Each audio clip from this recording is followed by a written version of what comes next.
very beautiful people, welcome back to our another brand new official stream of MPL Indonesia Season 15, and it's a play of day number 4. And me, Mehdi Sanofi, as Mr. Ramesh, welcome you to watch the official stream of MPL ID, that means Indonesia and Season 15. So if you have some free time, enjoy the stream with me. So no more talking, here we are, and it will be started as soon as possible. Just give me a moment.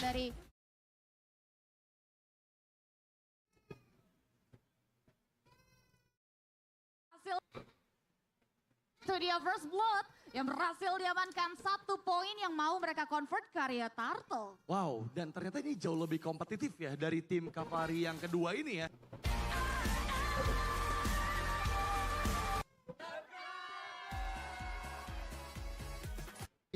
Dan hari ini kita bakal seru-seruan bareng. Welcome back. Hello sir, Edward. Welcome sir. How we doing? Tim Galaxy kita yang dimana ada Fonzi dan juga ada tim Cavalry.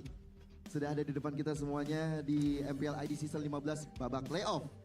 Dan hari ini akan ada 2 match yang gak boleh kalian lewatin. Karena match pertama akan ada pertandingan antara tim Fonzi ataupun tim Galaxy. Dimana di tim Fonzi akan ada Fonzi, Gugun, Cesian dan juga Sibyl. Dan juga Audrey yang akan melawan The Cavalrys. Nah, Cavalrys ini yang terpilih karena mereka berhasil menjadi juara di acara Nongki Bareng Lukit bersama dengan Samsung Galaxy S25 dan melawan Cavalrys dari berbagai kota juga. Jadi ini adalah okay, having tea. Hebat banget. Okay, bro, sponsor me. Indonesia mereka kalahkan ya, dan mereka akhirnya hadir di sini juga. Dan di match kedua, buat teman-teman, kita akan mencari 5 orang dari audiens yang hadir yang ada di MPL ID Season 15 babak playoff ini untuk bertanding dengan tim Galaxy juga. Jadi akan ada 2 match. Dan masing-masing match akan ada hadiah juga nih buat teman-teman. Jadi teman-teman boleh juga untuk join di fun match ini buat ngerasain langsung main Mobile Legends Bang Bang menggunakan handphone yang dipakai para pro player di MPL. Beserta juga dengan teman-teman ikutan fun match juga akan nanti menggunakan device Samsung Galaxy S25. Yang bisa ada kesempatan nih, mungkin nanti dari kalian berlima yang beruntung bisa langsung ikut dapetin tiket nonton gratis Grand Final MPL ID season yang ke-15. Jadi langsung aja kalian searching juga. Wow, there's a pity. It's a girls match, girls tournament today. I mean girls fun match. Pertanyaannya, they will play. Main game pakai Samsung Galaxy S25 anti nge-lag karena, nah kalian searching di Google, kalian bisa langsung jawab. Dan jangan lupa pakai hashtag Galaxy S25X MPL ID Season yang Kenapa Samsung Galaxy S25 series ini? Kita akan panggilkan secara meriah untuk tim, ada Gugun, ada Cesian, Sibyl, tim Galaxy. Team Galaxy is there. Shiba bro, just ada Fonzi, like ada someone. Gugun, ada Cesian, Sibyl, dan juga Audrey. Beri tepuk tangan sekali lagi untuk tim Galaxy kita. Just try the one. Halo Fonzi, apa kabar? Hey Edward bro, you also. Halo. Nih mau. And I will try to Share juga deh kalau gitu. do giveaway. Oke, ini Halo Fonzi, apa kabar? baik kak. Baik. Apa kabar? Ya, Baik, Ta. sama baik juga ya. Ya, Nah, bukan. hari ini kan kalian akan bertanding nih Betul. sama tim Cavaliers Ya. match pertamanya. Udah ada persiapan belum sih? Udah dong, kita udah latihan ya dari kemarin. Jadi kita mabar, terus kita udah pakai hero favorit kita masing-masing dan kita punya strategi supaya kita akan menang nanti. Oh, ini nih. Cavaliers kan harus hati-hati sih kalau udah kayak gini ceritanya ya. Jadi kalau kira-kira dari Kak Fonzi sendiri bakal pakai hero apa? Main di mid kah atau EXP kah atau di mana? Aku akan pakai hero andalan aku, Lailia. Wah, hati-hati kamu udah nge-spill nanti di-lock sama anak-anak Cavaliers loh. Aman kak, aku udah punya strategi. Oke, kalau gitu mungkin untuk tim Galaxy boleh ke samping saya sebentar. Karena kita akan mempersiapkan lawannya dari tim Galaxy juga. Semangat ya untuk bertanding. So, gak perlu lama-lama lagi, kita juga akan langsung panggilkan untuk tim dari kontendernya. Please welcome tim Cavaliers.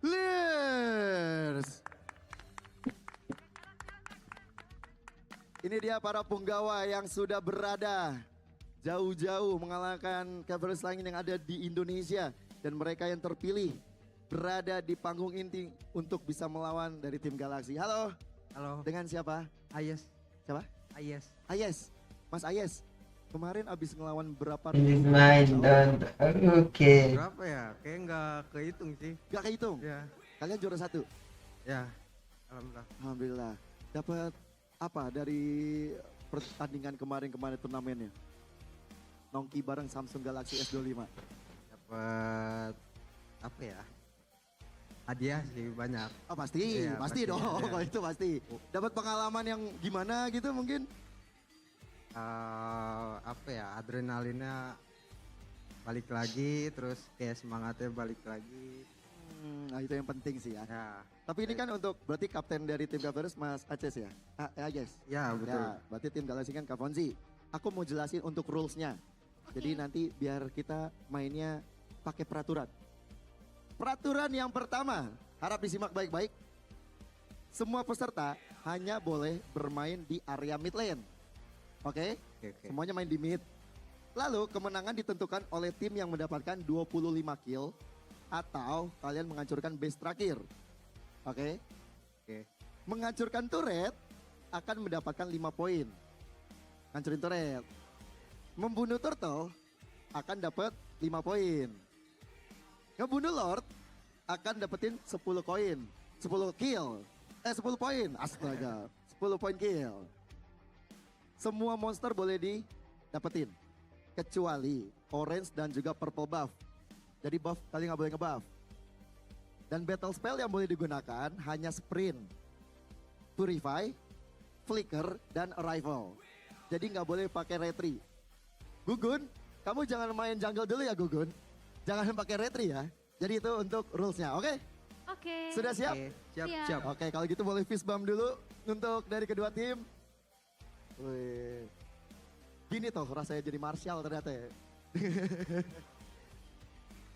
Sebelum pertandingan dimulai teman-teman, tentu saja Samsung Galaxy S25 series emang jadi HP andalan para pro player juga. Karena smartphone ini powerful, dilengkapi dengan prosesor Password giveaway, please. Galaxy dan udah 3 nanometer yang menjadi prosesor tercepat di Samsung Galaxy saat ini. Tentunya spek yang keren banget ini bakal bikin ngegame jadi smooth dan anti nge-lag. Selain itu, Samsung Galaxy S25 series juga dilengkapi dengan fitur Galaxy AI yang bisa diajak ngobrol tentang MLBB.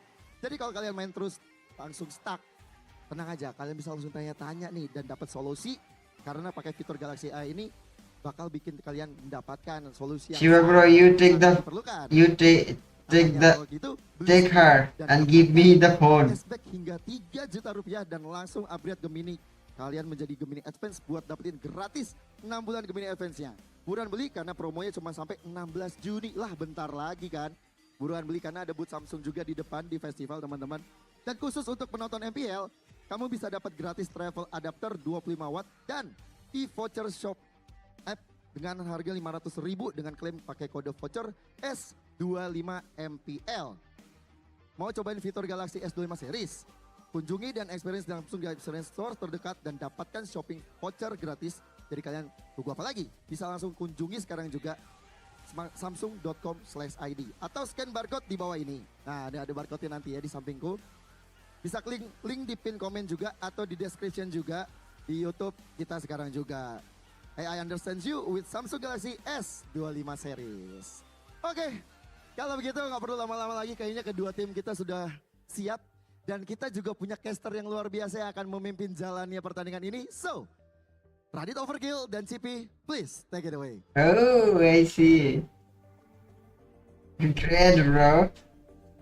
Bro, actually, we are actually thinking to doing a PUBG stream. Terima kasih banyak pastinya untuk Very soon. yang baru saja. Wanna play? Kan banyak banget fitur-fitur yang luar biasa dari Wanna Samsung play Web Series. Dan perkenalkan BGMI? aku Radit Overkill dan juga Cipi yang akan memandu jalannya Samsung Galaxy S25 Fun Match hari ini, Cipi. Betul, tadi kita lihat ya para player-player kita yang udah dipanggil langsung ke stage. Terlihat mereka udah pada ready banget ya untuk memantau jalannya pertandingan untuk di fun match. Jadi mana rules-nya tadi sih, itu menarik banget untuk hari ini. Ya seru banget sih ya, pastinya nanti kedua tim mereka hanya bisa bermain di mid doang. Jadi nggak bisa main di area top lane atau di bottom lane serta nanti mereka akan berkumpul dan satu hal yang menarik, Apa tuh?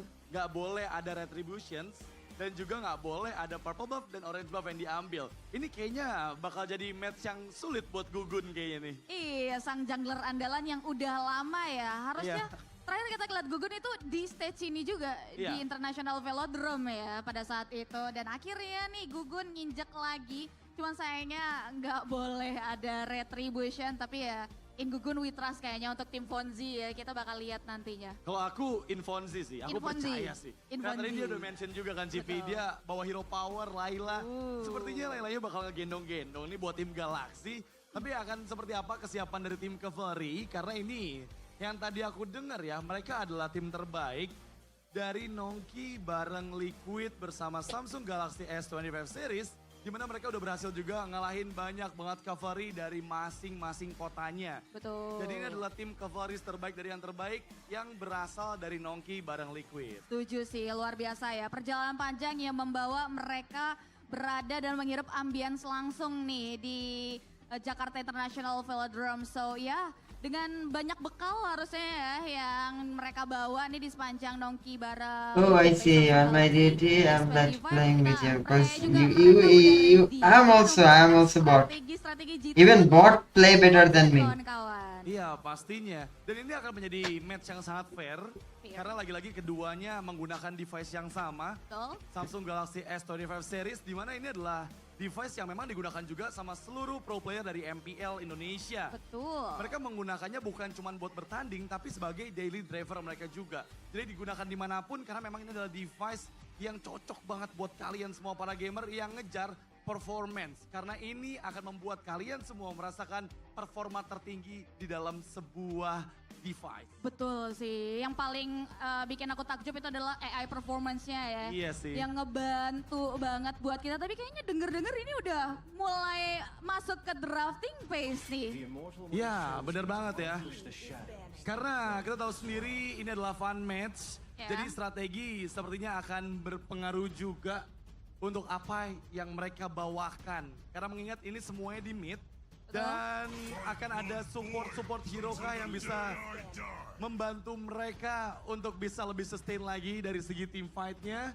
Atau justru bermain dengan all damage yang akan membuat mereka lebih mudah untuk bisa memenangkan early pressure-nya. Karena yang pasti ini banyak bakal poin juga yang menguntungkan untuk tim-tim yang bawa hero depan, hero damage dan juga hero support-nya. Betul. Termasuk You are yang actually, mulai yeah, support true. sih harus ya. Yang ditutup untuk pertandingan fun match kali ini karena balik lagi. Ini pertandingan yang perlu ada respect band juga lah walaupun fun match lah ya. Iya, pastinya ya. Dan kita masih menunggu untuk 3 banding awal dan kali ini masuk ke dalam first pick dari tim Galaxy. Dan apa yang akan mereka ambil terlebih dahulu ada Kimi. Sepertinya yang muncul sebagai pick pertama yang diamankan oleh teman-teman tim Galaxy. Dan sekarang kita lihat jawaban seperti apa yang dipersiapkan. Ada Brody sepertinya yang diambil untuk lagi-lagi bermain agresif di arah early game-nya. Bersama dengan Akai yang pastinya akan menunjang juga dari segi front lane teman-teman. The Cavalries yang kita tahu sendiri Akai ini akan sangat mudah memenangkan match up-nya di mid lane only. Oke, ya dijawab langsung ya. Ini kayak draft yang sat-sat banget. Tapi kayaknya teman-teman dari Hey, you're doing so welcome, brother. udah ngambil ke area ada One dan juga Beatrix ya. 2 marksman adalah kunci kayaknya untuk fun match kali ini. Ya, dan gak cuma 2 ya, karena dengan adanya Kimi, apakah semua akan marksman pada waktunya dari tim Galaxy?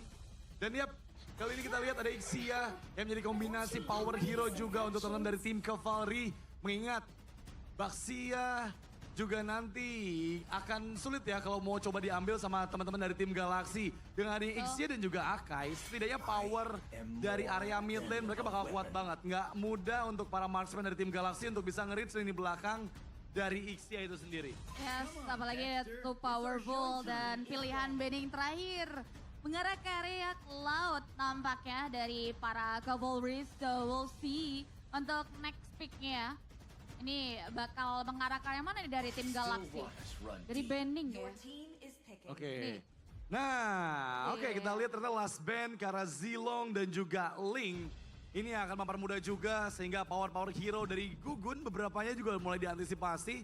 Tapi tim Cavalry yang kali ini masuk ke fase pick kedua mereka, Cipi. Yes. Apa yang akan mereka ambil? Apakah lagi-lagi hero depan atau hero damage atau justru hero support nih yang sejauh ini belum terlihat. Tapi kembali dengan frontlaner yang mereka amankan, ada Gatot Kaca di sana. Wah, terpantau mereka super duper cheerful banget ya dalam merancang stratnya. Tadi gue pikir mereka mau ngambil Florin gitu buat kayak global heal, tapi objektif adalah kunci. Dari tim Galaxy juga langsung ngejawab dengan adanya Kalea dan juga Freya, preman Godlin yang kita tahu nih. Wow, Freya untuk Chesian.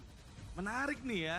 Kita mengingat untuk bermain di mid only, pastinya ini nggak mudah untuk Freya mendapatkan items demi itemsnya yang akan menunjang performa dari Freya itu sendiri. Tapi kita bakal lihat nih, seberapa siap tim Galaxy, karena pastinya mereka udah sempat latihan bareng juga, sempat main bareng juga untuk bertanding melawan The Cavalries yang kali ini hadir dengan line up yang sangat-sangat solid, membawa beberapa hero frontlaner dan juga membawa beberapa hero yang memiliki damage di area high ground yang sangat kuat. Target di fun match ini adalah 25 poin, 1 poin kill berarti 1 poin, untuk turret berarti 5 poin, turtle 5 poin, dan lord akan menambah 10 poin. Kita akan lihat siapa tim terbaik dari yang terbaik untuk memaksimalkan performa luar biasa dari device yang mereka gunakan, Samsung Galaxy S15. Yes, itu semua akan terjawab sebentar lagi di area Land of Dawn yang pastinya bakal super fun karena ambience-nya juga benar-benar fun banget dari para player, begitupun juga di stage. So without any further ado, let's get jump to the Land of Dawn. Let's go, kita bakal lihat gimana pressure yang langsung terlihat di awal-awal game menunjukkan bahwa Wow, Cavalries what a match. tinggal diam. Only mid. Benar bisa untuk memaksimalkan potensi membawa banyaknya hero frontlaner, tapi kali ini terlihat ada first blood yang diambil untuk tim Galaxy mencoba mencari pertukaran, tapi lihat Gatot Kaca yang mengejar karena Fonzi terlalu mematikan, bahkan memberikan double kill di menit pertama ini, Cipi. Waduh, ini Kakak Fonzi galak banget. Double kill for sure berhasil diambil di area early. Meanwhile, nampaknya Cavalry kerja sedikit kesulitan. Masih mau lebih keisian. Flicker for defensive dan Fonzi. Again and again, 1 point kill berhasil dia secure. Yang tadi aku bilang Fonzi, bukan Gugun, Cipi, yang bakal jadi playmaker untuk teman-teman tim Galaxy. Di mana mereka berhasil mengumpulkan 3 poin lebih awal dibandingkan dengan tim Cavalry. Tapi Saibil, somehow dia nggak bisa escape lagi dari jangkauan Ixia. Yang sekarang membuat poin pertama dipegang untuk tim Cavalry. Mencoba untuk memaksimalkan pressure-nya. Kembali mendapatkan poin kill kedua karena Audrey. Tapi semua player tim Galaxy dipaksa untuk menjauh dari jangkauan gold sheet turret di bagian mid lane. Galak banget ya ini. Cavalry juga nggak mau kalah ya. Serangan baliknya mematikan. Terpantau Fonzi berada di hotbar yang nggak begitu baik. Begitupun juga dengan Cizian dan juga Gugun yang harus hati-hati. Tapi ini damage per second-nya Gugun ngebantu banget sih. Buat at least nahan dan satu pemain dari Cavalry hampir tumbang. Ya, harus berhati-hati Gugun. Gugun terlalu depan, dikejar dengan 5 member dari The Cavalries. Tapi kali ini backupan pun datang dan berhasil melakukan outplay-nya. Fonzi still survive tapi nggak terlalu lama. Karena kali ini point kill demi point kill terus mulai dikantongi oleh tim Cavalry yang sekarang menyamakan keadaan dengan sama-sama 4 poin nih, Cipi. Betul, galak banget galak ya deh ya. Cavalry masih dengan intensitas yang tinggi banget. Dia mau coba untuk maju ke area depan, plating tipis-tipis. Tapi ada flicker ya, nggak boleh terlalu buru-buru ke damage Gugun. Oh, harus berhati-hati. Lagi-lagi low HP dari beberapa member tim Cavalry. Mega kill dikantongi oleh Ixia. Tapi lihat pertukarannya dengan 2 player yang kali ini ditukarkan kembali. At late game, Galaxy team have a lead. Mereka memberikan tekanan balasan. Sampai sekarang Fonzi yang dikejar. Dan Fonzi, 1 hit terakhir masih belum mampu digapai oleh tim Cavalry. Wow, almost is never enough dan bahkan kini justru ada Saibil di sana ya yang harus tumbang karena emang kalau kita ngelihat komposisi dari Cavalry ini mereka tangguh banget. Mereka punya 2 tank, mereka punya Yuzong juga jadi satu jawaban setidaknya buat menahanin badan. Tapi Eits nggak bisa terlalu dalam juga dong Bang. Sabar. Satu pemain tumbang akhirnya. Iya. Tapi jujur aku ngeliat Chasian di sini darahnya masih full terus. Dimana dia masih menunggu level 4-nya, tapi terlihat ada Audrey yang nggak selamat kali ini.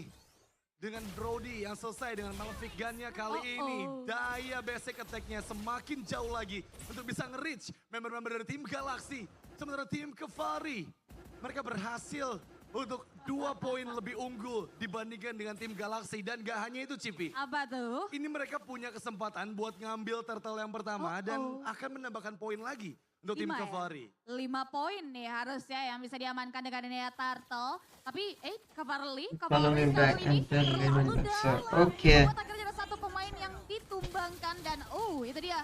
5 poin dengan ini Turtle untuk Cavalry. Oke, jadi sejauh ini 8 poin untuk Galaxy dan 14 poin untuk tim Kevari.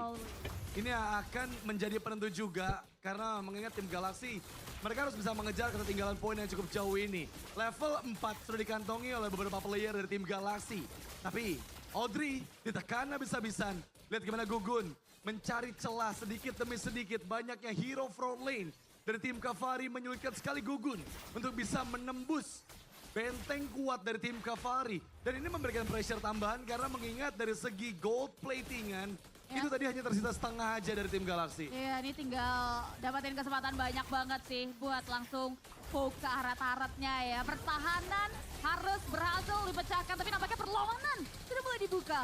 Dan bahkan adanya balasan yang dilakukan berhasil mengantisipasi banyaknya pick off method dan berhasil dibawa oleh tim Kevari. Tapi kali ini menyisakan Gugun seorang diri. Pertukaran 2 untuk 4. Serta Ceret yang pertama membuat poin dari tim Kevari ada di angka 23. Ini udah mulai semakin tertinggal lagi dari tim Galaxy dan mereka hanya membutuhkan 2 poin lagi untuk bisa mendapatkan kemenangan di fun match pertama kita. Betul, setipis itu ya, saking gak sabarnya tapi flicker ke arah depan pun harus dibuka sama Gugun. Inhale, exhale dulu.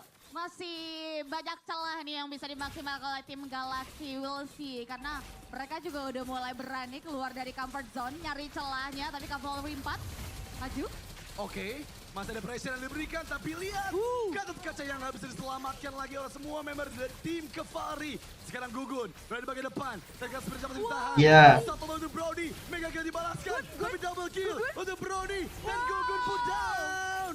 Hanya menyisakan 1 player terakhir dan dia berhasil melakukan outplay kah? 1v1 situation, last man standing. Tapi Brody berhasil mendapatkan maniaknya, bahkan menuju ke arah save rates. Di mana Chesian harus melarikan diri, tapi kali ini poin kemenangan sudah dipegang oleh tim Kevari dengan total 27 poin yang mereka kantongi. Betul, run Chesian run ya, karena hampir savage dan harusnya ini jadi match intense yang dimana persiapan dari anak-anak Cavalry ini membuahkan hasil ya. Bahkan mereka masih mau another point nih dengan adanya turtle lagi yang mereka coba untuk secure di game kali ini. Ya, ini poin udah ada di angka 27. Dan harusnya tim Kevari sudah berhasil mendapatkan kemenangan.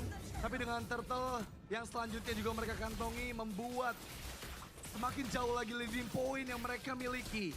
Tim Galaxy memang mencoba untuk memberikan perlawanan. Fonzi terlalu depan dikejar dengan Gatot Kaca. Tapi Gugun terkena surprise dengan flicker agresif yang begitu mematikan, bahkan double kill kembali dikantongi oleh Brody. Dan sekarang hanya satu saja yang berhasil didapatkan oleh tim Galaxy ke arah Brody yang berhasil akhirnya tershutdown. Yes, at least ya.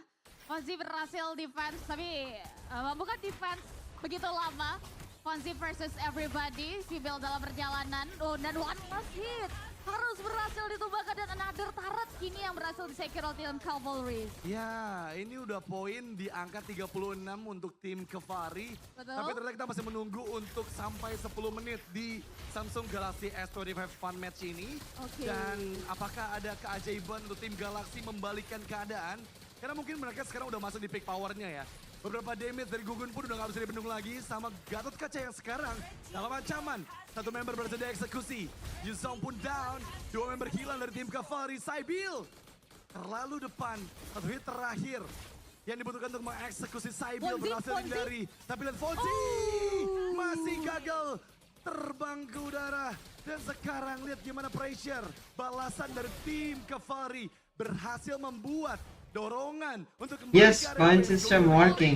Triple kill, looking for Maniac. Brody mencoba untuk mendapatkan poin Maniacnya. Tapi kali ini masih adanya Holy Defense dari tim Galaxy membuat mereka masih aman di dalam area base-nya. Betul, semakin menggunung ya ini ya set point yang diamankan oleh para Cavalries. Butuh 1 menit lagi untuk tim Galaxy mencari miracle untuk bisa balikin keadaan. Sedangkan pressure lagi-lagi mengarah ke area Gugun. Gugun, what happened Gugun? Karena 2 member hilang karena Sybil pun down. Dan kemenangan jatuh untuk tim Cavalry.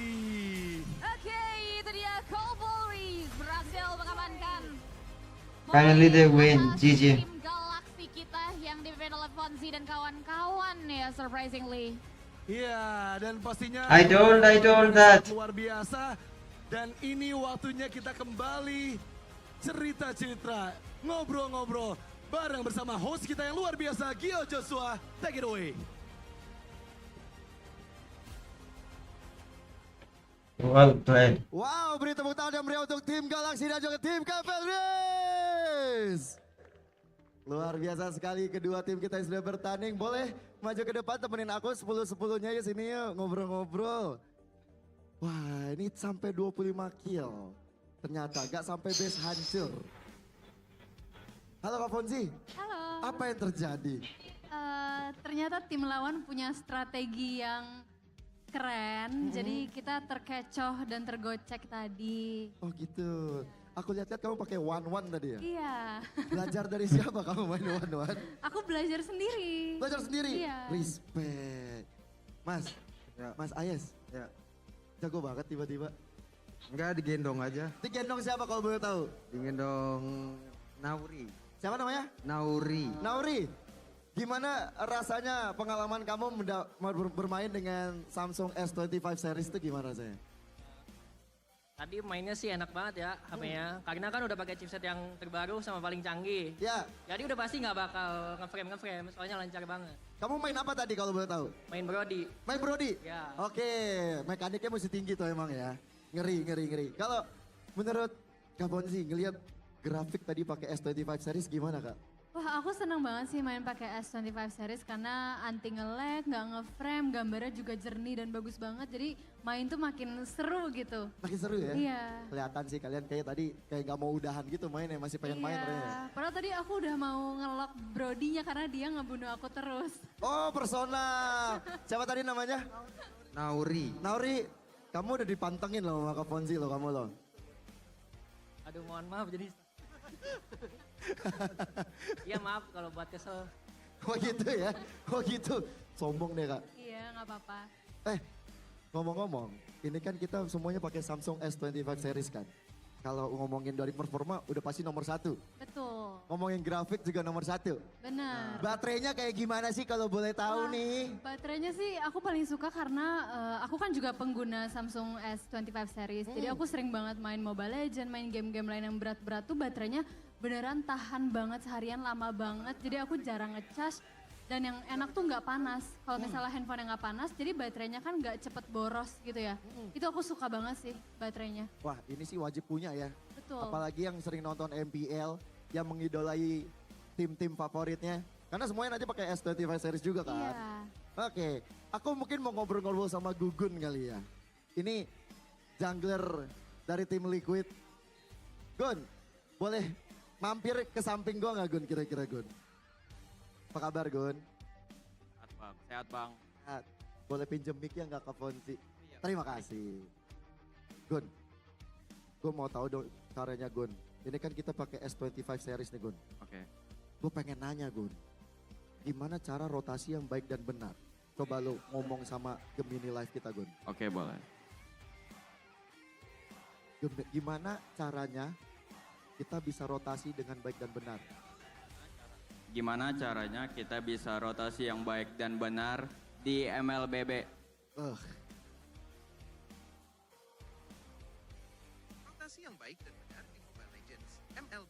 adalah kunci untuk mendominasi pertandingan. Ini bukan hanya tentang berpindah lane secara acak, tapi tentang mengambil keputusan strategis berdasarkan situasi permainan dan peran hero kamu. Berikut adalah panduan lengkap untuk rotasi yang baik dan benar di MLB B. 1. Pahami peran hero kamu. Role. Setiap role memiliki tugas rotasi yang berbeda. Jungler. Fokus utama. Mengambil buff biru merah. Membersihkan jungle. Mengamankan objektif Turtle Lord. Rotasi. Ganking ke lane yang membutuhkan bantuan, biasanya di awal permainan, ikut team fight di objektif, invasi jungle musuh jika memungkinkan. Penting, jangan sampai pergerakan mudah ditebak lawan. Selalu perhatikan minimap, mid laner, fokus utama. Oke. Terjawab sudah sama Galaxy, live-nya luar biasa. Tepuk tangan dulu untuk Samsung S25 seri kita dong. Bener gak Gun? Jawabannya Gun? Bener sih, rata-rata bener semua sih. Oh iya? Iya. Nah kita tuh juga punya fitur yang canggih juga Gun. Apa tuh? Lu kan main jungler kan? Oke. Iya kan? Oke. Kita tuh ada yang namanya fitur Circle to Search with Google di Samsung S25 series. Oke. Nah itu gue juga pengen nanya. Cara counter hero pakai hero Baxia tuh apa? Kalau mau cari tahu nih, cara counter Baxia bisa tinggal lingkarin aja pakai CTS. Oh iya, Iya, CTS tuh Circle to Search berarti ya? iya circle to search. Berarti kita bisa nanya apapun di situ tuh. Bisa dong. Wah, kalau menurut Gugun sendiri kalau kita udah circle nih, kita udah lingkarin kan di handphone, gambar Baxia. Keluar tuh semua tuh cara counternya gimana tuh ya? Keluar, cara-cara ngebunuh Baxia keluar semuanya. Kira-kira kalau menurut Gugun sendiri cara counter Baxia kan sekarang lagi happening banget di MPL ID Season 15 nih. Kira-kira apa nih? Paling kalau Baxia tuh kan tebel banget ya hero-nya. Paling nggak bisa dialin, paling di poke doang sih. Oh dicicil? Iya dicicil. Waduh, nggak bisa langsung tumbang tuh? Nggak bisa. Nggak bisa? Tebal banget tuh hero. Bener sih. Iya. Mana 3 roll lagi kan? Iya 3 roll. Oke, Gugun makasih banyak. Siap. Ini kamu udah siap lagi belum tanding buat match berikutnya? Siap banget dong. Siap banget? Siap banget. Wah ini yang dibutuhkan. Karena untuk tim Cavaliers, kalian berjuang dengan sangat luar biasa. Bahkan menang juga. Mau hadiah gak? Mau hadiah gak? Mau. Kenapa ragu-ragu dikasih hadiah ragu-ragu? Mau hadiah gak? Mau. Wah gitu dong, yang yakin gitu. Karena dari tim Cavaliers akan mendapatkan hadiah yang luar biasa. Selain kamu dapat kesempatan nonton MPL. Good one, Apu. Welcome back. Ada satu Kamu lagi yang Kamu kamu dapetin. Ada 5 unit Samsung series. Nah ini dia hadiahnya buat kamu. 1 buat kamu, 4 buat saya. Oh ketawa nih. Tanda. Dioper-oper ya. Dioper-oper buat teman-teman semua. Main dapat handphone. Udah gitu juara lagi kan kemarin di Nongki. Selamat ya. Ya. Terima kasih sudah berpartisipasi. Congratulations. Boleh silakan kembali ke tempatnya. Tepuk tangan sekali lagi untuk Cavaliers. Dan ini kan masih ada tim Galaxy nih. Ya kan? Kalian masih mau main lagi nggak kira-kira? Masih dong. Masih semangat gak main lagi? Semangat banget. Boleh, kalau gitu aku mau cari lawan kalian dulu boleh Oke ya? boleh. Biar afdol kalian harus ngelawan 5 orang lagi. Oke. Rulesnya juga masih sama. Oke. Mau nongkrong di sini apa mau duduk dulu menantikan mereka? Di belakang kali ya? Lihat di belakang. Di belakang. Oke, aku mau jalan-jalan dulu ya. Oke boleh. Monggo silakan. Oke. Sah. Kita cari nih. Yang katanya udah nge-tweet di X. Yang katanya udah nge-tweet juga jawabannya. Ini yang benar-benar gue cari dulu nih. Mana? Let's go on Gorum Bashi. Siapa yang punya X di sini? Punya akun X? Akun X? Ada? Mana yang udah punya akun X? Kalau kalian udah punya akun X, kalian tweet aja. Main game pakai Samsung Galaxy S25 anti nge-lag. Karena apa? Nah itu kalian isi alasannya. Dan jangan lupa pakai hashtag Galaxy S25X MPL ID Season 15. Kayaknya ada muka-muka yang udah. Wait, ada yang angkat tangan deh. Siapa namanya? Angga. Apa? Angga. Angga. Apa benar kamu sudah nge-tweet? Sudah. Bacain tweet kamu sendiri coba. Main games pakai Samsung Galaxy S25 series anti lag dengan prosesor Snapdragon 8 daya tahan baterai 5000 mAh. Sehingga awet untuk dimainkan seharian full dan kameranya juga keren banget, memuat 200 megapiksel. Bisa daya fast charging sampai main seharian full pokoknya. Oke. Ya. Hashtagnya mana hashtagnya? Hashtagnya Galaxy S25X MPL ID S15. Wede, respect. Mantap, kalau begitu kamu silakan naik ke atas panggung. Ini teman-temanmu semua ini? Iya, udah nge-tweet semua? Oke, mari kalian berlima ikut saya naik ke atas panggung untuk bertanding bersama dengan tim Galaxy. Keren. Gugun, kamu udah punya lawan, Gun? Pasti sponsor Keku biar dice. Udah siap belum nih lawannya? Siap. Calon-calon aku sekolahin kayaknya. Keren. Respect. Udah siap kamu sekolahin? Udah. Oke. Kamu mau disekolahin sama Gugun gimana ini? Ya sekolahin balik lah. Mending kalian berdua ngeles saya dah habis ini dah. Daripada sekolah-sekolahan mulu ya kan. Tapi aku ingetin lagi untuk rulesnya ya. Rulesnya adalah pokoknya kalian main di area mid aja. Hanya boleh main di area mid. Dan kalian gak boleh pakai retribution. Hanya boleh battle spray purify, rifle, flicker, dan juga sprint. Oke. Setiap objektif itu dapetin 5 poin. Kecuali Lord dapat 10 poin. Nah, untuk menangnya kamu harus dapetin total poin killnya 25. 25. Atau ngancurin base terakhir. Oke? Oke. Udah paham? Paham. Tadi udah sempet nonton? Sudah. Yakin? Yakin. Seberapa persen kamu yakin menang lawan tim Galaxy? 99,2. Lah 8%-nya kemana? Ya kasih aja dia biar pede dikit. Gimana Gun tanggapannya Gun? Terlalu percaya diri juga nggak bagus sebenarnya sih bang. Kamu bakal buktiin di Land of Down kalau gitu ya? Iya dong. Wih, kalau gitu buat tim Galaxy dan juga untuk Super Fans silakan. Fist bump karena kita akan bertarung sesaat lagi.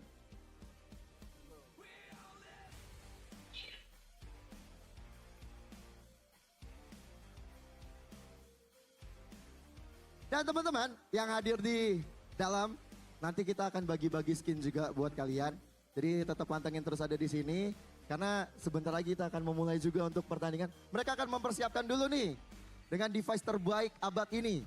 Samsung S25 series 5G. Yang memang jadi HP andalan semua para gamers dari pro player sampai publik juga semuanya menggunakan Samsung S25 series buat ngegame. Karena smartphone ini powerful banget. Dilengkapi dengan prosesor Snapdragon 8 Elite for Galaxy dan udah 3 nanometer yang menjadi prosesor tercepat di Samsung Galaxy saat ini. Tentunya spek yang sekeren ini bakal bikin ngegame kamu jadi smooth banget yang tadi udah dirasakan oleh para penggawa-penggawa kita yang sedang bermain. Dan pastinya anti nge-lag. Selain itu, Samsung Galaxy S25 series juga dilengkapi dengan fitur Galaxy AI yang bisa diajak ngobrol tentang apapun, mau MLBB, percintaan kalian, pokoknya semuanya ada solusinya dengan AI ini. Dan juga kalian bisa dapetin sekarang dan dapatkan cashback sebesar 3 juta rupiah dan langsung upgrade Gemini kalian menjadi Gemini Advance buat dapetin gratis 6 bulan Gemini Advance-nya. Buruan beli karena promonya cuma sampai 16 Juni, sebentar lagi. Habis grand final besoknya habis tuh promo ya. Dan untuk penonton MPL jangan sedih. Kamu bisa dapat gratis travel adapter 25 watt dan e-voucher Shopee app 500.000 dengan klaim pakai kode voucher S25 MPL. Mau cobain fitur Galaxy S25 series? Kunjungi dan experience di Samsung Experience Store terdekat dan dapatkan shopping voucher. Dan juga kunjungi dari website kita samsung.com/id atau scan barcode di bawah ini yang bisa kalian pencet juga, linknya ada di pin komen YouTube kita saat ini juga. I understand you with Samsung Galaxy S25 series. Sepertinya kedua tim sudah siap juga. Udah ready kalian? Udah ready? Kalau begitu, tanpa berlama-lama lagi kita akan berikan kepada caster kita yang luar biasa, Radit Overkill dan juga CP, please take it away. Game খেলবেন আপু তাহলে আসেন।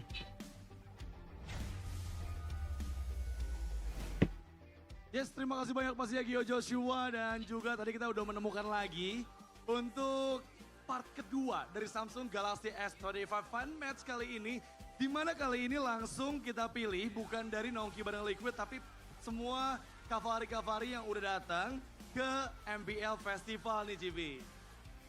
Betul, shifting ya. Sama kayak teman-teman Cavalry tadi yang shifting dapetin kesempatan lain juga sama teman-teman yang udah upload di X. Kita bakalan lihat kalau tadi interview bareng Gio, aku suka kepercayaannya sih. 99,2%. Walaupun tadi dijawab sama Gugun terlalu percaya diri itu gak baik, tapi ya kita nggak tahu ya persiapannya seperti apa juga karena balik lagi ini match yang seru banget tentunya untuk fun match ini. Bener banget sih. Kita udah lihat gimana keseruan dari Samsung Galaxy S25 fun match yang pertama tadi lawan para Cavalrys yang ternyata bisa memenangkan matchnya nih ya. Jujur aku penasaran sih sama Gugun sih. Gugun, kamu kenapa nggak bisa ngegendong teman-teman tim Galaxy yang lain, Gugun? Aku mempertanyakan profesionalitas kamu Gugun nih. Abis, tadi di ini enggak, apa namanya, biasa Apa? kan eval kan, Eval. player eval. Eval. Dipimpin sama Fonzi, diomel-omelin kayak kira-kira. Yang ngomongin Fonzi ya? Iya, siapa tahu kan. Yang ngomongin Fonzi. Soalnya tadi digendong-gendong. Iya, jujur di luar ekspektasi kita berdua. Ternyata justru malah Fonzi yang jadi MVP of the game dari teman-teman tim Galaxy nih. Bener, one-one gamingnya bener-bener luar biasa banget sih. Dia nggak berani, bisa dibilang berani ngambil resiko. Yes. Nggak takut-takut dan ini yang bakal jadi kunci juga nih. Karena aku yakin tim lawannya Fonzi dan kawan-kawan tim Galaxy, dia udah mantau kan tadi. Ya. Bisa aja ada target-target band dikunci, we never know. Ya kayaknya sih kalau aku ngelihatnya, ini one-one dari Fonzi harus sudah di-ban sih. Karena tadi Once terlalu again. powerful banget. Untuk gimana kita ngelihat di fun match yang pertama, one-one dari Fonzi benar-benar bisa untuk ngasih pressure terus-menerus ke arah tim Cavalry. Tapi kali ini kita masuk ke Samsung Galaxy S25 fun match yang kedua. Betul? Di mana ada Mia, ada Suyo, ada Brody. Brody ini adalah hero yang tadi ngebuat kemenangan juga. This buat time tim they ban Galaxy. Brody. Betul, ini yang coba untuk antisipasi ya oleh teman-teman Galaxy ya, untuk tidak mengulang hal yang sama kayaknya untuk game yang kedua. Tapi Ixia ini ditutup juga oleh teman-teman dari tim Liquid. Iya sadar sih bahwa memang power pick dari Ixia sama seperti di game pertama tadi itu kuat banget. Betul. Karena kan kalau main di mid only nggak ada yang mudah bisa nge-reach lini belakang dari tim lawannya dong. Aha. Tapi kali ini Cipi, Yes. sepertinya Fonzi sudah menemukan hero powernya. Ada Layla di sana yang sudah muncul. Dijawab langsung. Wait, dengan guards versus Happy boys. Harit yang Team dibawa oleh Galaxy teman-teman dari tim versus Cavalry. Suka nih kalau udah the power of Pepet. Team power ya, TLID. power ya. Ada Team Harry, it's not TLPS, TLID. dengan adanya Shadow Pick dan Benzi from actually Team kita bakal dipakai Galaxy. ya, dari tim Galaxy. Butuh support gak nih? Kalau tadi kan ada Rafaela yang di band. Ya. Mungkin support bakal dibawa atau badan? Kalau menurut aku kayaknya bakal semua marksman sih. Full marksman. Full marksman kayak tadi ya. Kita bakal lihat nih pick ketiga dari tim Galaxy ke arah mana dan Iritel. Benar, semuanya memiliki jarak Ayo, Mas, coba di yang cek mereka dulu. butuhkan untuk ngasih Pokemon Pasta, Mas. dari jauh. Meskipun ya kita lihat tadi di game yang pertama ya tim yang menggunakan hero badan atau hero tank itu justru yang memenangkan matchnya. Itu dia makanya ya. Dua terakhir nih penentuan buat tim Galaxy. Kita lihat dulu. TLPS মানে TLID এরা এদের team নিয়ে আপনার ওই প্রশ্ন করতেছিল কুইজের মাধ্যমে Ngambil ke arah. Oke, marksman dibalas sama marksman juga. Oke. Ada Beatrix high ground defense yang dicari. Menarik nih ya. Lagi-lagi 3 marksman dari masing-masing tim sudah terlihat. Dan masuk ke dalam fase banning yang kedua. Tim Cavalry, mereka menghilangkan Gatot Kaca. Hero yang sangat tadi merepotkan sekali ke semua player dari tim Galaxy. Dan kayaknya ya, ini semua fighter, semua tank itu juga bakal dihilangin di fase banning kedua sih. Harusnya ya aroma-aroma. Furman. Out of nowhere Balmon yang ditutup.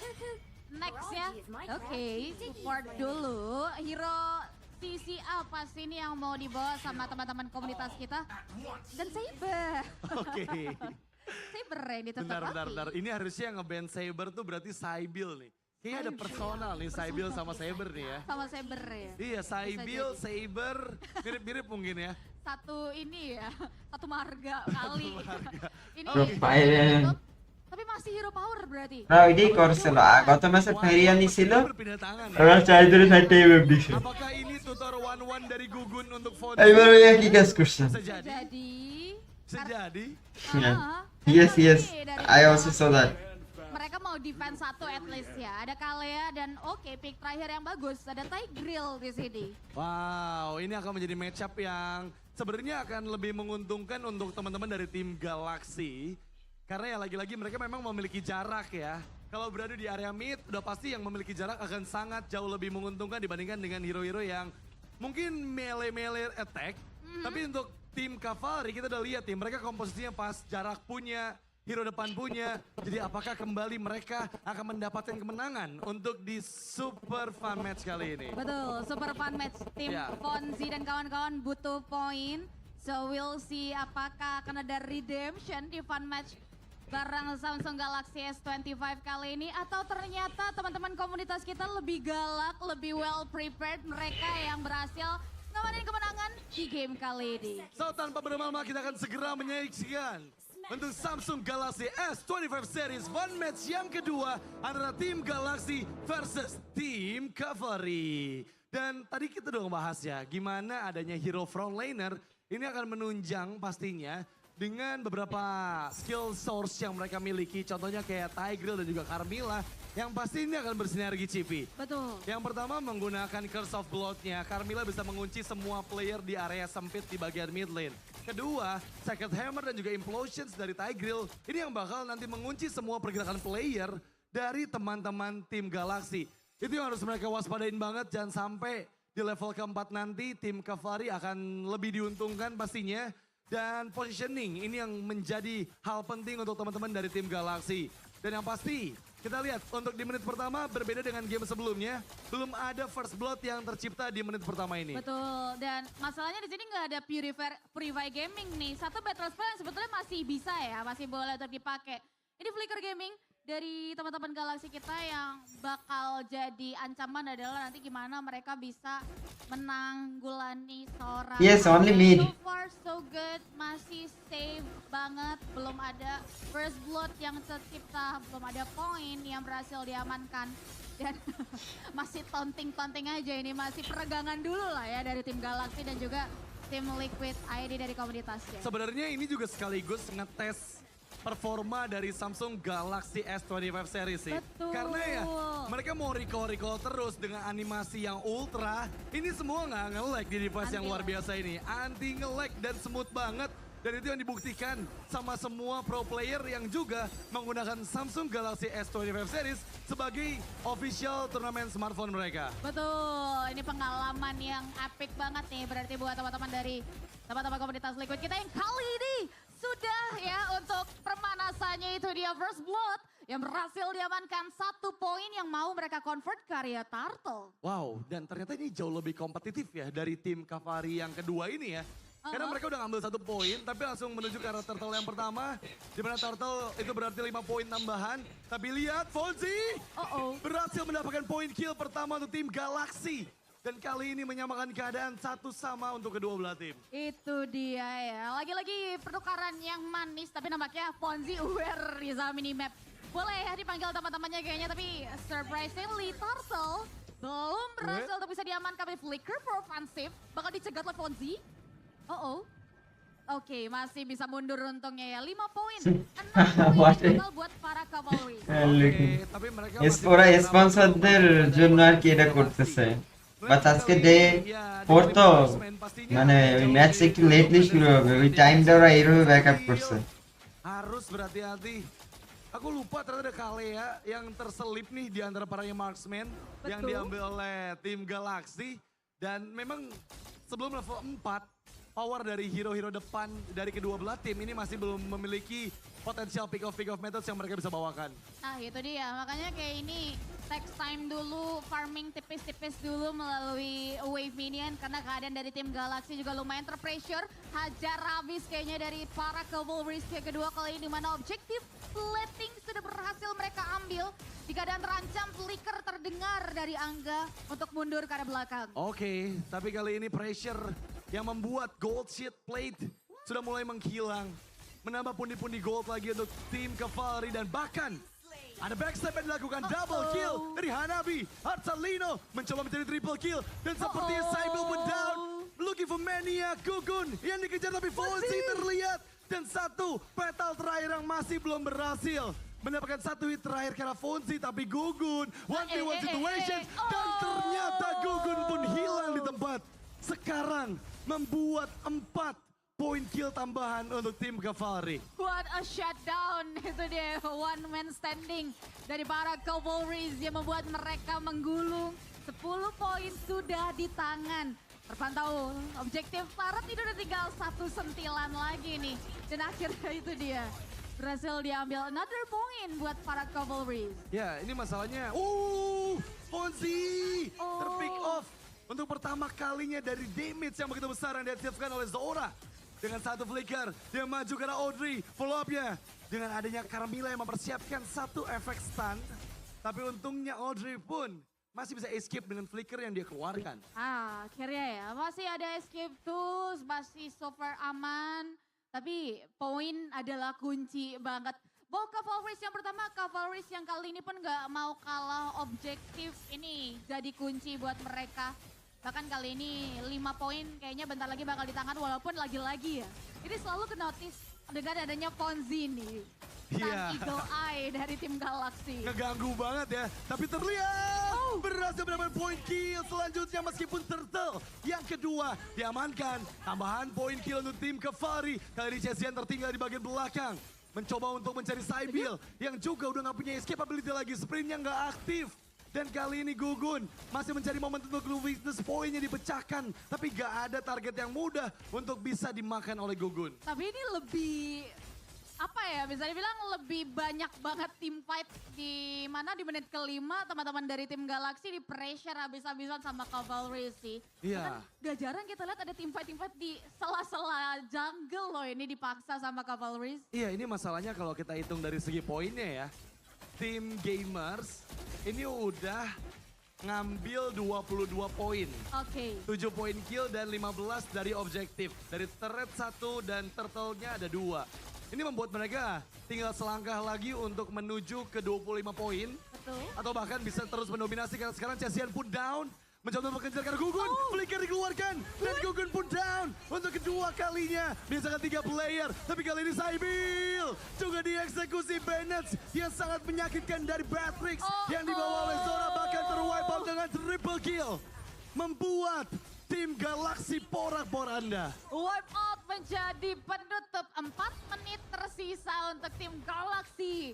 Bisa mengembalikan keadaan, sedangkan tim Gamers ini mereka benar-benar menggunakan space semaksimal itu. Gun, udah kali Gun, mundur dulu kali ya. Ya, ini harus Hampir loh. hati-hati sih karena gap gold sudah mulai terlihat nyata. 5.000 gold perbedaannya. Fonzi sendirian. Fonzi masih menahan. Flickernya nggak mau dikeluarkan. Tapi lihat, Fonzi 1 melawan 3 mencoba untuk mendapatkan 1 poin kill. Dan itu dia Fonzi yang menari-nari. Dengan Leonya flicker di bawah flicker dan menghindar dari jangkauan Zora. Sekarang temannya sudah mulai datang, tim Galaxy mencoba mencari momentum. Tapi ternyata kali ini kemenangan jatuh untuk tim Gamers di Samsung Galaxy S25 Series Fun Match yang kedua. Itu dia another game yang berhasil diamankan oleh para tim Gamers. Gitu, Dan gitu. setidaknya aku suka penutupnya tadi sih datang dari Fonzi ya, the woman standing yang selalu nggak takut buat ngambil resiko dari tim Galaxy. Ya pastinya ini sengit banget, ini seru banget, benar-benar fun banget. Dimana tim Galaxy dan juga tim Gamers saling beradu strategi untuk bisa mendapatkan kemenangan. Dan sekali lagi, congratulations untuk tim Gamers yang berhasil memenangkan Samsung Galaxy S25 Series Fun Match yang kedua. Dan ini waktunya kita untuk menyerahkan kembali kepada host kita yang bertugas. Tapi sebelum itu kita bakal kembali mengundang pastinya untuk host kita yang bertugas, Kyo Joshua, untuk kembali ke atas stage. Silakan. Terima kasih Radit dan juga GP. Untuk sekali lagi tepuk tangan dulu untuk tim Galaxy dan juga audiens kita. Keren banget, boleh bergabung sama saya sini ke depan. Sini. Betah banget duduk terus. Kemari. Wah, ini kalah 2 kali loh. Emoji, kenapa ini? Kita sebenarnya ngalah aja sih Kak. Ngalah. Ya. Oke. Kalau menurut Kak Chesian gimana nih Kak Chesian? Iya kita ngalah doang. Ngalah doang. Tapi performa dengan Samsung S25 5G gimana? Enak banget sih. Tadi aku main gak panas sama sekali. Terus udah gitu baterainya juga awet dan kayak grafiknya tuh bagus banget. Asik ya buat main terus ya. Enak banget. Kasih Bill 1 suara gak sih Kasih Bill kalau boleh tahu? dengan performa yang tadi main pakai Samsung S25 series? Asik banget gak sih? Asik banget, Parah ya? parah. Oke, satu suara juga gak nih kira-kira untuk Kak Audrey? Satu suara dong. Satu suara? Satu suara. Oke, tinggal gimana nanti mainnya berikutnya kali di rumah ya. Kalian latihan lagi kali ya. Iya. Good, sehat. Sehat bang. Tadi kayaknya kena solo kill gitu tuh. Hoki. Hoki. Tadi solo kill Gugun siapa di bawah? Siapa namanya tadi? Altarino siapa? Kamu? Siapa namanya tadi? Artalino. Artalino. Kamu kayaknya paling perform tadi kayak main lawan tim Galaxy. Kenapa tuh? Motivasinya apa kalau boleh tahu? Dapat hero yang pas aja sih. Tadi kamu pakai Hanabi ya? Semua basic attack-nya mantul-mantul jadi mereka semua kena. Oke, kalau begitu karena kalian juga udah menang, tentu kita mengapresiasi dengan ada merchandise untuk kalian semua. Mana merchandise-nya? Ini dia. Selamat ya. Boleh dibagi-bagi ke sampingnya. Monggo. Udah 5 belum? Satu lagi. Tadi yang MVP. Menurut kalian siapa? Tahu nggak siapa MVP? Nggak tahu. Kalau menurut kita semua ya, satu suara Artalino jadi MVP. Oke?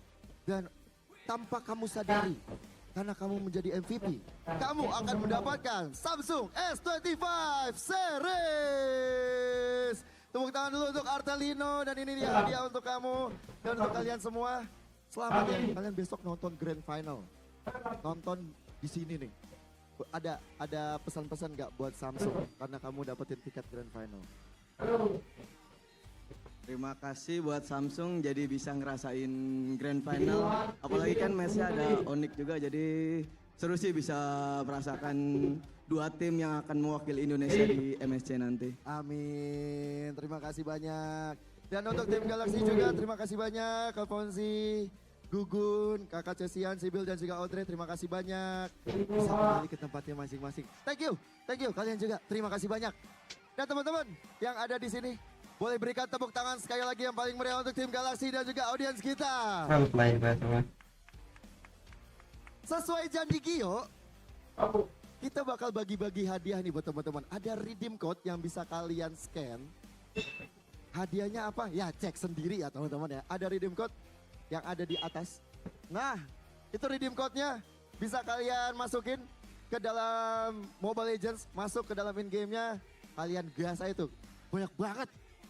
Bisa item, bisa diamond siapa tahu. Meriah banget ya, ada satu. Wah, banyak deh. Itu bisa kalian scan ataupun kalian redeem codes. foto deh, kalau enggak di foto. Habis itu kalian bisa masuk ke dalam in-game untuk nge-redeem. Oke. Bagi teman-teman yang tadi udah nonton, melihat bagaimana serunya permainan tim Galaxy dan Cavaliers juga, tim Galaxy berhadapan dengan audiens juga. Kalian bisa langsung beli sekarang untuk Samsung Galaxy S25 series karena ada cashback hingga 3 juta rupiah yang bisa bikin kalian upgrade Gemini menjadi Gemini Advance dan dapetin gratis 6 bulan Gemini Advance-nya. Buruan beli karena promo cuma sampai 16 Juni. Tunggu apa lagi? Beli dan kunjungi samsung.com/id atau scan barcode di bawah ini. Atau bisa klik link di pin komen atau description YouTube kita juga. Karena AI understand you with Samsung Galaxy S25 series. Dan setelah berakhirnya pertandingan 2 match kita pada hari ini, berakhir juga pertemuan kita. Jadi aku Gio Joshua mau yang bertugas, pamit mohon diri. Sampai jumpa di match lower bracket final MPL ID season ke-15 babak playoffs. We own this.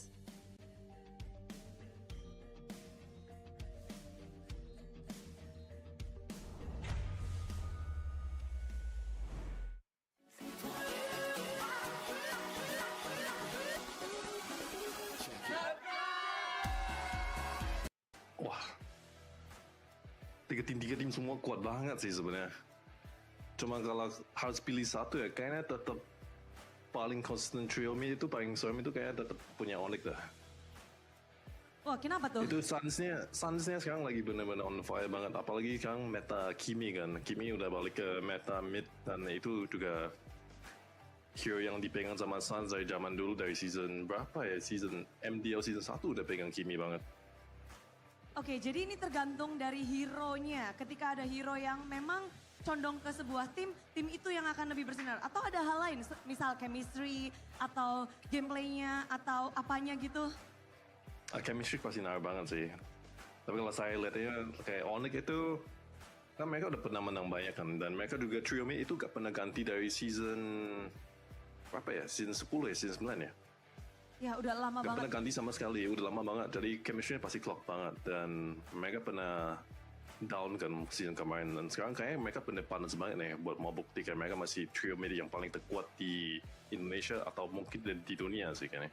Wow, di dunia, di Indonesia dan bahkan dunia untuk tim Onyx. Berarti nomor 2-nya yang mana nih? Bisa dikasih tahu nggak? Nomor 2-nya kayaknya mungkin di Indo atau di dunia nih? Di Indo dulu nih, untuk di Indo Di Indo yang dulu ya. dari 3 tim ini. Kayak masih punya RQ dah. Oke, apakah ada alasan tersendiri menempatkan RRQ di posisi nomor 2 dan Geek Fam di nomor 3? Karena Geek Fam itu masih baru kan, mereka masih baru clock sama Make It 1 season doang. Dan RQ itu udah berapa season ya, dan Rin sama Edok juga dari MDL dulu kan, jadi chemistry mereka udah clock banget, cuma masukin switching 2 season, jadi harusnya dari pengalaman dan dari ya outgame-nya juga pasti lebih kuat sih. Oke, memang dari perjalanan, dari historinya, berarti Zeus melihat dari banyak aspek dan menempatkan 3 tim itu sebagai posisinya gini. Tapi kalau ngebahas, tadi kan Indonesia, kalau kita sekarang ngebahas lebih ke skala global Zeus, Indonesia dengan performanya sampai di playoff ini, bagaimana nih dari pandangan Zeus untuk perjalanan tim Indonesia di MSC at EWC Riyadh? Kayak Indo bisa udah pasti top 2 lah. Kalau menurut gue sebenarnya kalau Indo sekarang mungkin kalau M6 kemarin ya chance buat Indo menang lebih gede dibanding sama EWC ini. Tapi kalau menurut gue paling bersinar buat menangin EWC ini sebenarnya Onyx sih. Mereka bener panas kan ya. Kayak sekarang mereka bener main bagus banget. Oke, ini harapan besar tentunya ya. Kalau ngelihat dari Onyx udah sangat kuat, tapi tadi kan bilang bisa top 2. Ini top 2-nya kalau Zeus lihat apakah pesaing terbesar masih Philippines atau ada Malaysia sebagai defender champion musim lalu atau mungkin Singapura?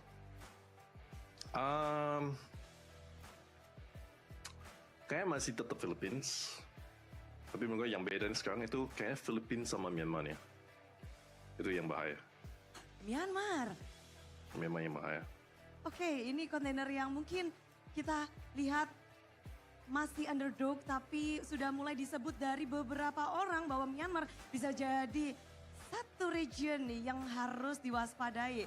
Dan Zeus, kalau itu kan nanti kita akan bertemu juga, pasti Zeus sudah gak sabar ketemu tim Indonesia dong.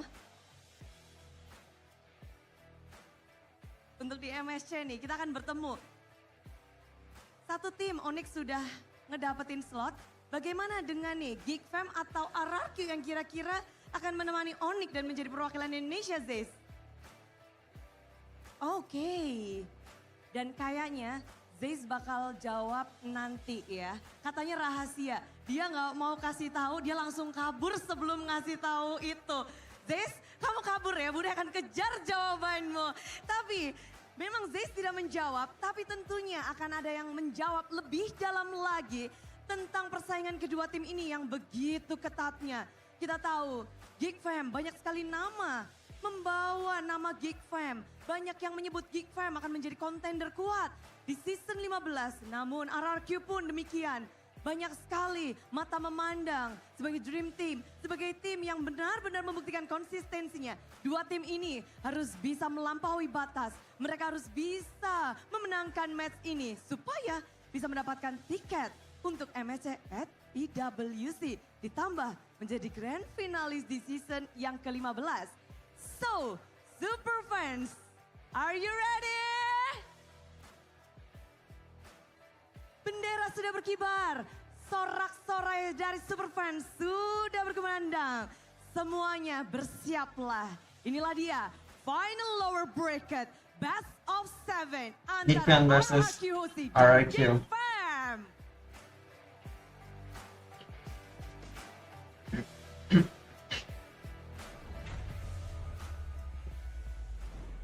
last call for the passengers of both Geek Fam and RRQ to book their tickets on towards MSC 2020. Itu rezekinya sama yang di atas aja diatur. Jadi kita kasih yang terbaik aja sih match ini.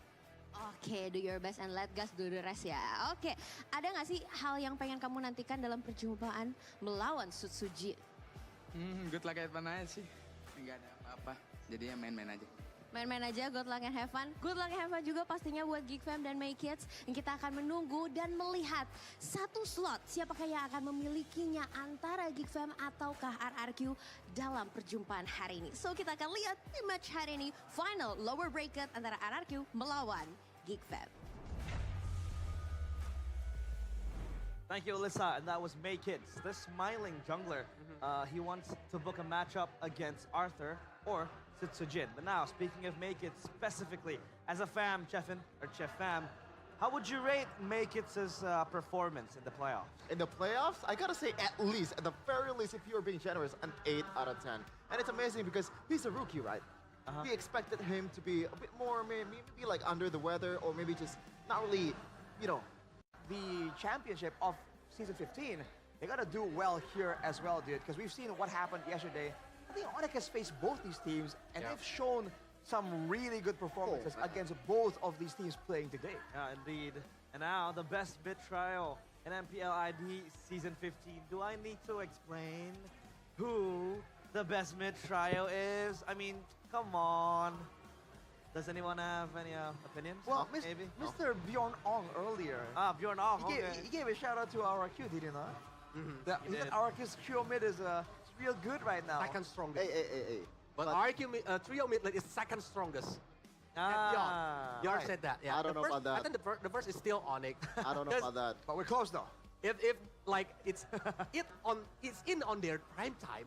Yeah. Like, as we know how strong is Kyrie, Keyboy, and Sans. Yes, But sir. for Beloy, Make Kids, and Aboy, for Gigvam itself, it's always changing the jungler. Before they have Nile, they have Ray, but now they have Make Kids. I would wanna try to agree with Paul Leos, because to a certain degree, this Onyx trio mid has been there for quite some time, right? Yeah. What is this, Onyx glazing section? I'm not trying to glaze Onyx, but it is the fact of the matter is that they have been together for quite some time. M5, it was their prime. Season 11, they skyrocketed into greater heights. And now for you, Chefin, what do you think?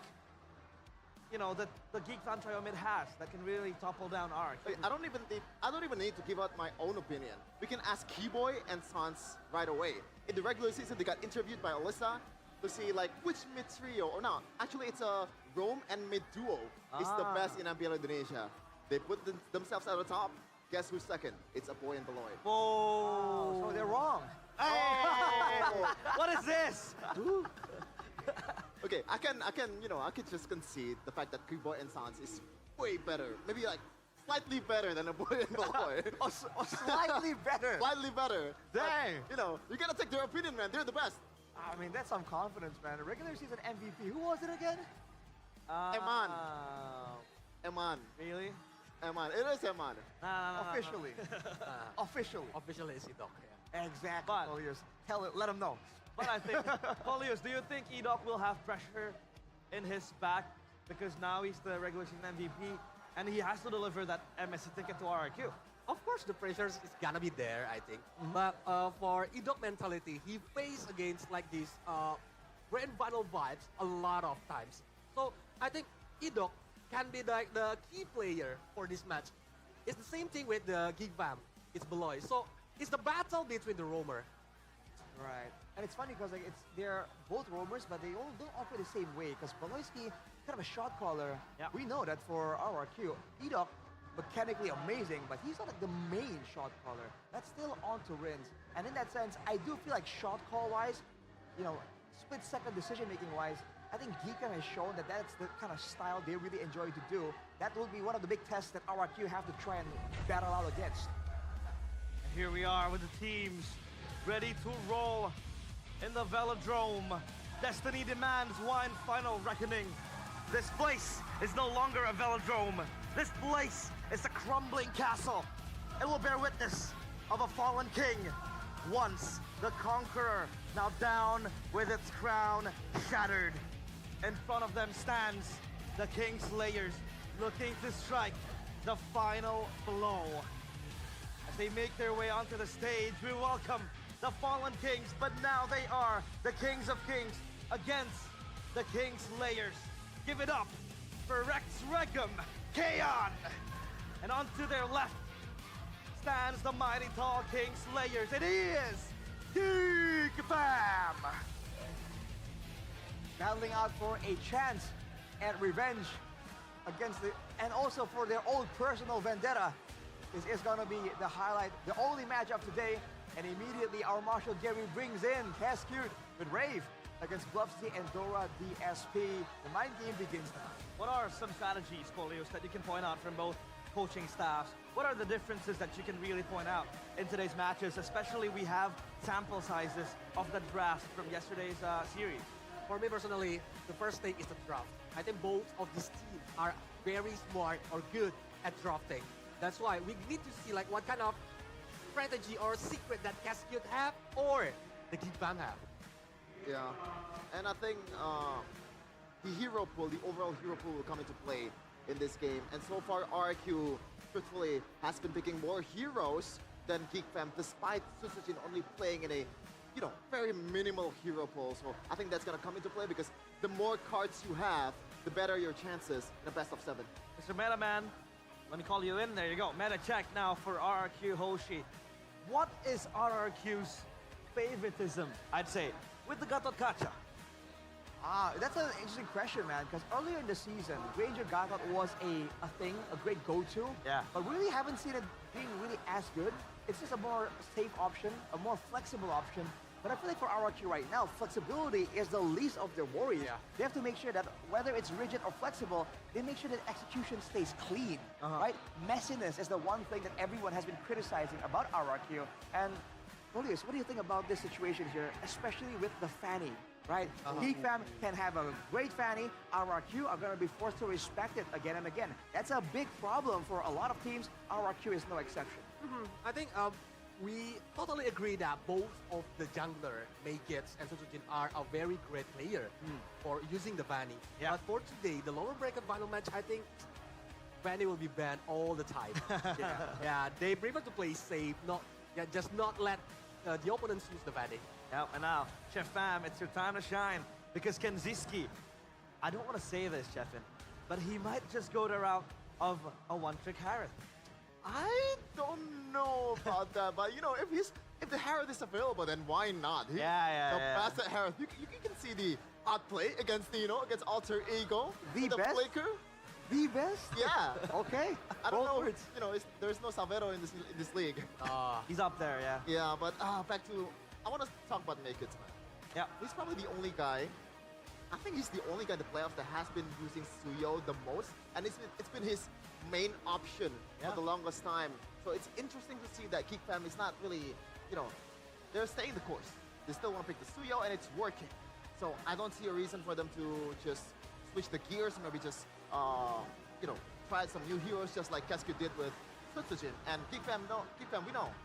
Their game plan is stick to what works. Yeah, and I think it's fair to, it's also important to mention the fact that teams understand that Maykit is a great assassin player. So they draft and also ban to try and limit the options there, like the Fannies, like all these other assassins, like the Ling even, that Maykit can do well on. And when that happens, the Suyo is a bit of a best of both worlds. You can kind of be an assassin, but also be a fighter. You can also poke, but also secure kills. So I think that's why we're seeing the Suyo really rise up in popularity, specifically for Maykit.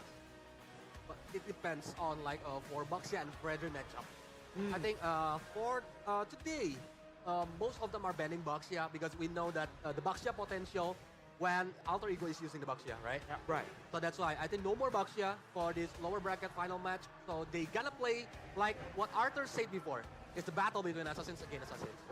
Because I feel like the Baxia in the hands of RRQ isn't really the best option. I mean, you put Baxia on Edok, he's not going to play Maker, right? Like the Thickville Implosion. You put him on Sutsujin, it's not really, the best Baxia. So you're gonna want to put Sutsujin on a winning matchup. And by the way, the rival showdown, the Smiling Jungler versus S-tier Jungler. What are, Chefin, the stark contrasts between Maykits and Sutsujin? The stark contrast is The other one has an MPL ID second team nod. What is this? Okay, okay. Yeah, it's gonna be interesting, especially for Sutsujin. We mentioned about the Baxia Qualius, and you mentioned it too, realize. They're not really the best at using Baxia, the thing that you said, but also, they're up against Onyx. We have to take that 0% win rate with a grain of salt. And I think they're going to be able to execute the Baxia much better in this match compared to before, because Onyx, they know much better, but how to counter that hero.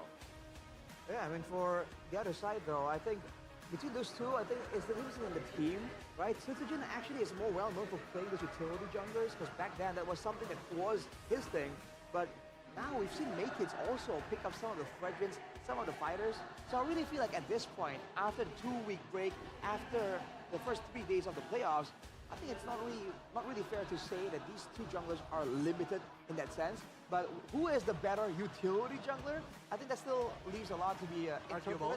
For Assassins, I feel like it's fair to say that for Sutsujin, to join the Hayabusa he can compete with, the Fanny is all for Maykids, man. It keeps the victory here by the Samsung Galaxy S15 series for RRQ. Don't a surprise, bring the pocket strats in, bring in all these creative strats, but make sure that you have the right execution as well. I think that's the most important thing that they have to kind of focus on after they really have this creative style coming in from Kescute. For GeekFan, minimize the playmaking potentials from Edok and Dairon. That's been a massive win condition for RRQ. And yeah, give a boy a carry mid hero, and Farsha is a solid option. I think, yeah, I agree with that.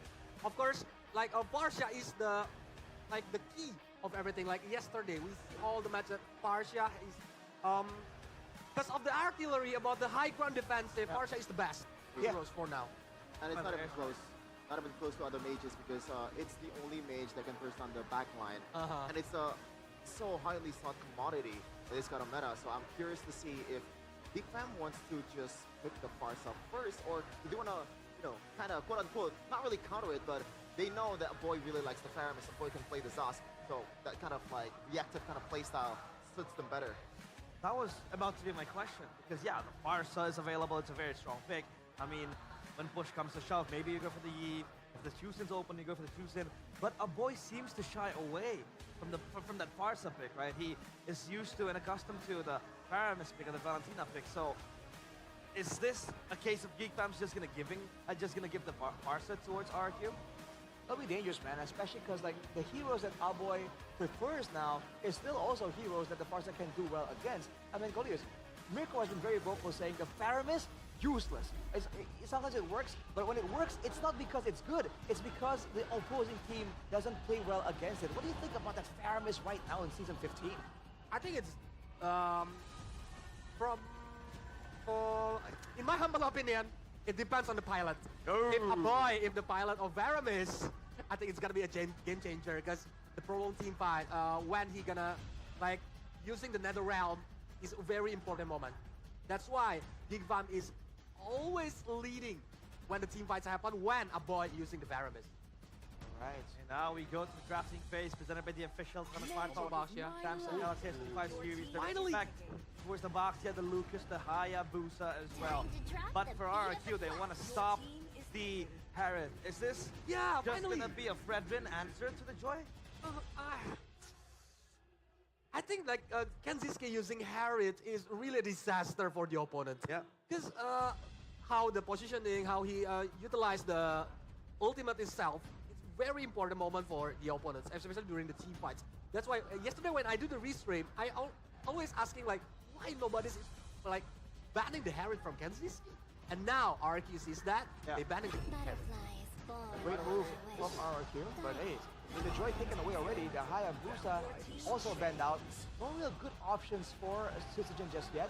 If RRQ want to go for the Fragrant, they better go for it before the second banning phase. But with the Tsushin and Phobius, they're already gearing up for a brawl type situation. Geek fans, do they want to oblige and go for and fight fire with fire? I gotta say, I think this is gonna be an easy mid lane pick for a boy. There's a lot of options that's good here. If you want to just a pure counter towards the Phobius and also the Jushin, Eve can work. The Farsa can still work, and it kind of limits the potential of the boat laner of RRQ. They want to pick a Granger, they want to pick a Irithel or 1-1. It's still gonna, that's I guess the trap that Geekfam is gonna set in this phase. The Badang, a playmaker that's very important right now. A lot of teams have been contesting it. It's a good flex pick option as well, but they've revealed the jungle and the golden already. An early 1-1, I guess Geekfam are thinking they're gonna ban the Irithel maybe and make sure that they take away all the dangerous laners. But man, that's a very bold pick. RRQ can go for it right now. Maybe that's what it is. Geekfam, pick Fredrin or Irithel, pick your poison.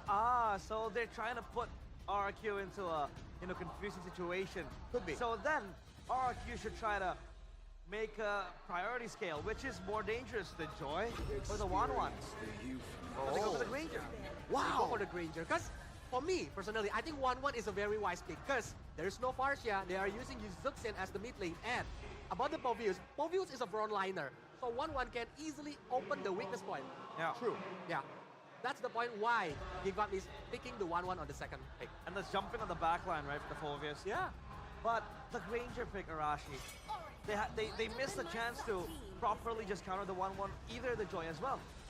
I think there's some plans, they might want to have a bit more range because they know they have a mid lane that's very short range. Because man, that's a golden opportunity to go for the Irithel and counter it. Mirko is very vocal about this. The 1-1 cannot do well against the Irithel. But now there's questions here about Toy, right? He's always been put on his Granger again and again. Yeah. Is he getting a bit too one-dimensional here? Because he used to play the Irithel and the 1-1. He used to play a wide variety of gold laners. Right now, the other signature pick for RRQ has been taken away by Geekfam. That Tigreal that was able to kind of turn things around against Onyx themselves.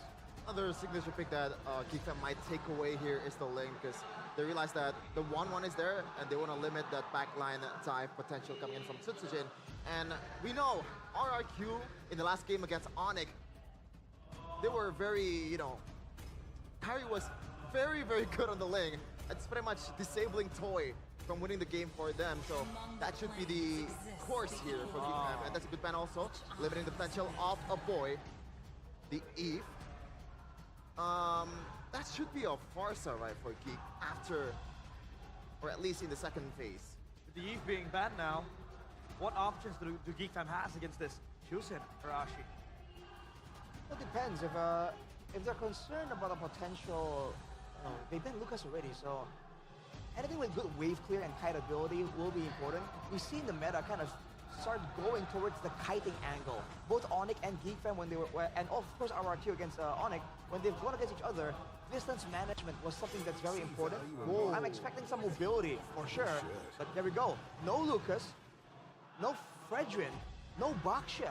So RRQ are losing a lot of options here, especially because we know Tsutsujin, he's only good on a select few heroes unless RRQ have something up the bag. But Geekfam, if they want to go all-out team fights, I think Varamis is in the option right now. They can pick the Varamis because it have a good synergy between Joy, 1-1 and Badang. Right. But Jeffin, is this a good, early pick for a full all-in combo? Oh! I was about to ask! And the Ruby comes through. Hey, we talked about this yesterday. Edoc, when he was starting out playing for RRQ, he was bringing out the Rubies. He was bringing out the Tigreals. Where has the Ruby been? And there you go, the Ruby. Mirko is very vocal saying it's not really possible, feasible, or wise to use it in the current meta. But you have to remember, this was the pick that Edoc used to explode onto the scene, making those plays again and again. We saw this similar conundrum in M6, I believe, when RRQ were trying to deal with a Joy, and they went with a Belleric. And I asked Mr. NMM himself, wouldn't the Ruby make a bit more sense, right? More spammable crowd control, still having the potential to be aggressive and defensive? He didn't agree back then, but now, maybe they found something, but the Lo Yi, dude, comes in. Geekfam with the macro threat. Oh man, this is, and there you go, that lane, as we predicted, realize. My oh my, that's gonna be very interesting, but now, Mirko and Gani, walk us through. Casters, time is yours. Thank you so much, panel. Ladies and gentlemen, welcome to the caster desk. I'm Mirko, joined here by Gani. Welcome to the lower bracket finals. For the first time in the history of MPL Indonesia, we'll have a full best of, at least I hope it's a full best of 7. Let's see. I don't want to jinx anything. Just so that I don't jinx it, it's going to be 4-0. We're not going to see a best of 7. Hopefully we do get a lot of games though, all right? And who will it be? Will it be the Kingslayers or will it be the Kings of Kings? The two teams who've enjoyed the paradise that was the upper brackets will now battle in the depths of the lower brackets. Ladies and gentlemen, welcome to the Land of Dawn lower bracket finals. One last ticket to MSC at EWC. Yeehaw! Game 1, Land of Dawn. A little spell check here, nothing too crazy. 4 flickers for RRQ, 3N and Inspire for Geek. Who will strike first in this best of 3? Ladies and gentlemen, let's witness and enjoy the game. Really good stuff from Geek Fam in the drafts, I feel, man. Like, they were 2 steps ahead of even us here on the caster desk, picking up the 1-1 while the Irithel was open, but it's okay because they knew that RRQ could have gone, or should have, I would say, gone for a jungler, knowing that a lot of it will be banned out. But turns out, Geek Fam instead went for the roam bans, taking away those playmakers from Edok. Something that we saw him utilize very well yesterday, almost being the key factor in a comeback up against Onyx. Looking at the emblems here by IndieHome, pull yourself together for both a boy and Kenzie. And also we got to pull yourself together for Edok. A pick that Arashi's been talking about, you know, where has this been? It's a signature pick for Edok. A lot of times we see these comfort picks, Gani, and it just doesn't work out. Sans on the Lilia. Let's see if Edok can pull off the Ruby. It's a little bit of the risk taking here from side of RRQ. That's going to be an airborne. Geek Fam and RRQ, slow early game, touching and going. No spells triggered as well, and it seems like they will go all in the first turtle fight. Turtle 1 is going to be a big point of contention here for both these teams. Again, the Ling pick towards the end was the only choice, to be fair, right? We were talking about the Fredrin, but it was banned out. Good pin down, Rins on a utility pick as well. A boy, this is what I like about a boy, right? When he gets his hands on the carries, Rins pulled back already. Set up better for Geek Fam for Turtle 1. Yeah, I mean, it's a great reminder for Boy, who was on the 1-1 against Kyrie on the Ling, and he struggled in that game. So Sujin looking to replicate that gameplay, and let's see, will it come to fruition or not? Seems like both teams, though, taking it slow for the first turtle take.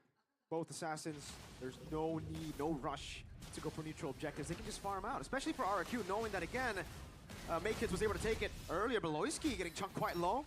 Turtle number 1, Maykids a level ahead already. Sojin still on the orange buff now. Good Lantern Flare, Rins backing away. Time with the flicker forward, get in the Dark Wave, and now Infernal Pursuit over to the back. A boy to be caught as well as time continues! Beloyski got 3! Tempest of Blade will not be able to find a mark. That's gonna be Maykids. Almost getting it, now in the mid lane, Riz, no Crimson Beacon. Edok mounted by the glue. Tyrant walking up, gets a basic attack onto the lethal. Wanderer Gob still with immobilization, looking for the kill. Another grab, a flicker missing. Edok getting away 1-1, but Geek Fam, Beloy and a boy are back on the turtle. Dyron with the Dark Wave again. He collapsed on the turtle, Dyron looking for an escape route. Boom, bang, chomped up by Gobs. A boy coming in as well. Immobilization, 3-man Dark Wave. Dyron pinned down again, a free turtle, and a kill for Geek Fam. RRQ, they are struggling to find the connection in that turtle taken. Yeah, that was just clean discipline execution from side of Geek Fam. Now, can they translate it to the later stage? Prediction, we got colors. Wow. Town prediction by our new application, GoPay. RRQ. Okay, we're 3-3. All right, it's equal. Coleus, me, and Arashi, we've gone RRQ. We have a battle amongst ourselves. But remember, this could be a way for me to curse, you know what I mean? Okay. You're teasing us. Very convenient for me. 4 minutes in, just the 3 kills in total. And yeah, Toy and Kenzie, safe farm so far. Untouched. I don't think they have spent their spells just yet, so that's pretty okay. Toy, though, already rotating towards the mid. Yeah, trying to get the double lane. Something you can do against the 1-1 when you have the Granger is, again, utilize that double lane. Mainly on the Granger, too, you just have a lot of kill pressure in lane, but Beloyski has been able to neutralize that really well in Game 1. Constantly rotating to keep Kenzieski safe, and we really see a shift in styles for Kenzie. I think in the regular season early on. He always wanted to go for the 1v1s. They got soloed by Iman, and after that, he had to go through a whole redemption arc. Practicing in scrims, getting better, and now he decides, for the most part, not to engage in the lane. Yeah, looking at the Adams Corrosion, yeah, 3.1. Oh, 400 between the two, 500 even, so that's an edge. Good, I'm offended. Rin's already with Lantern Flare. Now again, Beloyski gonna be caught and will be taken down. Toy picks up the kill. Another Lantern Flare over to a boy, but the Brave Smite gets him back to safety. Also the regen. Unfortunately for Toy, just a tad bit late. Could have been a stack on the Sky Piercer. Out of position, Beloyski there, punished and unlucky for Geek Fam. RRQ, they have prio on the next turtle. Geek Fam, can they recover? Another I'm offended over. A boy gonna be caught again. Lantern Flare not there. Kenzie. Dive on the back. Dark Wave. They put a pursuit with a pin down with a pinch crack as well. A boy still gonna be caught as well. 1 for 1 though in the end. XP for mid. Make kids on the turtle. What an initiation by Dyron. Oh, perhaps Beloyski looking for an initiation. Uh-oh, Kenzie picked up half-second skill. That's an all-in onto the back again. Turtle gonna be taken. Edok pinned down to the wall. Gets over the wall. Sutsujin. Tempest Ablaze. Beloyski waiting for the pin again. Oh, Sutsujin! Finds the connection and Kenzie falls. RRQ, they may lose out on the turtle take on the first one, but second round, it is all them. It's been so equal that at this point, I guess we gotta talk about scaling. Geek Fam have secured the first 2 turtles in the game, and RRQ have found really good trades on the board. A turret up top, more kills. Do they have the scaling? They certainly do have damage when we get to late game with the Ling. The 1-1 falls off, and Joy goes crazy in the late game. Rins with the flicker out already. I think even if we get to the late game, it's kind of equal, but the diversion plays, I think, is what really will set the 2 teams apart. Once we get to mid to late, once these turrets start to fall, and once the map starts to open, that's your player. Boys with the Rage Might again. Crimson Beacon to the back of Boy with the flicker out. Fist crack. That's a cancellation. Sutsujin stuck. Tempest Blade. Mounted up, still taken down. Great Sky Piercer stack now. Is asking to be pinned down one more time on the Edok. As Make Kids jumps to the back. Dark Wave canceling the dashes. Edok will be caught in the crossbow. Tang! Toy gets a double. 4 to 6 on the scoreboard. 1 to 1. Beloy and Edok plus Gobs. Great recovery, at least for Geek Fam, right? Could have really gone worse, but it's still a win for RRQ now. They're looking for the siege towards the mid, but Geek Fam was there to just defend and clear. Yeah, let's take a breather. 1.2k gold between them, but okay. That's surprising. RRQ winning on the audience prediction? Extremely surprising, you know? Probably one of the smaller fan bases in Mobile Legends. That's a joke. RRQ obviously going to always win these audience predictions. The Kingdom is strong, very strong here in the arena too. And then they got the Fem Unity outnumbered by what, like 3 to 1. Quite crazy. 1,000 gold in. And to be fair, RRQ, they built themselves such a good composition to deny the joy. They have so many displacements. You see, usually you just wait for Tyrant to pop Dark Wave or that shoulder bash, and then you'll be free. But now you have to deal with, again, the Jusin, the Ruby. And technically, Sutsujin can land a Tempest Ablaze on him, knock him up. Goes both ways, right? Let's see here, this First Lord has spawned. Geek Fam, again, they're behind just under a K. They have, compensation. Holy Crystal, though, that's a big power spike for Make-Its. Uh-oh, I'm offended over the Gobs. Has a spread. Will be able to utilize it. Beloyski with the pin down over to Tyrant now, and that's with all in with a mobilization as well as Rins pops in, Crimson Beacon, walks it forward! Dark Wave, crossbow tang! That's gonna be Make-Its finding the connection, but aiming for back, Tyrant falls. Make-Kids in the back, tearing them apart, finding a kill. Sutsujin locked down by the fist crack as Kenzie lets the basic attacks fly on Ling. Both teams trading punches. This time around, Geek Fam, they were able to have the right control, and 3 members of RRQ out. The reactive draft of RRQ has not been able to get them the mid-game wins. Geek Fam waited so patiently for their power spikes, that Holy Crystal right on cue, Ghana. You mentioned it, and they went in. Explosive initiation from Beloyski. Saw that Tyron was opposition. Once you get one of those things, again, one of the core components as to how they've been able to deny the joy, it leaves Make-It with so much room. Rins, it didn't really help that they were kind of scattered in that fight. No. They gotta play for Toy. Toy has 3 kills still, 2 stacks on Skypiercer. It's really tough, right? I mean, like what, 2 minutes ago, RRQ had the gold lead, 1,500 gold. 2 minutes later, Geek Fam, almost 3K. And they're not done on the offense. Lord is still marching bottom side, that's a diversion. Oh, pin down!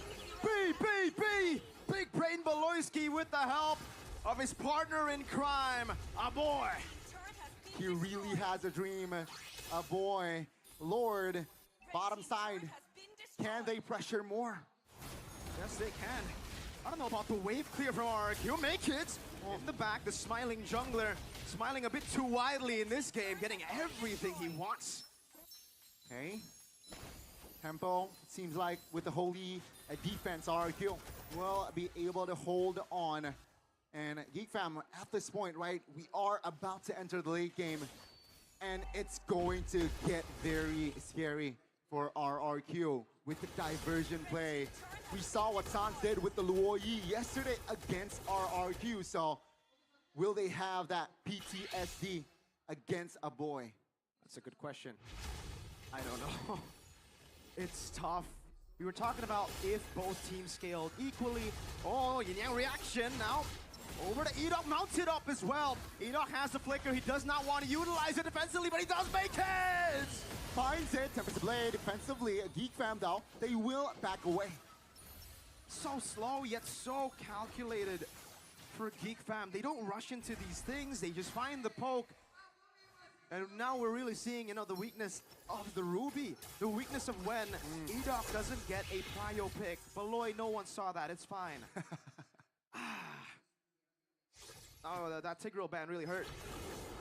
Great read, right? Yeah. Draft-wise, especially in the second phase. Better than Nonic. But yeah, Haskell's as well, Kenzie. So that survivability gotta take into consideration where RRQ might go for the all-in, but the Haskell can be clutch for Kenzie. For sure. He's gone for the crit build, ladies and gentlemen. Diversion from a boy with a dream, a boy with a catch! Again, Sujin. That's Sujin though. Calm, collected. Okay, so at least he has secured the true damage item within that endless battle. So I guess he has chances, right? And now he is controlling the top side, and Geek Fam, they're gonna blitz this. BOD for Toy. Big item, electrifying beast over to Lord already. They want to blitz this as quick as they can. Substitution, nowhere to be seen. Make it, secures it, Rinse. Ball before the crossbow tank gets popped in. Now again, comes to the back line, zoning them away. Siren isolates himself. Dark Wave. Crossbow a Tang. Healed it. And another diversion from a boy! Setsujin dove in! Tempest of Blades will find a boy, but is it worth it for the cost of the mercenary's life? Bang, bang, bang, bang. That's 4 RRQ members eliminated. Damn! That's 2 times more bangs than you see in the title of the video game. RRQ. Now they're really on the back foot, and man, this reminds me of an old version of RRQ. An RRQ in their toughest times, only relying on their gold lane. Called them Skylar-centric back in the day. Currently, it's all Toy. During that time, gotta remember, they were a defensive team. They are so good at defending. Will that characteristics show in this game? They're behind almost 7K. Defending a Lord, can they pull the defense out? And that team was actually knocked out by Geek Fam, making it a 1v1 against the Mercenary. Once a part of his team back in the day. Now in the mid lane of Siege, Edok walking up, Gobs with the spread already as Makis walks up his Rins, pops in the Crimson Beacon, big resource. RRQ still holding on. They want to prioritize to take this Lord down. Geek Fam patiently waiting for a mistake. Oh, that's a mistake. Kenzie, way too aggressive. Luckily, you have a second chance when you're on the 1-1. RQ weren't ready for Edok to find a target like that. Base turret down in the far lane. This is of immense value for Geek Fam. All right, seems like RQ again. They are able to defend the Lord here. Second Lord, and By the way, Ruby became the second most picked hero. That's a pull. I'm offended. Now diversion into the back. A boy finds it, and he will be able to pop in. Kenzie's deep in the side again. Sutsujin Strider, but let's stay and make his. That's going to be Dyron though. Trying to find counterplay. Toy finds it. No crossbow tang. Interesting. Okay. Mackenzie would pop it in. Ends up being 1-for-1. Gops for Dyron. I guess you could say the losing team usually benefits from a 1-for-1 trade, but I don't know about this. I think it really still benefits GeekFam knowing that, again, without that front line, they can't open their own jungle. GeekFam has full control of the Kingdom's jungle. Really hard for the RRQ composition to open the map, right? Hidok, sure, you're a Ruby, but Ruby's not a hero that can really face check, especially when on a losing team. So let's see here how they handle it. Seems like RQ's play is just clump up, send Sutsujin far lane, but this time a different approach. Sutsujin joins immediately. But while you look at that, Wind of Nature already built up. Veloci actually taking a half. Make kids threatening the back. Wind of Nature. This is a big item for GeekFam, for Kenziski. The only real threat for Kenziski the entire game, 60 minutes, has been physical damage dealer. Now reaction to cancel out the conceal. A boy gonna be engaged on Tyron, finding the rock wave. Toy in the midst of it all. Now with time in the back with Sutsujin. A boy will be falling again. That's gonna be Make It Tempest Blade. Trying to go for more. Kenzie's gone live with a crossbow tag. Edok mounted. Kenzie go and fist drag over to Sutsujin. On the wall, he falls to give Kenzie a triple. Only one man left standing. Toy. He deals with the wave, but GeekFam have another. Let's see RQ. Toy, will he be able to defend this one?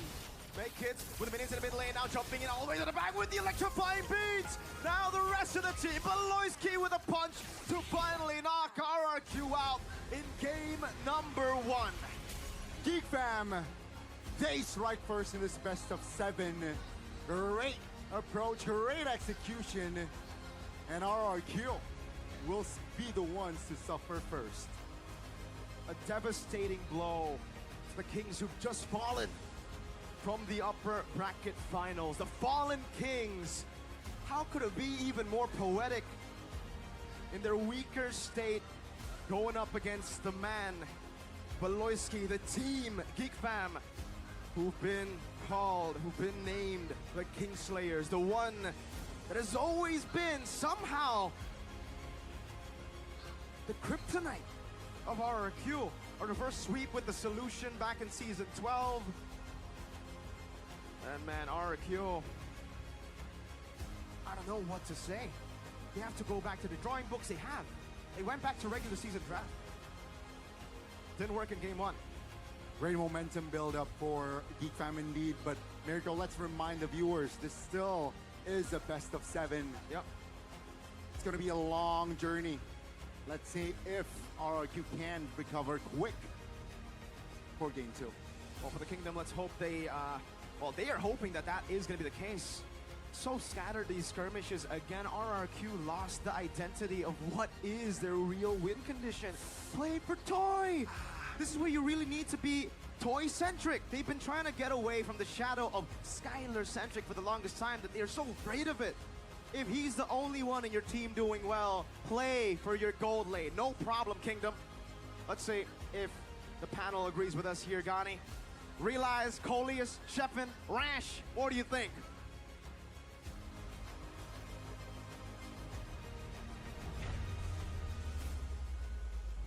GeekFam, they throw their punches first on towards RRQ in what was an exciting match. It is 1-0 as of now. They still need 3 more wins to come, so Chefin, calm down a bit. BO7. BO7. Arashi, first thoughts of that game. I really feel like RRQ, again, we're just a bit disconnected, man. There are so many moments where they're gonna be diving, but not really, right? And funny enough, when Mirko mentioned that, right before Mirko mentioned that, oh, they're not really playing for Toy, I said the exact same thing right here. Like, Toy is doing pretty okay even in yesterday's matches on that Granger, and they never really play for him. They don't peel for him, they don't help him out. So for the most part, Makekids had a field day just looking for him in the back line. Yeah. Contrast that to how Beloyski was always on Sutsujin's case, dude. Every single time. And my question is, do Ling and Ruby is a wise pick for this team? Because Ruby is not too sustainable to be on the front laner. But if we are talking about the Bobius cannot start the team fight as well as Ruby. That's the problem. And Maykids is always free to go to the backline. I guess like it starts with the draft. You mentioned about the link pick Coleus, but I feel like there's no really other good option there in the second phase. The second banning phase from GeekFam is nothing sort of brilliant, man. That Tig ban and also the Fredrin ban. That just gives Make It a lot of green light to just go crazy to backline. And I feel like that's also the big factor why Make It didn't even die a single time, despite them kind of drafting towards Make It's counter in that Ruby in the second phase. I like odds that Geek Fam has now in their pockets. It's favoring towards them. The player of the game presented by the official tournament smartphone Samsung Galaxy S25 series. It is May Kids, and slowly but surely he's growing to become a man. The smiling jungler, man. Look at this, every single moment in the early game where RRQ were trying to use the Phobia's power, was trying to use the Ruby playmaking potential, and the Tushin in the early game. Very, very annoying. Geek Fam were able to just stave off, wait long enough, and then once RRQ are kind of scattered, they've overcommitted to multiple objectives in the team fights, multiple targets, they strike back and immediately make it. Kenziski, whenever they decide it's time to go, usually most of the resources are done. And Beloyski on the Badang again, defensive, aggressive, you name it, man. He was being so active all across the board. Yeah, that's what I'm talking about, man. In the draft, I feel like for RRQ, or actually you mentioned it, it's more of a reactive draft compared to GeekFam. But GeekFam, they can go both ways. They can be as aggressive as they want, especially with the Badang, and also the diversion coming in from a boy. Look at this. This is the nail of the coffin there. Oh my god, Citogen fell in effort, but I feel like this is not really the wisest of trade there. Just, you know, a boy and Citogen getting traded out. I think that's enough. Yeah, because the DPS is still there. Kenziski is 1-1, can destroy the base turret. And they got the important base turret, which is the bottom base turret, and where the Lord is on the top lane. And in this moment, I think it's already disaster when I see the Maykids go to the back line, aiming for Rinse and for the toy. Speaking of the draft, I want to ask a specific question in which I think Geek Fam has the upper hand. They were able to trap RRQ into, banning either one of the counters towards a specific hero, right? For Geek Fam, they had Kinziski with 1-1 as a winning condition. Second one, they had Joy as well for Make It as the winning condition. Left open for RRQ was either to pick the Earthal or the Fredrin. What do you think about this thought process? How was Geek Fam able to steal away those two heroes for themselves? Well, I'm thinking like if you were gonna go for the Granger anyways, right? Then why not just go for the Fredrin? You know what I mean? Because like in the end, even if GeekFam did ban away the Irithel there, then they would still have the Granger, the option for the Granger. And if they want to force that onto GeekFam, their final two bans were the Tigreal and the Fredrin, right? So if they picked Fredrin there, then they're gonna have to pick between letting Kenziski lane against an Irithel on a 1-1 or face the Tigreal. Either way, I feel like it's a better option compared to what happened here. So you're saying they should have just saved the gold lane pick in the second phase? I dare say, I think so. Yeah, I think that's also my take as well, especially with the fact that there is a Joy, and I don't think there is any. It's a no-brainer pick, the Fredrin. Yeah. And the Granger is just there. I don't know, man. I feel like what's up with Toy and Granger? Yeah, it worked in the regular season. The win rate is absolutely amazing, 80+%, if I'm not wrong. But in this case, I don't see like a big reason for him to go for a Granger instead of just going for like Irithel right away. So my assumption is that they wanted the Dead Sonata to help check out, check for information. Because they have the Tushin, right? Usually you would see something else there like a Selena to try and counter and find information for the Tushin. But for the, against the Lo Yi. But because it's unavailable, they go for the Granger, which is the next best thing, kind of. But again, it's just trying to pivot a bit too hard, a bit too creatively. And it might be also the fact that they want to leave Toy to kind of play for himself. But again, even if that's the idea, the Moscov's still open. I mean, realize you're like, one of the best Moscovs in your opinion. Again, in his own opinion. So, what was that? The Moskov against the Joy, right? Against the Badangs, I feel like it's really not a bad pick either. So, but I think RQ have the game plan want to conquer the early game. Right. Because it's against Luoyi. They don't want GeekFam have the map control. Yeah. Although you can use the diversion freely. But the game plan execution is not well. That's why on the early game when Beloy can stop 3 person using the visual, it's a disaster for RIQ, especially when Susujin already used his ult. He cannot contest for the first turtle, and then it keeps snowballing for the game. I think they were really tunneling on the Lo Yi as well, because if you see how they were playing in the early game, it's hunt the Lo Yi. Dude. that was the name of the game. Wherever a boy was, he was just getting hunted again and again. But you have to think about this, right? They've stopped the Lo Yi from being a big damage powerhouse, but they're allowing Kenziski to farm. You know, they're allowing Maykits to just farm without being invaded as well. So I think it comes back again to what is the plan here for RRQ as far as their aggressive goals and also their defensive goals. Do they want to shut down a boy, or do they actually have to focus a bit more on Maykits or Kenziski? And by the same token, in the fights, are they relying on Sutsujin to carry the fight, or are they relying on Toy? And they have to kind of figure out which one works better and make a call there, because I think it's kind of sporadic all over the place. Yeah, it's all gonna go back to their drawing board, at least for Keskut and NMM and Rave. But as of now, we are going to talk about our MSC Battle Plan Indonesia representative, MSC Legacy through the ages. Now, I have a quick question for you guys. Who do you think is the best squad or the best Indonesia MSC team ever for you, Arash? The best MSC team like from Indonesia? Yeah, for example, like your favorite iteration. Do you realize what he's trying to do? Yeah, I know, exactly. Nah, I'm just asking for your, Is there any other answer aside from the team that almost got the golden robe? Okay, so it's Onyx.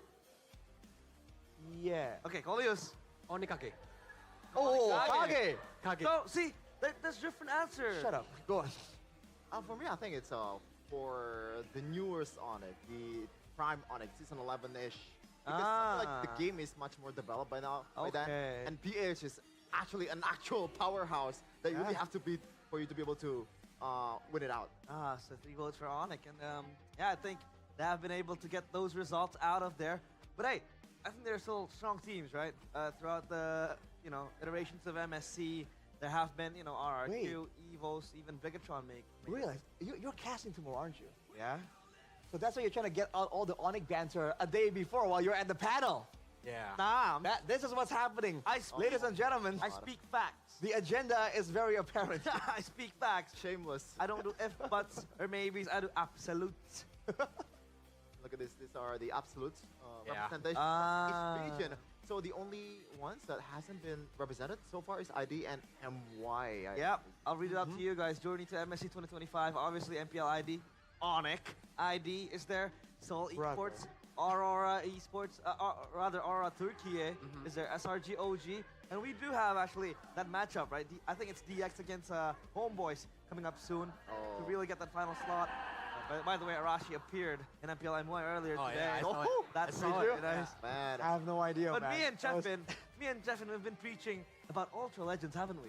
Yeah. This is, by the way, Kolius, if you don't know Ultra Legends, this is a team that was formed just as a group of friends. They're friends, basically like that party on that party that you have in the War Cup, like Just a hangout party. Yeah, they're like hangout party. They don't really have that professional background. I mean, some of the players do, like Rice Cream, for example. But the jungler's name, by the way, is Throw Boy. Throw Boy? Yeah. To be fair, he was throwing a bit of times, But we gotta take this the result, man. But whoa. Wait a minute. We have a breaking news. We have breaking news. Is there any asset to this? Because if not, I think we're gonna break the news for you. It's not going to be DX. It's going to be Homeboys who will be the second MPL MY representatives in MSC. Congratulations for Homeboys. Mr. MPL MY man, what can you say about Homeboys? I mean, they're cool, man. They have they have this wild style that I think really makes for what the cool kids are calling absolute cinema these days. Well, you know me. Since back then, I like seeing a lot of action in the Land of Dawn. Yeah. Right. So I'm really happy that that's the result we have going on. Yeah. I like Soren as well. Soren has been not just in game, but outside of the game, he's one of the most entertaining players that we have. Period. I don't care if you like Sword or not. What I like is my Samsung Galaxy. Okay. What is? Hey, Kolius, by the way, he came up to me and he was like, "Do we use the A35 5G today, or is it going to be the S25 series?" And he pulls out casually his S25 because when it comes to gaming, the latest Samsung Galaxy S25 series is the real champion. This smartphone is incredibly powerful for gaming thanks to its specs. What are its specs, Arashi? Me? Yeah. You're gonna ask Coleus. Okay, Coleus, Who's the ran spec. through it. Read out the specs, Coleus, please. It had the Snapdragon 8 Elite for Oh. the Galaxy processor, built in on 3 nanometer technology, making it the fastest processor ever in a Samsung Galaxy device. Wow, by the way, With I this was- cutting-edge performance, Yeah? I think your gaming experience will be super smooth and totally lag-free. It is lag-free. Can we open MLBB? Yep, Real of quick? course. By the way, I was taking notes on the Samsung Galaxy S25 series because I like taking notes digitally. You know, like I like paper notes, but you know, they get kind of messy and all. And digitally, I just, you know, kind of write myself. Let me write something to show you how beautiful writing with the S Pen is, right? It's called the S Pen. It's basically the Samsung pen. Can you play? Can you play with the pen? Cannot. Is there even any use for to play like this? Maybe Beloski. That's what Beloski needs. I'm gonna write this. Oh. Never mind. And by the way, if you do have a Samsung Galaxy or any Samsung device, you can go to the Team Galaxy Zone Cam by Samsung Galaxy. So Coleus. Okay, I'll go. Yeah, you'll leave right Yeah. now. Yeah. Whoa, hey. We still need you here. What's going on here? Hey. We still need Coleus here, but yeah, like I said, I'm writing here. I don't think you guys can see, but they can see. Onyx Champ. Onyx Chimps. Oh, wait. What'd you say? I'm reading what he wrote. What'd you say? Onyx Champs. A champ. Come What's on. that? I couldn't see. That's kind of. Okay. You can't. I didn't say that. I didn't say that. That's real. That's handwriting. Yeah. My okay. handwriting is bad, but hey, you know, aside from this beautiful S Pen that we have, it also has the Gemini Live, a feature you can literally talk to about MLBB. If you don't have friends like me, I talk to Gemini. Oh. It's like you have a personal coach. You can even Yeah. ask the Personal item coach. build for the heroes that you use. Yeah, when you're playing, right? You can go like, Gemini, can you help me? I'm up against a Leslie in lane. What do I pick? Who do I, use, or what do I build? Claude. Because no, no, you don't. You get cancelled. You're blazing the wet. He's a bad coach. Took you a little while, dude. That's why I need Gemini, man. Yeah, you need Gemini. Hey, can Gemini be my girlfriend? Be your girlfriend. I don't know. I mean, You can probably try and work it out somehow, Yeah. right? But I don't think I would advise it at all. because how do you feel when, Gemini knows whatever you're doing? It's in the heart, I don't need any kind of physical. You don't have to be that down bad, Chefin. There's a lot of fish in the sea. All right, Coleus? I mean, you're a married man, and you don't need Gemini to show your love. But sometimes I think Gemini can give me a good advice. Right? Marriage It's advice. not about the Mobile Legends only. Gemini. Family consultant, business consultant, tax, I don't know, maybe like you Everything in can this count your phone. tax as well. Everything. Everything in this phone. Maybe gift recommendations, because I hate that the most. Like, oh, there's an occasion here. What do I buy? Date, please. Oh man, Gemini, brother. I want help to me try out. out. I want to try out Gemini here, but the phone is set up into Indonesian language, so can't really use it right now. Because you cannot speak Indonesian. I can't. I Yeah, was born and raised in the you're U.S. foreigner. At 6, I went to Europe, and at 8, I went to Hungary, and then Yeah. at 10, I went to the UK. 12, I had to go to China. I can see why you're from Hungary. Why? What do you mean? Whoa, This guy! What is Wow. going on? This guy, dude.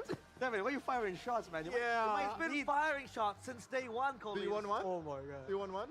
Make sure you don't complain when I fire back. Okay. Coleus is though. Coleus is my G. You know what he said? He said this. Gold gap right now is bigger than Eterna's forehead. Okay, we don't talk about that. Imagine. We don't talk about that. I wanna. alright? Nah, I will. No, I will dig That was back rough. You on know- your past crimes. I'm sorry. Chapin. You know, Okay. Coleus, the thing is, he said it when he was casting, and Eterna was on the panel. So she heard it, and she was like, what? What? What are you Hey, saying? let me clarify for all you guys, Eterna lovers, not lovers, but Eterna fans, Eterna fans. Eterna I mania. actually genuinely apologize to Eterna for that. Like, without even laughing. Like, I really, Yeah, that was it's my okay. mistake. There's It's all good, man. It's all good, man. Okay, that's all good. Now we go back to the game. Previous game recap. Kenziski with the 1-1 and Toy with the Granger. If it's not the Granger, what do you think the RRQ needs to put him in? Well, again, the Aerithal comes to mind. Remember, when Toy first debuted, right? One of the big... Yeah. heroes that he kind of one of the big picks that he actually showed up on was the Irithel. He was able to do this weird play where he hid in the bush, and once everyone went by, he came in with the heavy crossbow and just got like a triple kill out of nowhere. So again, this is a man that understands how to play a lot of other heroes, even the Harith to a degree as well. I'm pretty sure. So I feel like that could be used in the drafting phase. But again, I feel like what's the idea here? Is it going to be the gold lane? Is it going to be the jungle? Right? Because if you're trying to get all the lanes in a really good spot, I think against Geek Fam, that's a bit too idealistic. Yeah, right? you cannot be greedy. They won't let it slide. Yeah. Even the Moskov works really well. And by the way, that Moskov play, I believe that was against Geek Fam, right? Where he was survived with a... I know, right? So why not just use it? It works against Geek Fam. Did mention it against the Joy as well. You can have self-peel. So, all right. I think immediately from the second game, if you've seen how Coach Keskut operates, there's going to be some changes immediately. Yeah. I do wonder though. Again, with so many options, sometimes a blessing could be a curse in disguise. With so many potential options as far as which role you want to prioritize, which one is Keskut going to be focusing on, right? Yeah. And I do wonder if there's going to be any particular plan for Dyron and Edok, because I think that particular combination with the Roman EXP being so important for RRQ, the synergy between the two has to be really, really good. I think more so than just like what lane opponent they go to. That's true. Now, we're gonna prepare as we go to the drafting phase presented by the official smartphone, Samsung Galaxy S25 series. Sorry to cut you off there, Colius. Do you have a point to make?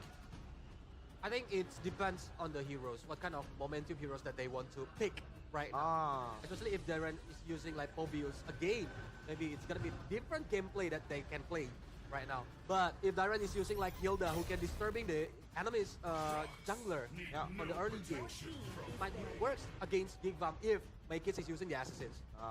Yeah, indeed. I mean, the Hilda is obviously the bread and butter if you want to try to disturb the assassin, and they will ban out the Joy. Is this respect warranted? Well, but the other cat is open. Harith is open. So you have to pick, two poisons at the same time. I think this should be an easy Harith, right? Do they want to go for a chip first, maybe? That should be an option, but it hasn't been working for Beloyski. It only worked. Oh, never mind. Whoa. Was it banned in the first game? Yep. RRQ banned on the first game, so that's why Geek thinking about like picking the Suyo on the first pick, because if they not pick the Suyo, RRQ might pick the Suyo on their first pick. Oh boy. But right now, against Suyo, Maykits, are they gonna use the chips? I don't know about that. I think chip is free. Loyi is free. They go chip Loyi? Is that a possibility? Onyx, Sprat? Onyx can pull it off, but Onyx, in a way, are built kind of different, Colius. I think it's a tall order, but RRQ, they've been experimenting with some crazy picks, but no. They go back on the Tushin. Oh, man. And the Gapot Kacha. Oh, is this gonna be Geek Fam with the Loyi chip? I mean, Beloyski loves the chip. A boy plays a Loyi as well. In the previous game, he was playing that as well. I think it's still gonna be a Bedang again. And they're gonna still save the mid lane for the second phase, just the way they usually do, man. I don't know why. They always save a boy's pick for the last pick and left him with like crumbs, But they can have a different approach here, I guess, because oh, never mind. It's still gonna be the Harith consistency. I mean, there's no reason for them to stray away from this almost guaranteed winning hero, in the team fight. Now the question is, what kind of frontliner do you pick? Oh, shocker! It's gonna be a Bedang again. Oh, the 1-1 take up by RRQ though. So I guess it won't be a counter matchup against an Irithel. That's much guaranteed. But yeah, the Farsa I think has to be respected immediately. And along with that, I don't know, heroes that can kind of like sustain from the crossbow of tag. Oh, Faramis? Oh, Faramis. Hey, Geek Fam have been bringing it out, Despite Mirko's advice, Geek Fam have been kind of adamant on going for that Faramis. And by all means, it is a signature hero for a boy. And you mentioned it, Colius. Depends on the pilot. Because the pilot is a boy, right? Yeah. But now, I think it's gonna be a very aggressive gameplay during the early game from the Geek drop. Because they have Suyo, they have Badang. It's very powerful on the early game. And they can give space for Kenziski to farming. Yeah. And join the team fight later. the Harith is a late game monster, right? But the Yeah. Stuyo and the Badang, I think really enables early game as well. I mean, with the Jawhead, it was so good. With the Badang, even better because now you have a set. You have a sort of a way to just open up the map, and even the skirmishes is going to be very nice. But now, Geek Fam, what are they looking to ban? What are they looking to ban? First one is blue, so they want to secure an easy matchup for the EXP, but I'm still focusing my, what's going to be the Apoy pick here, because I feel like when Geek Fam is playing against a 1-1, they always need to somehow either pick the Farsa, which has already been banned, or pick either Lu or Yi, or the chip. So Lu or Yi is getting banned. There's still an Eve that might be an answer too, because considering that, the last match, RQ versus Onyx, that was the saving grace. That RWM, a single ultimate from Sans, was able to get Savero down to 50% HP in a flash.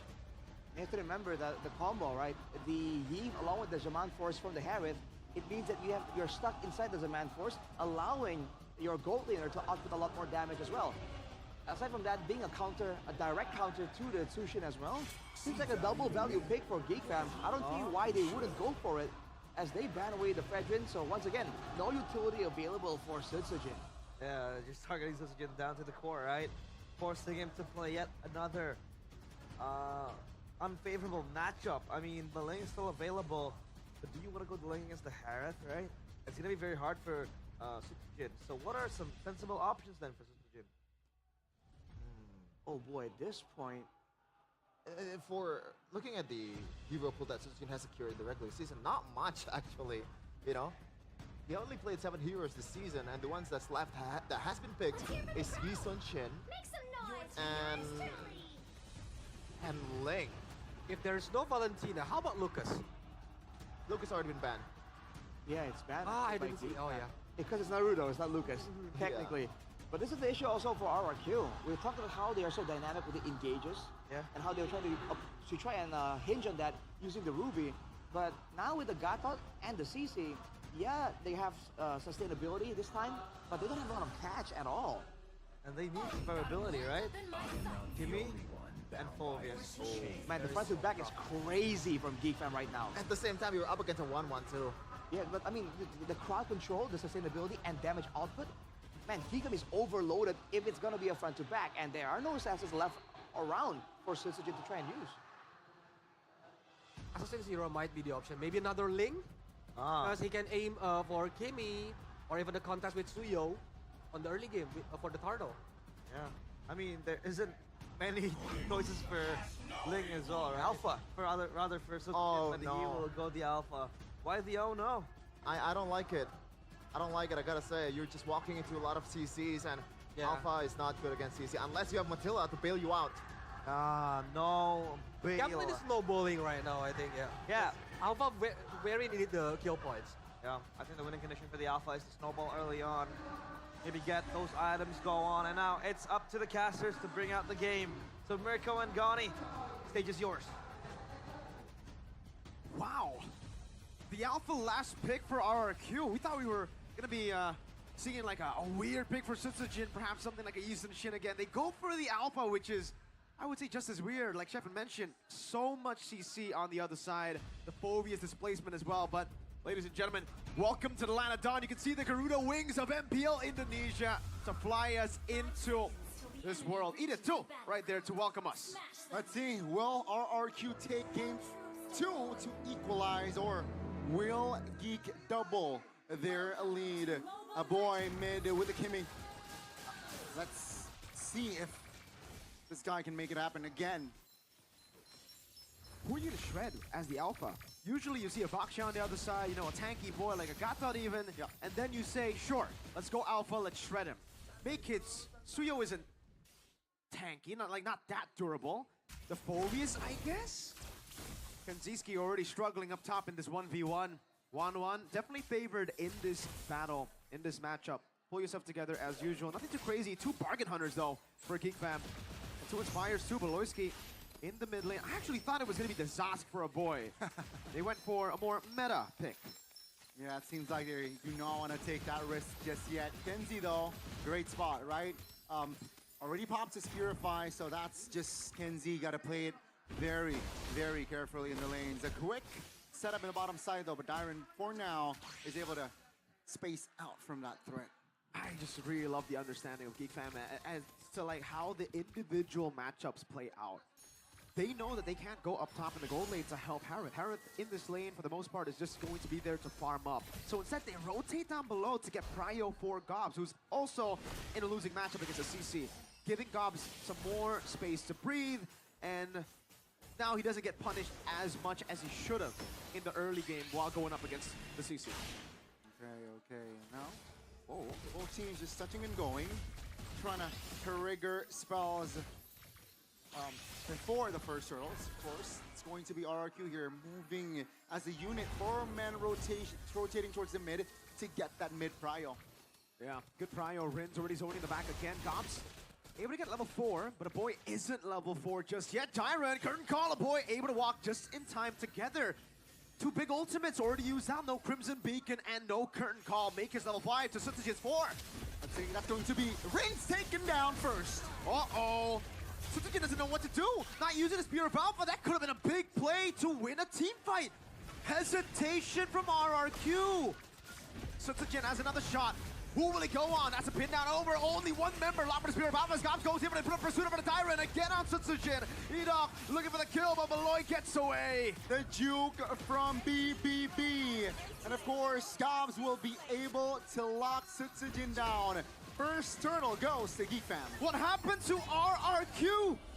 The clean, calm, composed early game system of Keskute is breaking in front of our eyes.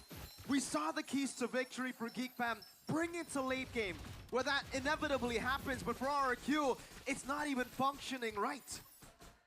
Keep in mind, folks, that RRQ, they're the regular season champion. Right now, 3 minutes in, they're behind 2,000 gold. That is significant. And it's so glaring that this 2,000 gold lead, yes, was from Geek Fam outplaying RRQ, but also from RRQ hesitating. Greedy. Also greedy. Greedy, hesitating.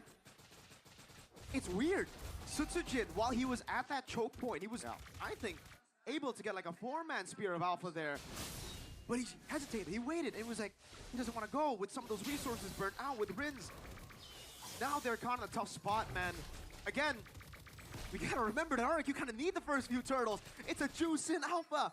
Yeah. They get outscaled by the Kimmy. Even the Harith, the only lane that RRQ has to play with in the later stage, I guess, is where the CC outscales the Phobias. But even then, it's both XP laners aren't really the best in late game anyways. It's not a 1v1 for that EXP, but you mentioned it. 2 big resource was used already. So maybe perhaps that's why Alpha also Sutsujin looking for a pick. Uh-oh. In the bottom. Oh, good flicker from Gobs. Now look at 3. Doesn't care. Sutsujin gonna be taken very low. Gobs is going wild. 3 members. And now Make-It is in for the cleanup. Wants to jump in. Will be able to go for the Soul Sever. Taunted out by Edok. But he's gonna go for the Quella. That's going to do wrong. Finding the best crack. Make-It is unkillable. Dyron can't get to him up top. Kenzie. A Soloed. little too aggressive. No purifying. Yeah, Toy was able to find the solo. That's big for RRQ, considering Toy will be crucial entering the mid, entering the late game. So perhaps that's their only saving grace for now. Still though, 1,500 gold lead secured by Geek Fam. Second turtle is up. Geek Fam has the momentum, but Alpha, remember, with the Spear of Alpha, can definitely turn things around. Good take there, Rins. Uh-oh. So low as we get the fight started. He has already used the Crimson Beacon earlier. A boy wants to go for the chase again. Ida holding onto the turtle. Sutsujin. Oh, pin down! Beloyski with a set. No follow-up yet. Ida looking for the taunt again. Sutsujin still on the turtle. Make it to the color. Toy won't be able to get in close. Beloyski with a pin. Spear of Alpha. That's beautiful. Still, Geek Fam though will suffer Beloyski. Uh-oh. Toy obliterated by the Synchro Fission. RRQ forced to run away again. This is looking like a stompy stomp. The Kingslayers are eating up the Kings of Kings. Oh, my lord, Rins.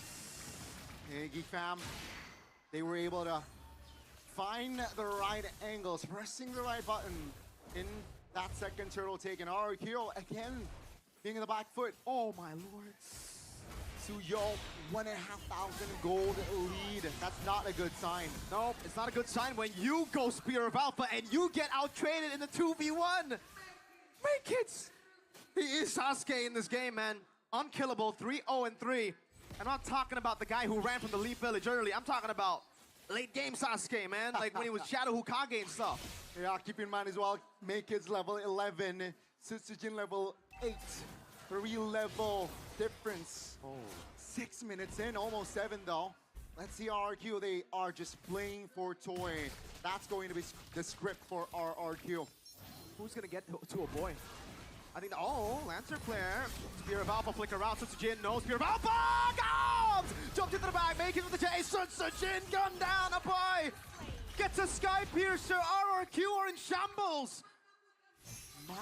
Oh my, Geek Fam. Their execution on this game has been almost flawless. And Kenzie, sure, he was taken down earlier with the solo, but seems like farm-wise, not too shabby, not too behind if you compare it to Toy. So let's see. It's going to be Geek Fam now with the mid-prio. As the inner turret bottom side has been taken down. Oh, this is not going to be a win. A Purify out already. 2v1. Edok is once again in a position where he has nothing to say about the game. You put him on a Gata Kacha again. This goes against everything that we've been talking about. RQ's strengths. They basically said, nah, we don't need it in the playoffs. And they really do. Turtle, perfect for Geek Fam. Oh, this is going to be tougher as we get into the mid game. Jakarta International Velodrome is silent, ladies and gentlemen, knowing that, again, minute 8 RRQ behind 5,000. Let's see, 2 items for Toy. Once he gets the 3rd item, I feel like, okay, RRQ can definitely get creative, and I think they need to get that creative play ASAP. Geek Fam, all they need to do is just stay solid, keep it tight. They should enter the late game later on with a healthy foundation. Sigani, I don't even think so. I think 3 items still. RQ won't be able to really do much. This is a tanky lineup again. Now that they're so far ahead, even tankier for Beloyski and Gobs. You jump around like that, Gobs is going to shoulder bash you. Gobs is going to displace you. You're going to have to use skill 2 for someone, one of the CCs, and they have overwhelming CC, as Shepard pointed out. Fraction Pulse, Immobilization Field with skill 2 of the Kimmy again, and then make hits with a Blade Surge. Phobias with almost everything in his kit. Last but not least, with the Badang. 1 skill 2 from 1-1, you try to fly and then you die.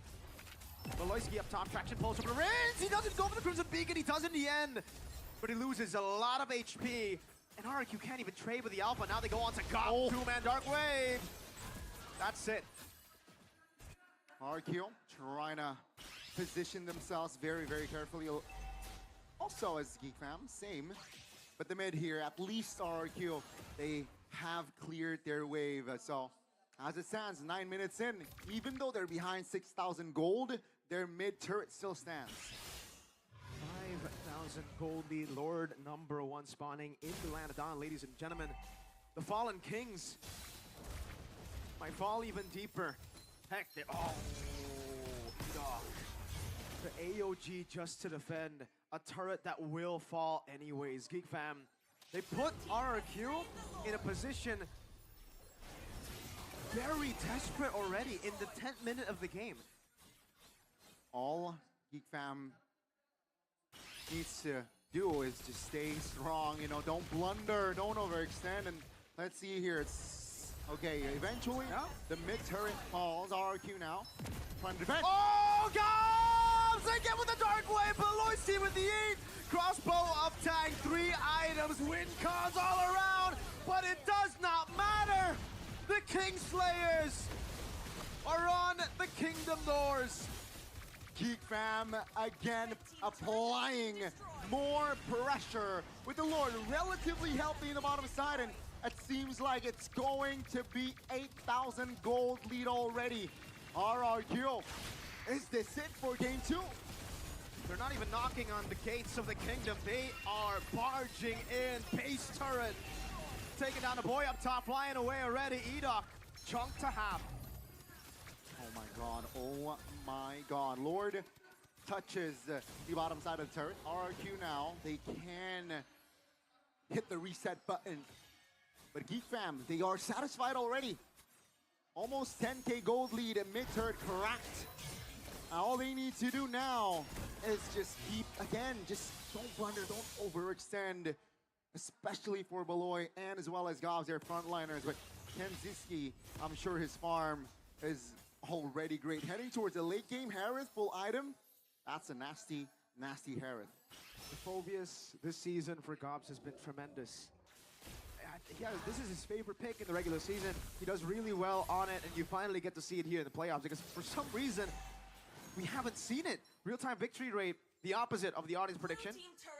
Samsung Galaxy S25 series brings you this 77 to 23% of RRQ. I'd go as far as to say that it's more 85 to 90%. Looking at, again, RRQ's composition that needs to win early. This is a Geek Fam outscaling composition already. That's winning in the early game. Now a pin down onto Edok and AOG defensively. Gobs has Flicker into the jungles of RRQ.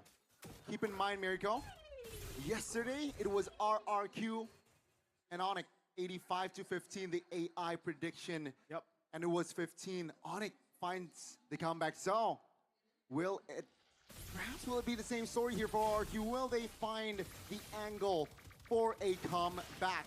Are you talking about the Tigreal Edok? Is that the game? That was that was Onyx defending. The 15%. Oh, traction pulse up, boy! What? Curtain call on him, Flicker out again, no damage. Traction flare coming down as well in the back line. Geek Fam crumbling. 15% is all RRQ needs. Geek Fam. What was that? Tyrant caught by the Dark Wave. Now they go all in. Taunt from Edok. That's going to be RRQ collapsing onto his Gobs. 3 members of Geek Fam down. Oh, no. Oh boy, and Kenziski with a massive blunder. RRQ are back alive. Their hopes grow by the second. That win rate probability is going down slowly but surely for Geek Fam and is rising toward the kingdom. Can we smell remontada in Game 2? They were behind, what, almost 10k? They have cut it down to half. Sure, Pariah, it's still Geek Fam, but that was a warning sign. Geek Fam cannot do the same. Rins! Oh no! Back to back, it was a boy, and it almost seemed like it was destined to happen to Rins. Hey, yesterday Rins did the same with the Selena against Onyx. Being in the mid, overextending, got punished. And it seems like that habit, right? That staying in the mid habit needs, again, it's just cutting all the momentum that RQ is trying to look for. And just like that, the chance of a comeback grows slimmer. It grew because of a boy, now it gets slimmer because of Rins.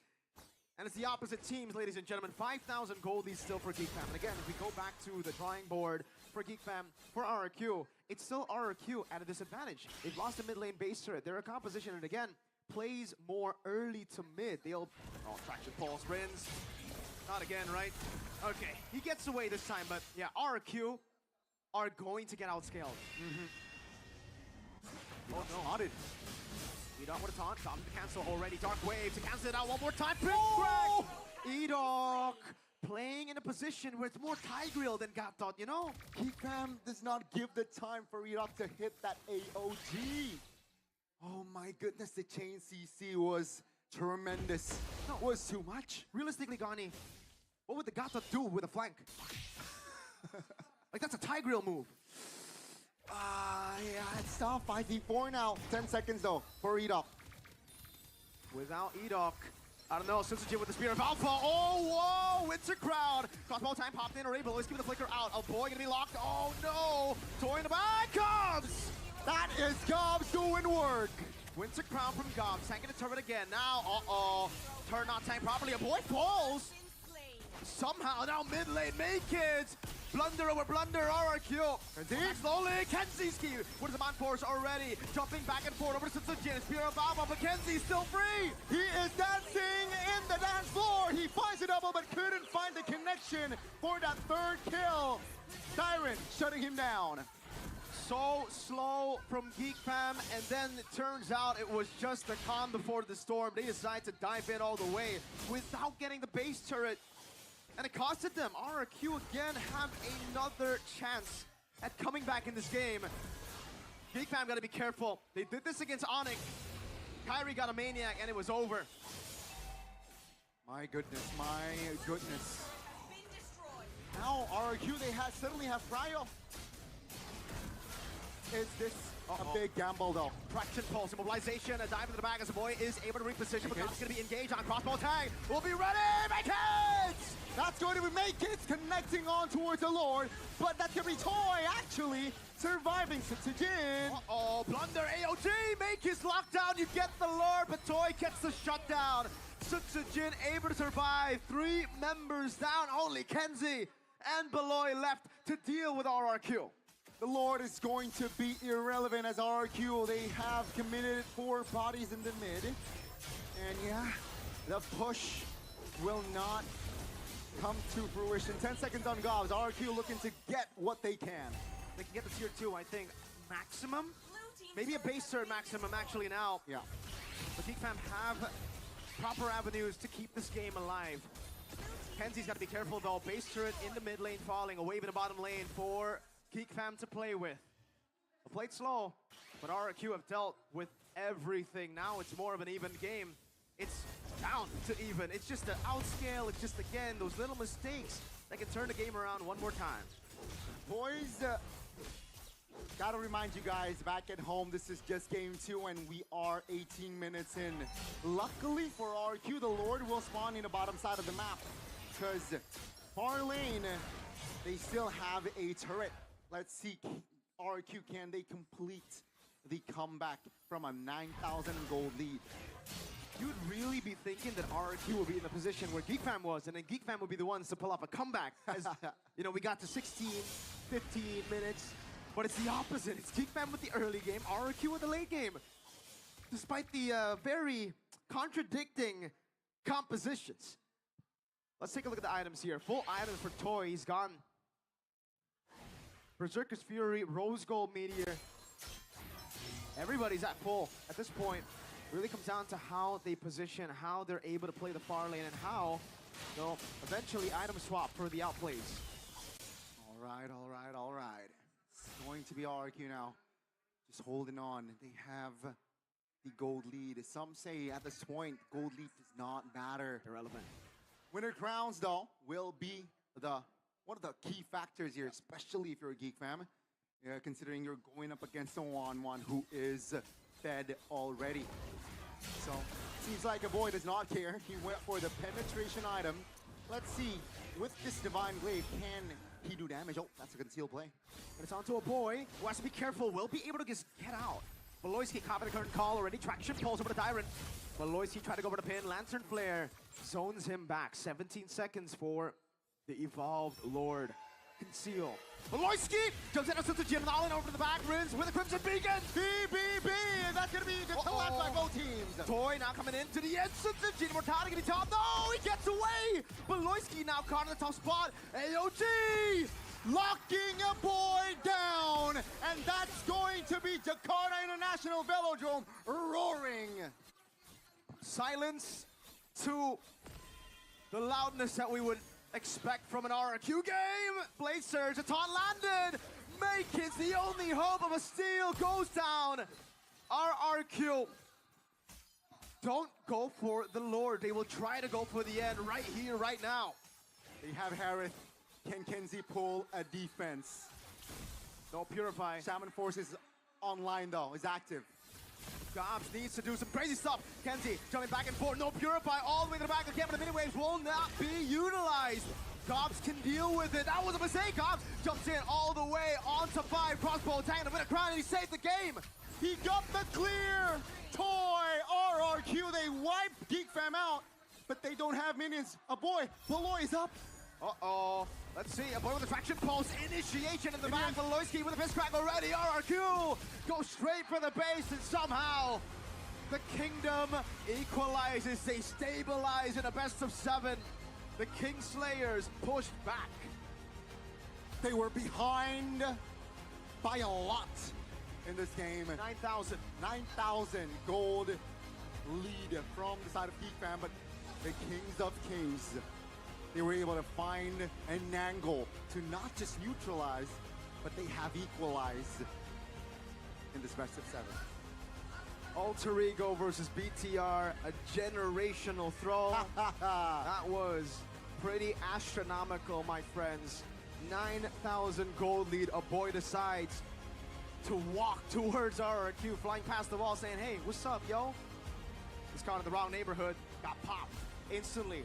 Shepin, oh, I can already feel the aura of the billion face palms that he is currently expressing. Probably, I can see the smile on Arashi's face, laughing at Shepin. But yeah, I mean, what a showing from RRQ. They were unfazed, and this was perhaps the real turnaround, right? For RRQ, the real foundation built. It was 20 minutes in, folks. Catch on towards a boy. That was very, very expensive. There's no real reason for GeekFam to really be in that position there. Kids, I would say at this point he tried, right? He had to try to do something there. The main mistake was, why would you fight with the conceal there when you have the far lane? Well, not far lane, but you have so much more to play with. Wave down below was pushing in.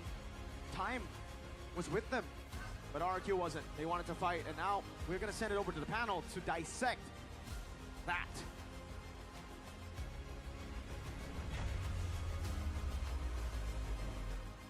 I don't know. What was that game?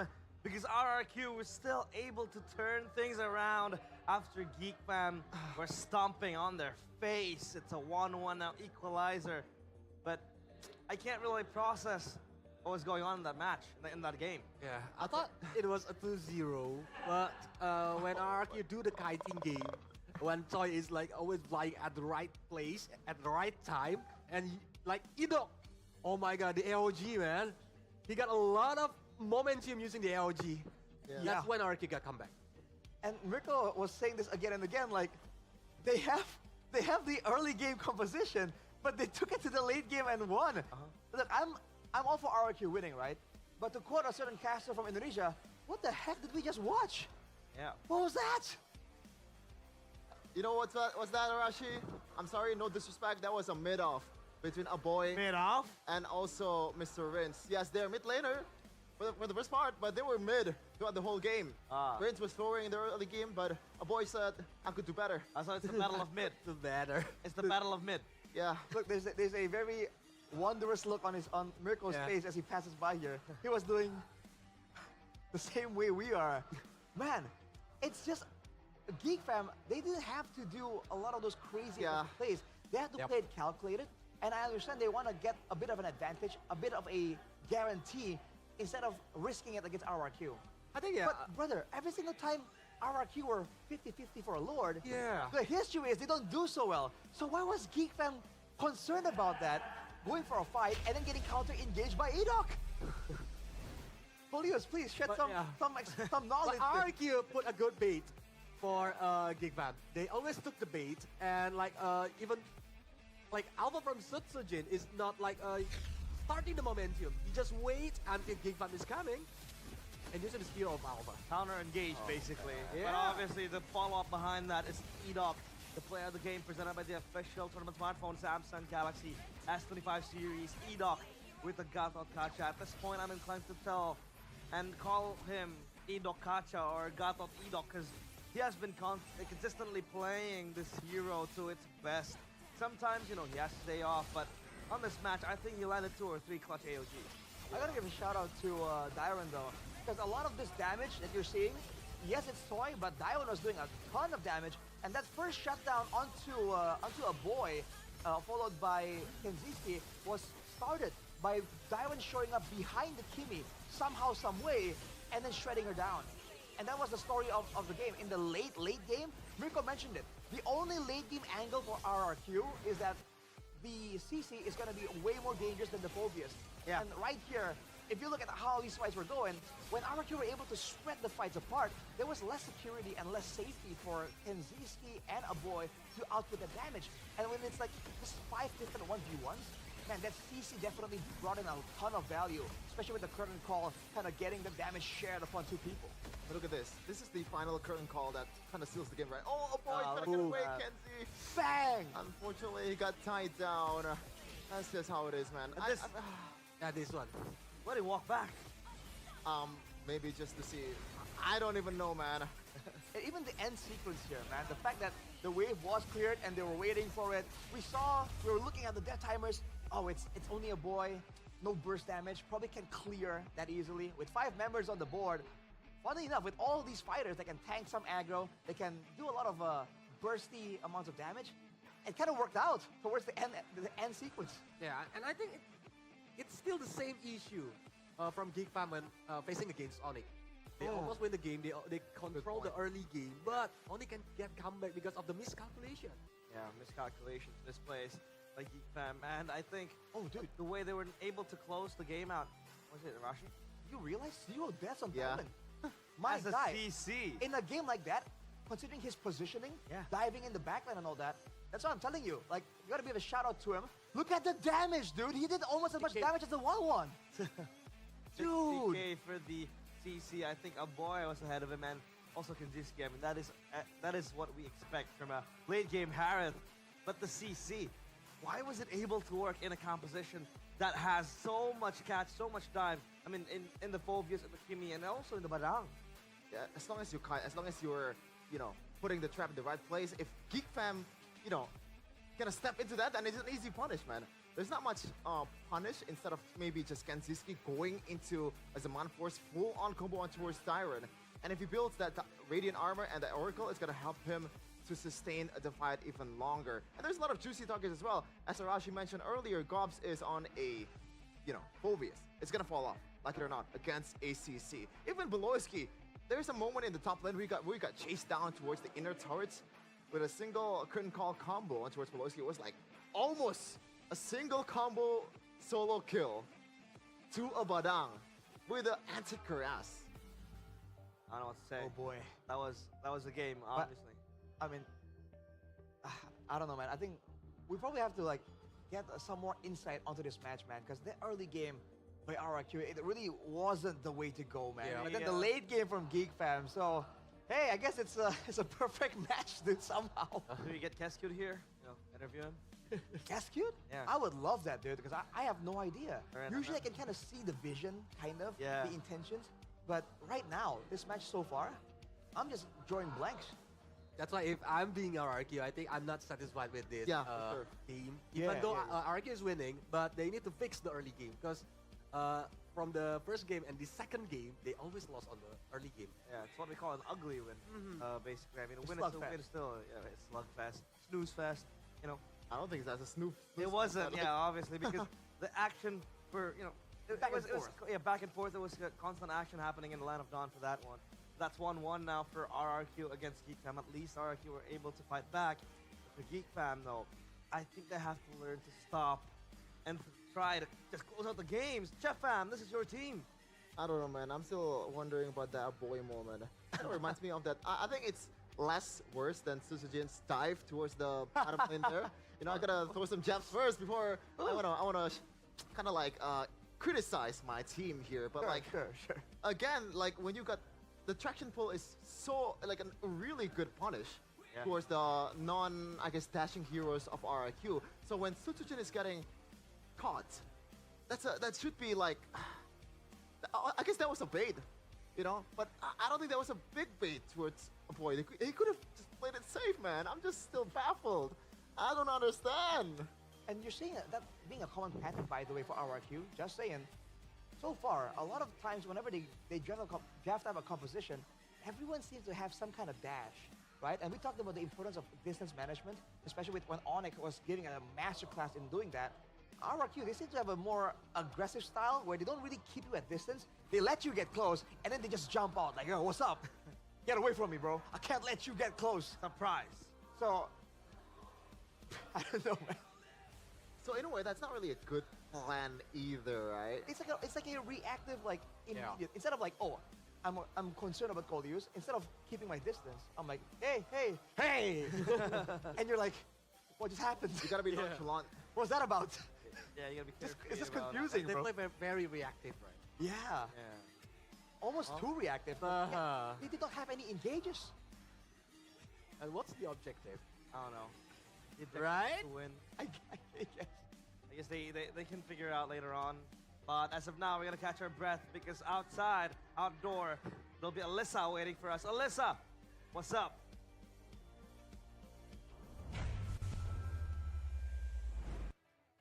Melaporkan langsung dari MPL Festival, mana suaranya?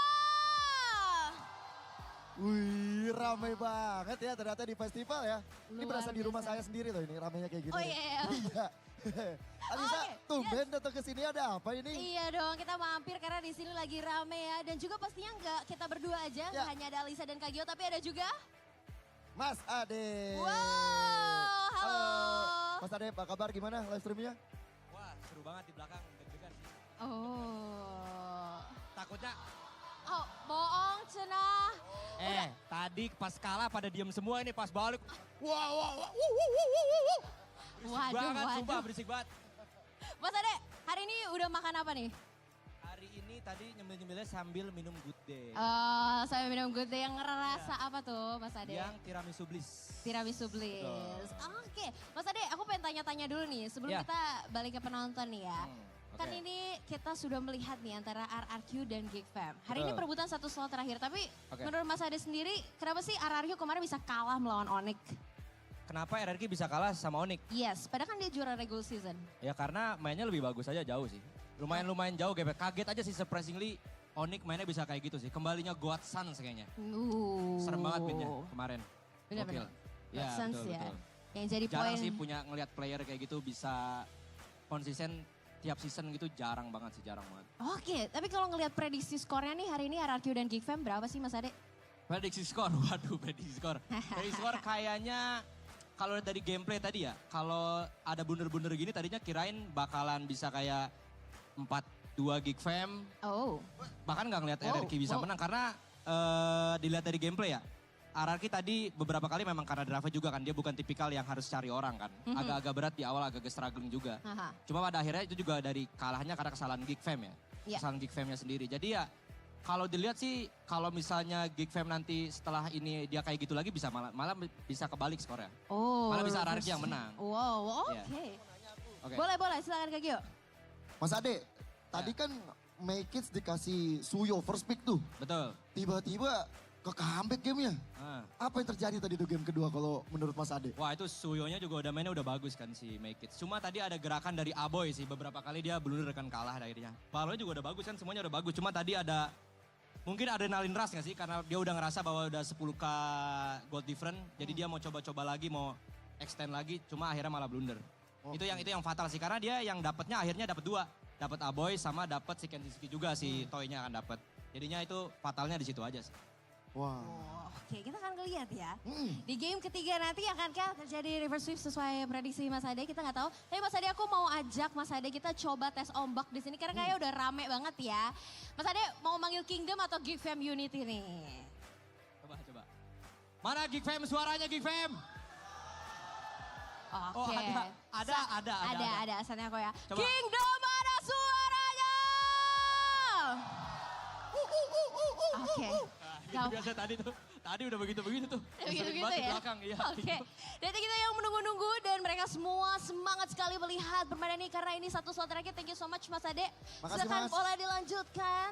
Thank you so much. Itu live chatnya gak berhenti-berhenti ya? Betul. Jadi kita live-nya dua sisi Dua ya. sisi. Dua sisi. Oke. Kak Gio, kalau kita sudah berdua di sini, kita mau juga bagi sesuatu yang seru nih untuk teman-teman yang ada di MPL Festival dan pasti yang nonton ya para superfans yang ada di dalam Jakarta International Velodrome juga. Jadi boleh kita agak mikir sedikit ya, karena kita di sini mau BBG bagi-bagi GoPay. Tapi kayaknya kalau misalnya kita mau BBG, kita kasih tahu mereka kasih Betul. Human Wave dulu. Human Wave dulu. Kalau mau mau ditampilin barcode-nya? Boleh ya, kita human wave dulu. Kita coba dari yang paling belakang ke yang paling depan. Dan nanti begitu pun sebaliknya. Oke, kita coba tes ombak dulu ya. Yang dari belakang sudah siap? Yang depan udah siap? Wih, kalau begitu. 1, 2, 3. Tangannya begini semua. Ini Ayo. yang belakang mohon maaf kemana? Yang belakang dulu ayo. 1, 2, 3. Enggak kompak. Nggak kompak. Karena QR-nya udah ditampilin Kak Pantesan. Gio. Langsung Mereka nggak ada keluarin yang peduli. Langsung keluarin handphone semua. Betul.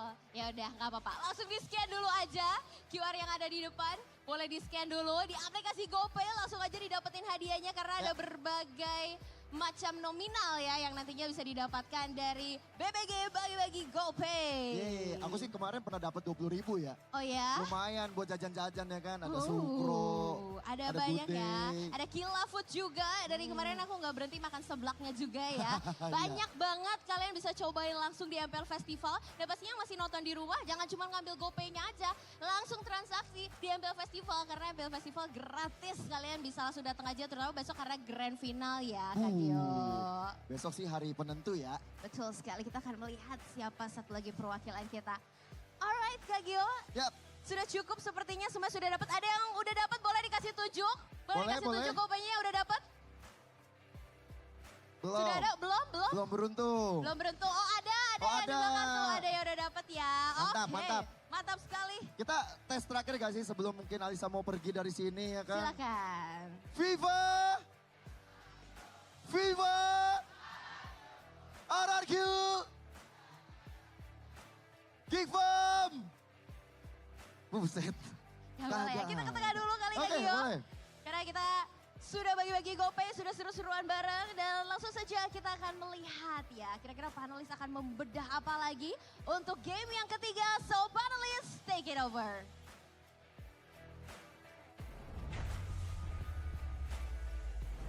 And why the hell is an alter champ shouting Viva RRQ? Yeah, he's an alter champ. What is he doing?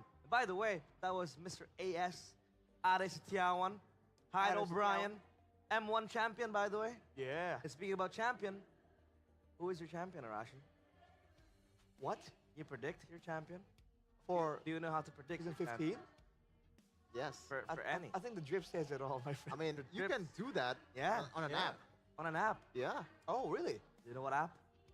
With GoPay, because from watching MPL, Mabar, or playing together, pushing rank, it's all pasti gege on GoPay games. You can also join the MPL GG party by voting for your favorite champion in every MPL ID Season 15 playoff at gopay.co.id/games. You're also guaranteed to win prizes. For first-time voters, you'll definitely get free rewards of up to 59 diamonds and 1 token, and the tokens can be used to spin for prizes. And as of now, the prizes include 5 electric motorbikes, vroom vroom, yeah, 6 smartphones. It's not vroom vroom because it's electric. Oh, But okay. like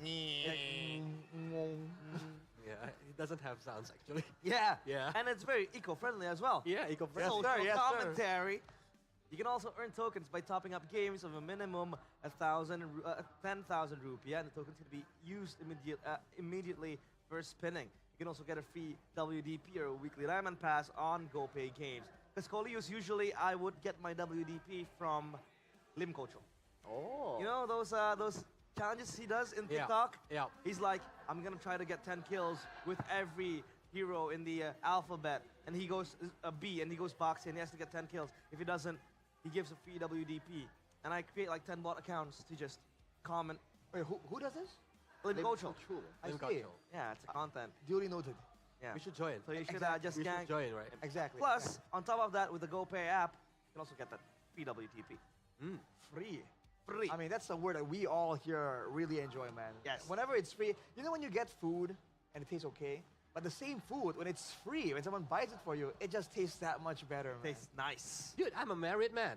Hey. I bought WDP by myself. My wife is gonna be angry. But this one is free, right? Yeah, okay. Olios, I mean, you know, baby's milk is very, very expensive. Yeah. You gotta save up. That's Caparino. How would you know?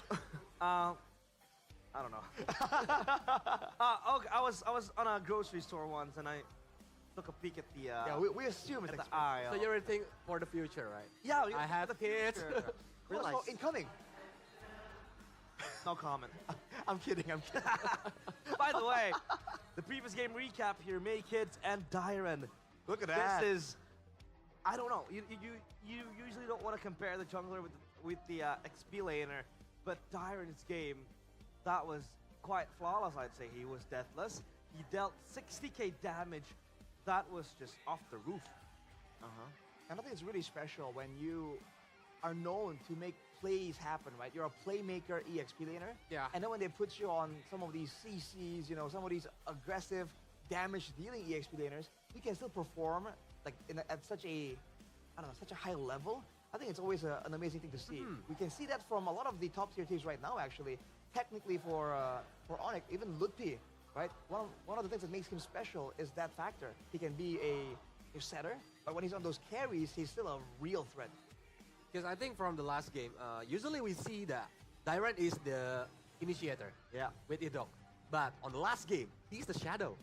Yeah. Even like Gigvam didn't notice when Dyren is go to the back line and give that much of damage, 60k. It was just attracting noise from Geek Fam. And then that I think was what gave Edok the gateway to just land a 3-man AOG, 2-man AOG on Geek Fam. You gotta say it to my face, man. I do. You hear the click on the tongue from Kevin immediately. On Geek Fam. You're coming onto my mic too. Oh my god. You have on two that ways. on that note, though, I think the fact that Dyren was able to play that EXP damage healer also is something that's complemented by the fact that Rens is on a Jushin. We've been really critical on the Jushin, but at the end of the day, like when it clicks, it clicks. Unfortunately, in the early game, it was just a mess for them. In the late game, much more use. And Rens, obviously, he's a pro player for a reason, man. He's not gonna make the same mistake, maybe like thrice. You know, he made some mistake twice probably. Yeah. I mean, gotta learn at some point. Hopefully. Fool me once, shame on you. Fool me twice, shame on me. We get that saying wrong a lot on the English desk, by the way, just saying. Oh, okay. We get it mixed up. You're the one who started it. Shame on me. There's a shame all around for everybody. We hope the drafts aren't a shame because now we are in the draft. Oh my god. Presented by the official tournament smartphone. Oh! Samsung Galaxy S15 Alia series. is open now. What is this Faramis band from RQ? I'm telling you, man. I'm telling you. I'm the only Federamis believer out of all the talent desk. I think if we are gonna assume that RRQ are gonna do what they did in the previous game, instead of having a damage-dealing mid lane and a tanky top AXP lane, having just someone that can do a lot of different things all together in every single role, I think the Faramis is a good option because an approach like that earlier can be easily dismantled by using a Faramis. It's almost like they were doing this weird 2-1-2 split that used to be meta. Holy. Oh, hey. Now Chip is coming. And Fredrin. Fredrin. Like we said before, that if like the assassin jungler is not working, the fighter jungler is not working, why not using the tank jungler? And now Fredrin is free, they're using it with Chips. So it's gonna be a combo where Chip can like show everywhere he wants to on the early game and using the shortcut. Aside from being a counter to the Joy Arashi, what does the Fredrin provide to the team, basically? Why would you want to pick it first? Well, it provides everything that RRQ were able to abuse to get a victory in the second game. It gives you crowd control. Oh, yes. Oh, man, Masha as well. Oh, boy. Masha Chip, man. Are they pulling an Onyx? This is a crazy combo. But yes, it gives you front line, it gives you crowd control, and it gives you sustain. Everything that you will want from an EXP laner because you want that damage. Oh, wow. Even the respect towards the X-Borg EXP, this is something that we haven't really seen very often. The X-Borg EXP, it was debuted, I believe, in MPLPH first, then Gops played it yesterday. And it's a kind of a, I wouldn't say a counter for the Masha, but it does well in the lane, especially when you're trying to kite. Now, this is, oh man, this is kind of scary because the Masha, not only it is good on its own, it can burst down all the backliners of Geek Fam and pretty much does not care at all from the incoming front-to-back damage. This is also bad news for Beloski because that's one less target that you could go for on a Kalea. That CC immune, once the health bar is disappearing, she has 3. So, it doesn't matter. But now, what about the Valentina? If Geek want to use Valentina, can copy the shortcut and other can be useful ultimate. That's a boy staple as well, right? Valentina. That could be in consideration if they want to ban it out, but as of now, I think RRQ needs to close this one out with the Uranus. Oh my god. Wow. Behind this? They just want to play on Tyrant. They want to build it on Tyrant. Man, that's a bold move, man, because I think before the Uranus even comes into conversation, usually the Esmeralda comes up first, and those are two very similar heroes. But I guess without a lot of shielding heroes, right, there isn't a lot of value to go for Esmeralda for GeekFam, so they go for the Uranus instead, and they go for the Kimi, and that's probably why, right? Against the Kimi, you stack up so fast on the Uranus, now that won't be an issue. But will the Lolita come through, though? Oh, I don't think so. With an EXP Kalia? I really don't think so. It was picked up in MPLPH, right? Yes, sir. The playoffs, and I think as of now, a lot of people are preaching for the Kimi, you know, or rather for the Lolita pickup against the Kimi. But again, Mirko mentioned it yesterday that MPL ID is very fast, it's brawly, it's high stakes and high tempo, and that Lolita, I don't think it can really match the pressure and the pace of the game. It's gonna be hard to win for Lolita, but I like that better actually. So they want to be a bit more reactive here. They're, I guess, like taking a page of RQ's book, especially with the chip. This is gonna be a fully like all-in team fight kind of fight from Cascade and crew. So you want to just respond with these two heroes. I was thinking something like a Badang because they want to just respond with the stunts. But I think this works better, especially Pulowski is most likely going to go to Kalea. That's what I want to say before. Kari might be the answer, because when you're facing against like Suyo and Terizla, the speedy light whale from Kari is very good. Because they have the passive when it can be blown and can give the opponents true damage. So Terizla cannot be too sustainable on the front line, especially during the late game. Makes sense.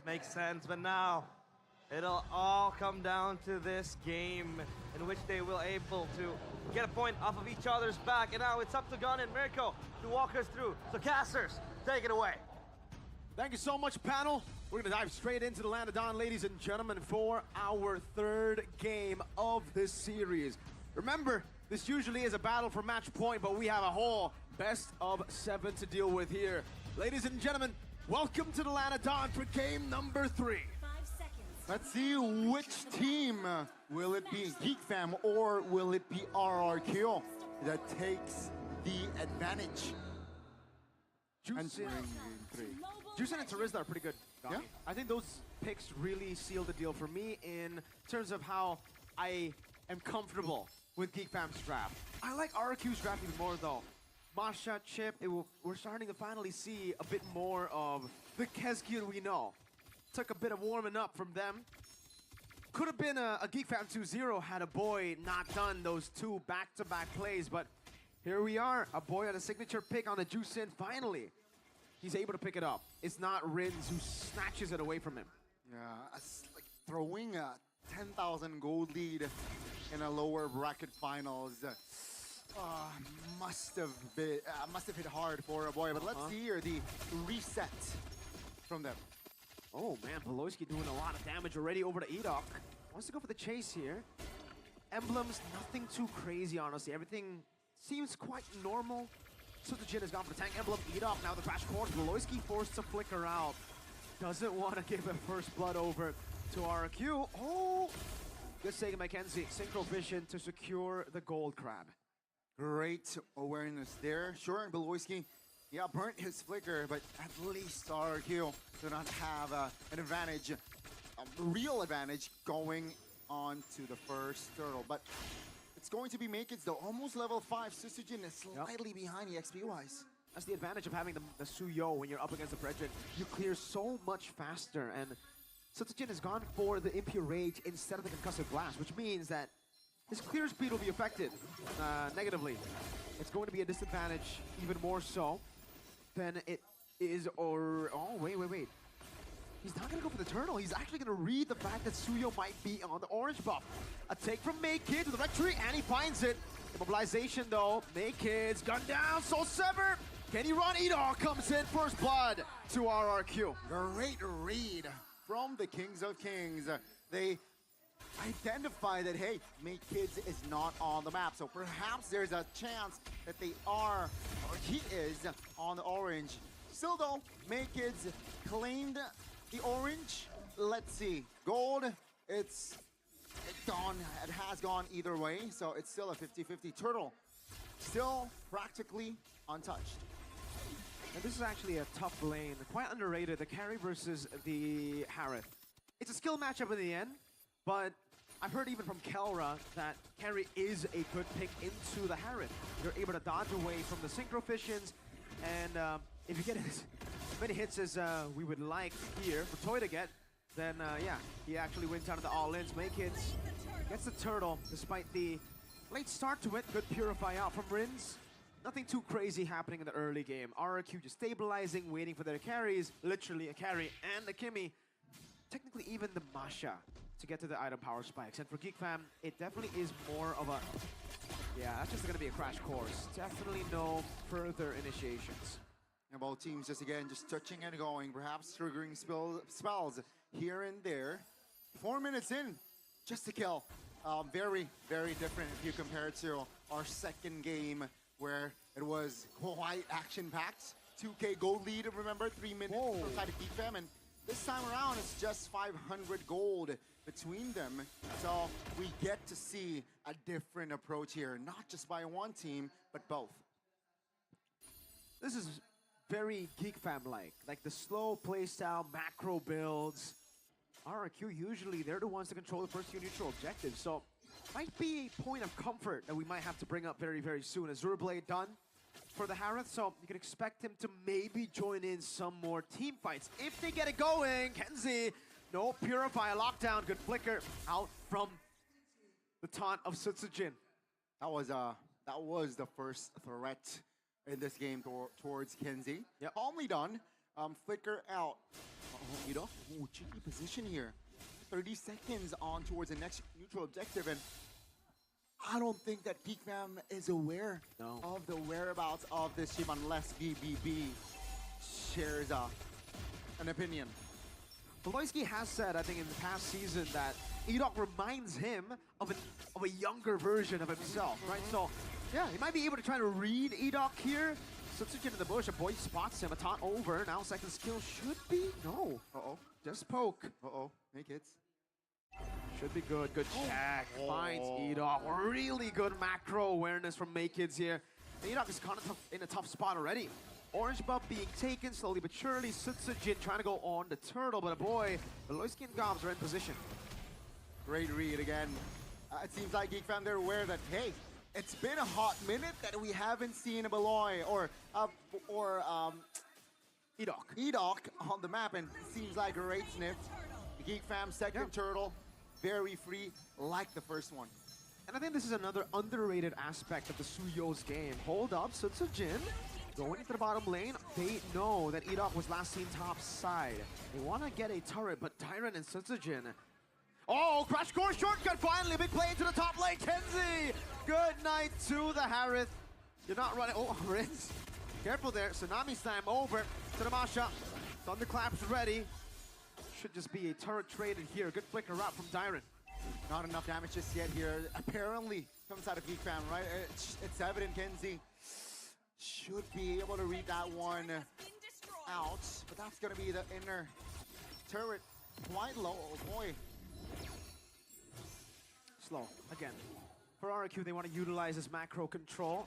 To go back to the point that I was making, Suyo is an underrated part of Suyo's game is the fact that you technically have two flickers. Yeah. That's why it's a very good pick when you're up against the chip. Whenever the chip wants to crash course on you, you can just blink, you can dash, and it's very hard to catch a Suyo.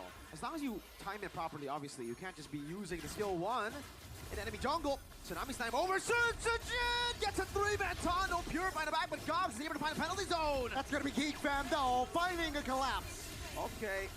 With, Make Kids, one last snipe or one last slash of the sword. That would die from Beloisky. Gobs with the hammer. It's a win. A big one for the Kingslayers. Dyron will get a bit of compensation with a turret in the mid lane.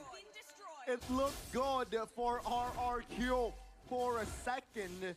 with Susujin taunting 3 members, but the recovery, man. Kenzie, great contribution there, played a huge part. And now Geek Fam, suddenly they're up 3,500 gold lead, while the turtle is up. RQ, 0 chance to at least contest. Give me the item builds, Connie. Why would RRQ take that fight? I don't think they've hit no. So far away from it, Toy, second item has just been built up. That's quite far away from the 3-item power spikes that you would want to wait for before you go for a fight like that. Tyron as well, I think he's just probably has the Heptases and that's it, right? Rins, especially mid lane, you know, he hasn't been getting a lot of resources. Now a trade, tier 2 for tier 2. Geek Fam sticking together, and again, Make-Kids walking in. Usually, as a jungler, you'd be careful, but Lois is going to be engaged onto the crash course and the shortcut. Kenzie's able to quick around the safety. Tsunami Slam knocking them down. Kenzie still kiting Gobs in the midst of it all. That's going to be Fredrin, though, taking down Edok. Isolated. 2 for 1 again. Kenzie claiming the gold. Oh my goodness, RQ, they got to hit the reset button. Uh-oh, Thunderclap! A few big smacks from Tamasha. And it is a killing spree for Dyron. Geek Fam, Kenzie's gotta be a bit more aware.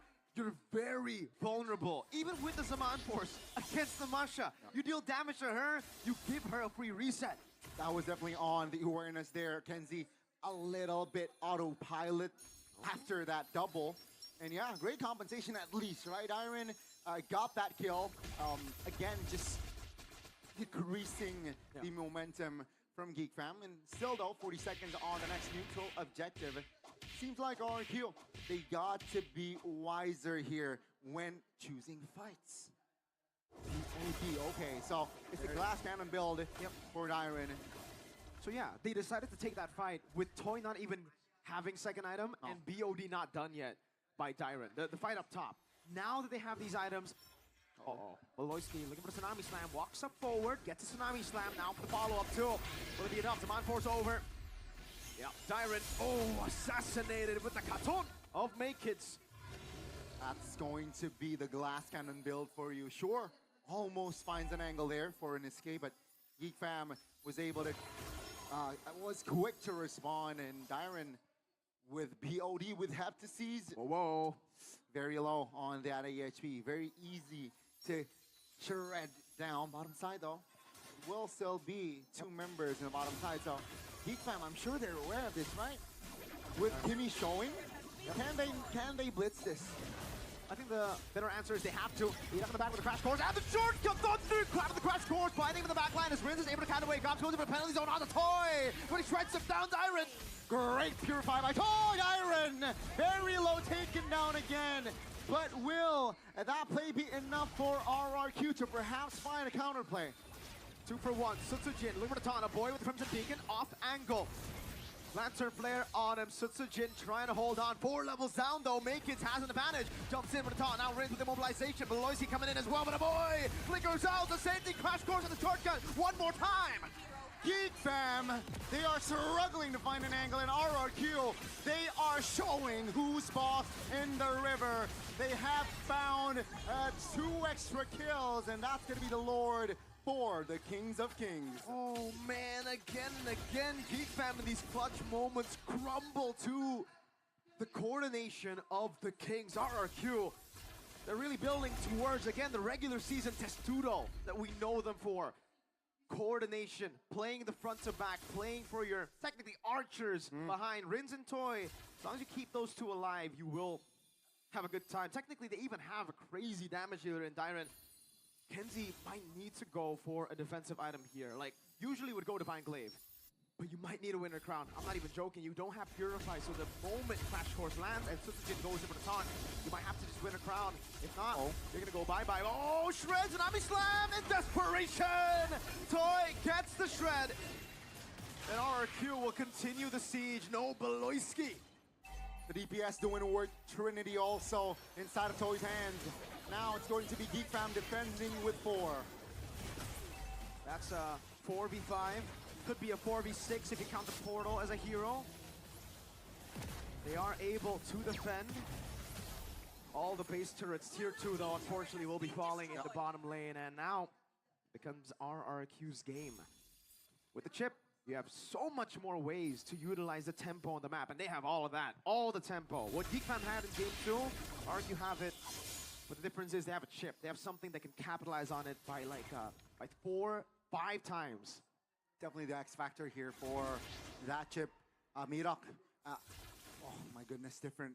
It's audience prediction though this time around will be the Kings of Kings. And yeah, Mirok, only thing that he needs to do is finding the right angle for that shortcut, right? If that shortcut isn't optimal, perhaps GeekFam has a counterplay.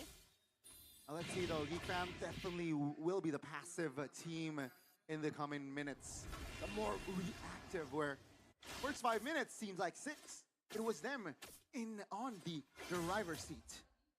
This is gonna get real tough for GeekFam, knowing that again, technically with this composition, either you get Winter Crowns, you're able to delay for some of the big ultimate resources to be depleted by RRQ, and then you come back in the fight, or you initiate first. You go in before RRQ expect it, and then you are maybe able to break that formation, that testudo that RRQ wants to play with. That's even a gamble though, right? Yeah. If they do that, still are a big risk. Okay, nasty build there. Sea Halberd for that Dyren. Yeah, the shielding for Harith, neutralized. Good take. Not completely though. It is a bit of a problem now. There's also a glowing one there. 2,000 gold lead in the mid lane. Oh, whoa! Edok takes in the checkpoint. Shortcut gets placed down, but Edok will fall. No! Edok gets the land! Kenzie pays the price! Edok takes it in the chin, and he survives. 3K gold lead RRQ now. They have Prio on the Lord.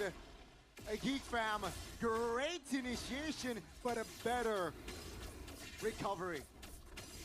Instant follow-up from RRQ is what saved them. For GeekFam, it was not instant. Yes, the Tsunami Slam was.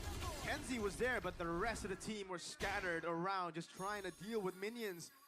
So yeah, RRQ, the instant recovery. Let's take a look at the replay again. He takes the checkpoint. That was kind of a gamble, knowing that there's no one on the map here.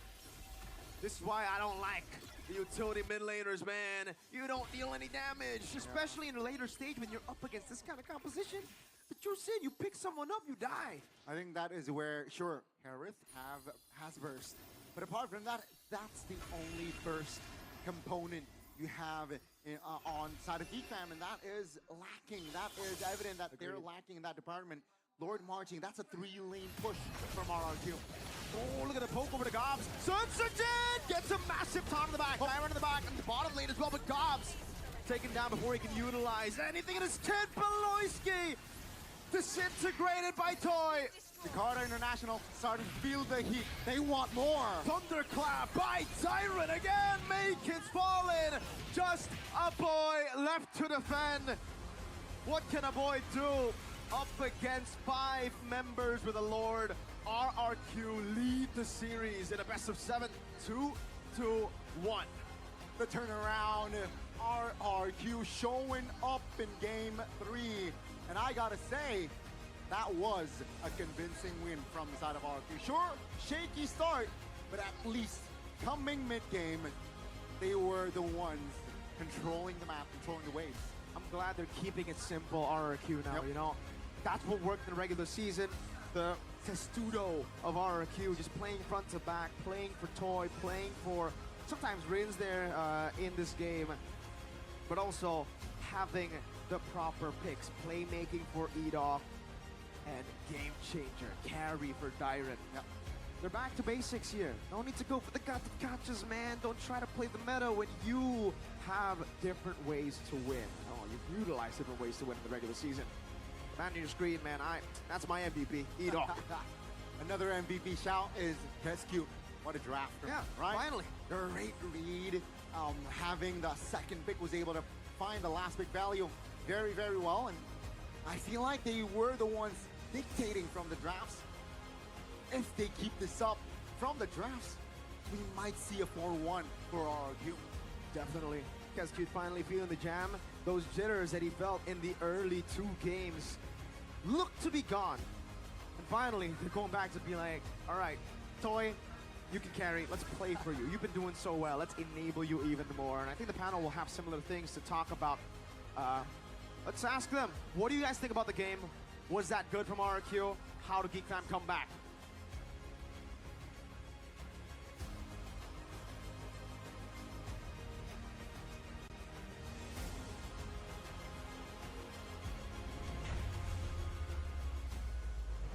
Well, we think it is an absolute banger. I mean, it was a back and forth game, but there were some hiccups from the RRQ side because they picked up the carry up against the Harith. You're gonna get bullied into oblivion. You know, we even had the talks between us that maybe a Beatrix would be better because at least you have that late game angle. But boy, oh boy, that was RRQ just pulling it out. Gobs with the 5-man penalty zone wasn't enough to really save Geek Fam. Just like follow-up. At that moment, I think the RRQ got a 3-lane push. Yeah. So a lot of players from Geek Fam have a lot of like objective to be seen on their screen.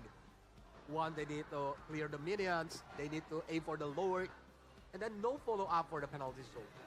I mean, you saw it, right? They don't have a lot of ways to clear easily, and at that time, you know, if they don't really clear the waves fast enough, RRQ can just go straight in and end.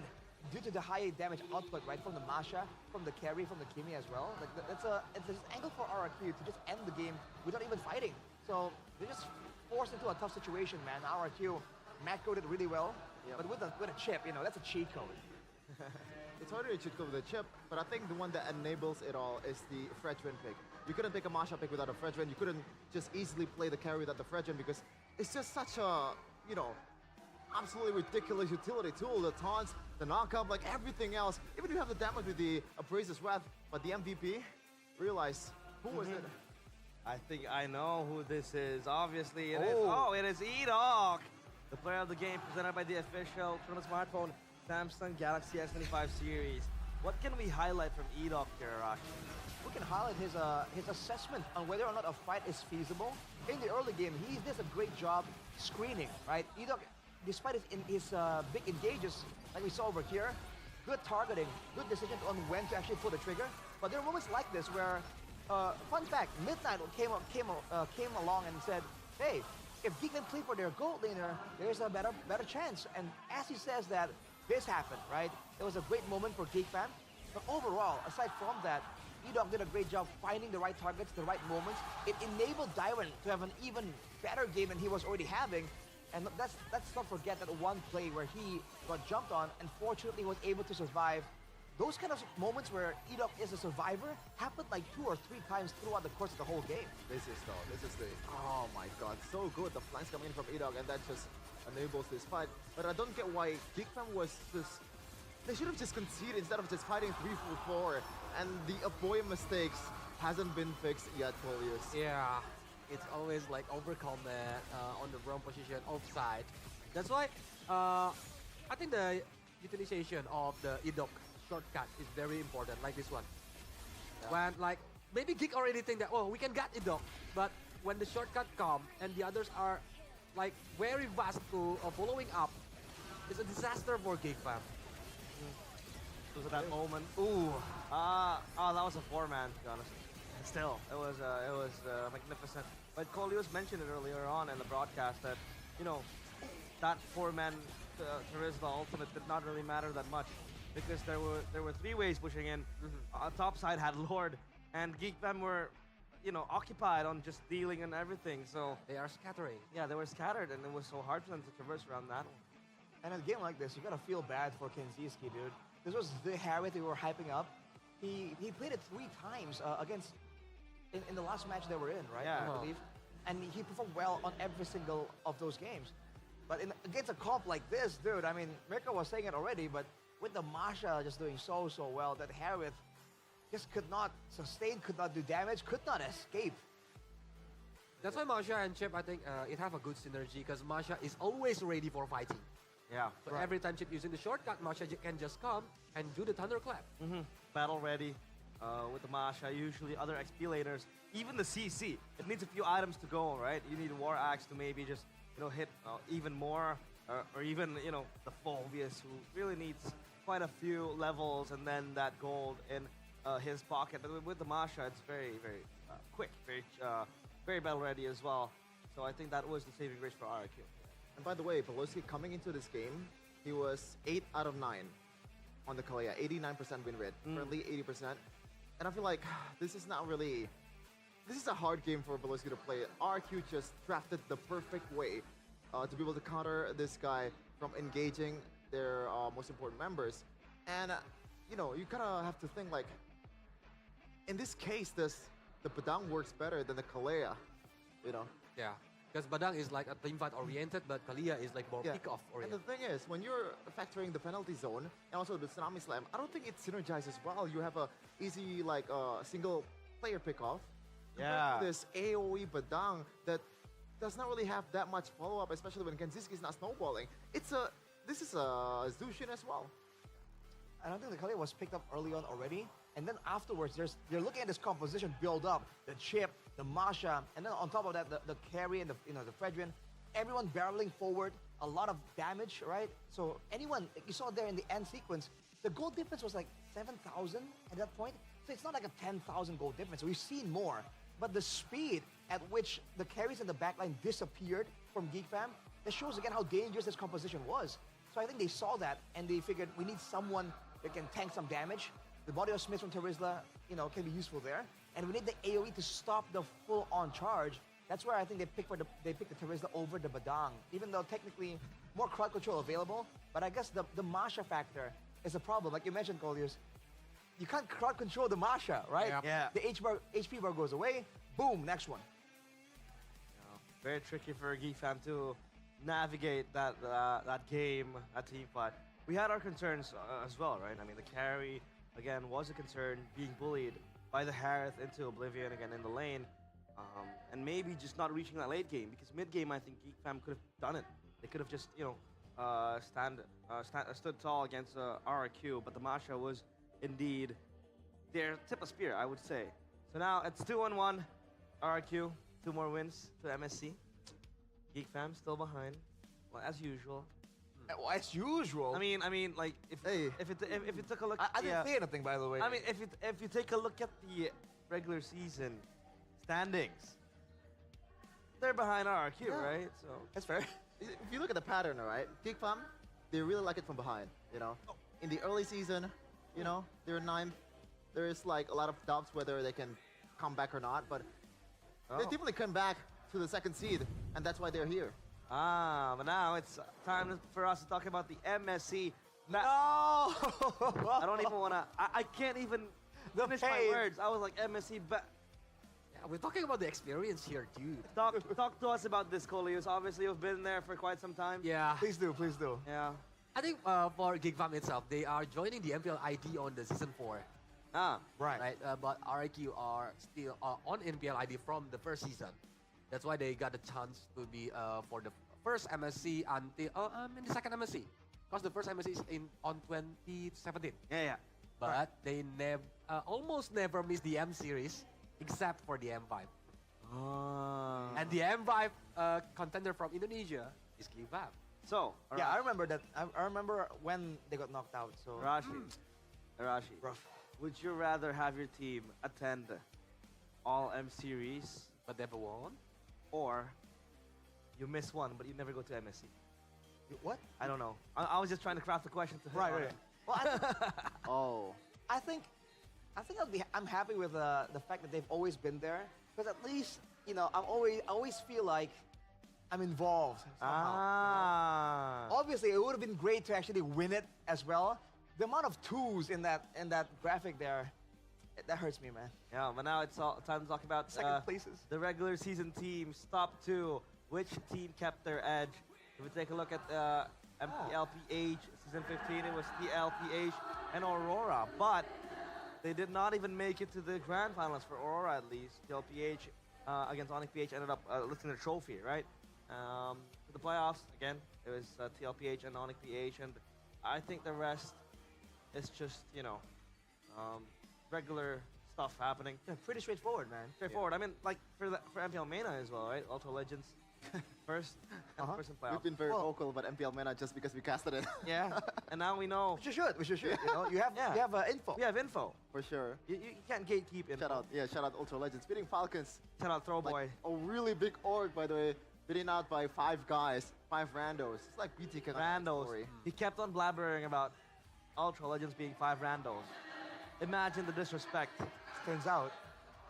And he kept on talking about Throw Boy throwing the game. So I think, Chefin, I'm gonna throw you with this. I'm kidding. I can't throw Chefin with this because then he'll have a bad day. Because with us in the panel, it's always a good day. Because Good Day Coffee is a ready-to-drink 3-in-1 bottled coffee with a variety of delicious flavors, including fantastic mochaccino, original cappuccino, tiramisu bliss, avocado delight, and the newest edition, groovy cookies. How do you feel after sipping that, Mr. Coleus? Was that meme, Ross? This is my favorite flavor. Ah, it's your favorite? The fantastic Fresh mochaccino. avocado. Fresh Fantastic avocado. mochaccino. Yeah, it have the sweet. I love the avocado. Now I can't spell Fresh avocado. The fresh avocado. Avocado. avocado. Help me, Rashi. Avocado. Yeah, it's the fresh avocado. God damn it. That is canon now.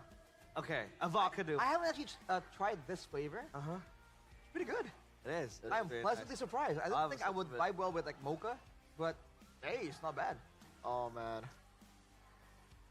Unfortunately, the other mocha. Yep.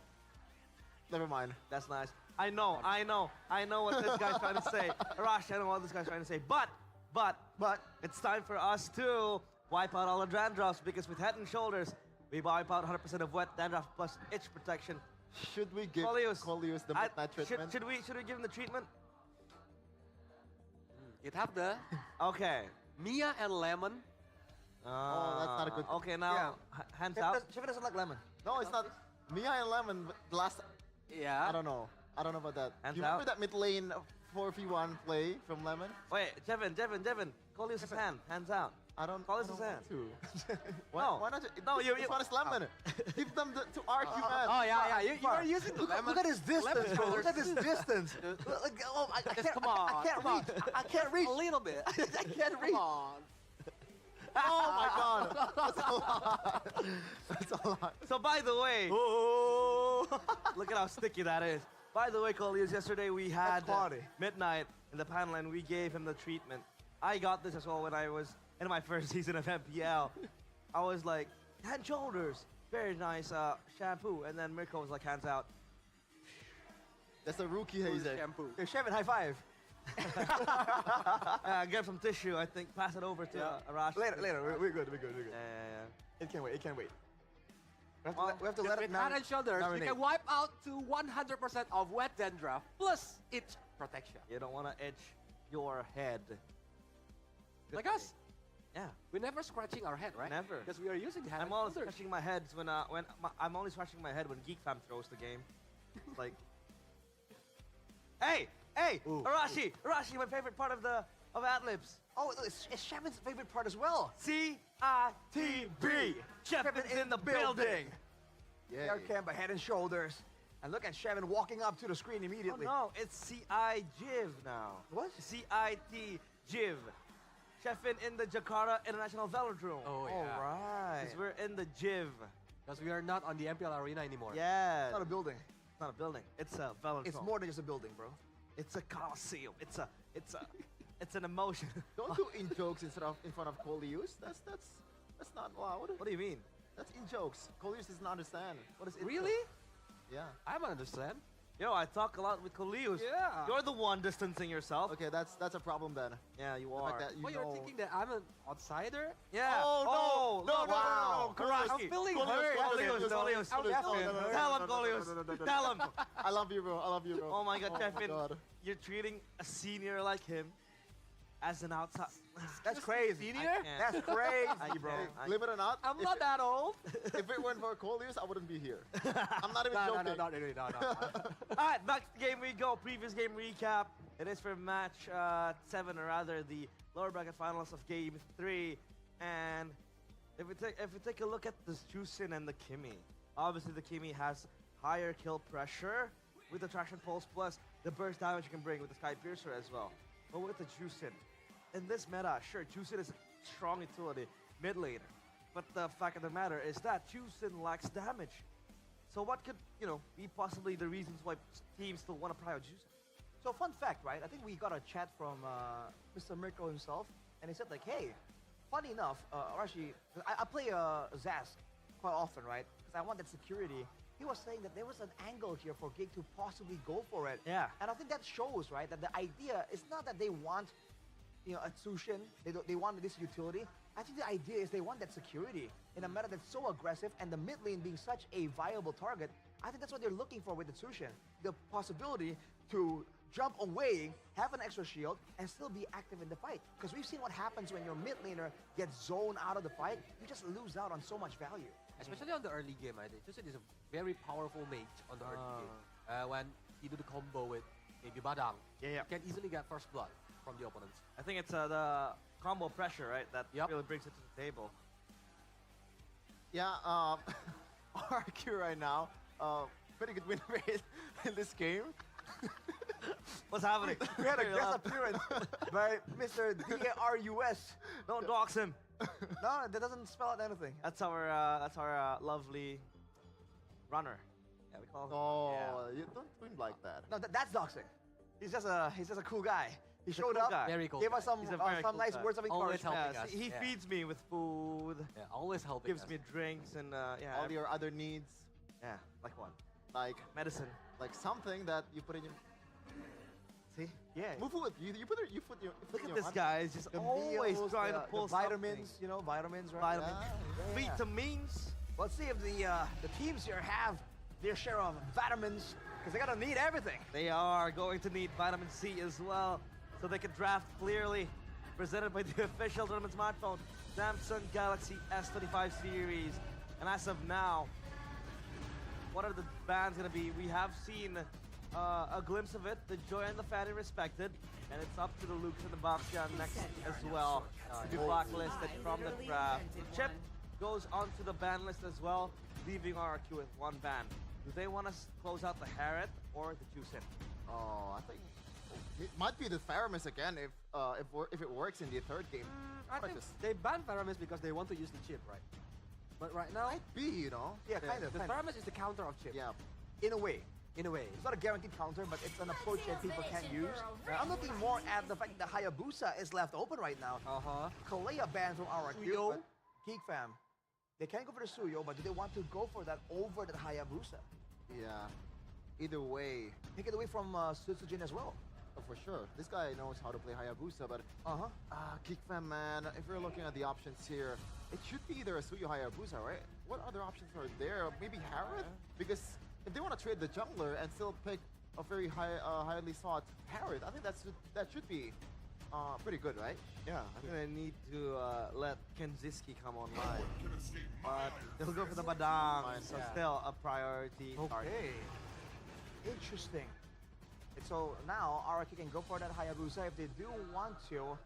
And along with that, technically the Loyi is available. I'm not sure if it's a very Rin style pick. We haven't seen it all that much. But possibly something in the mid lane as well, I'm thinking. Especially with how contested the picks have been. We saw early Farsas in Onyx versus Geek Fam, I believe. Yeah. So that could be an angle, but maybe a bit too premature, especially with the assassin threat coming in from Makers. If they want to deny like the combo from Farsha Badang, maybe Farsha can be picked from RQ.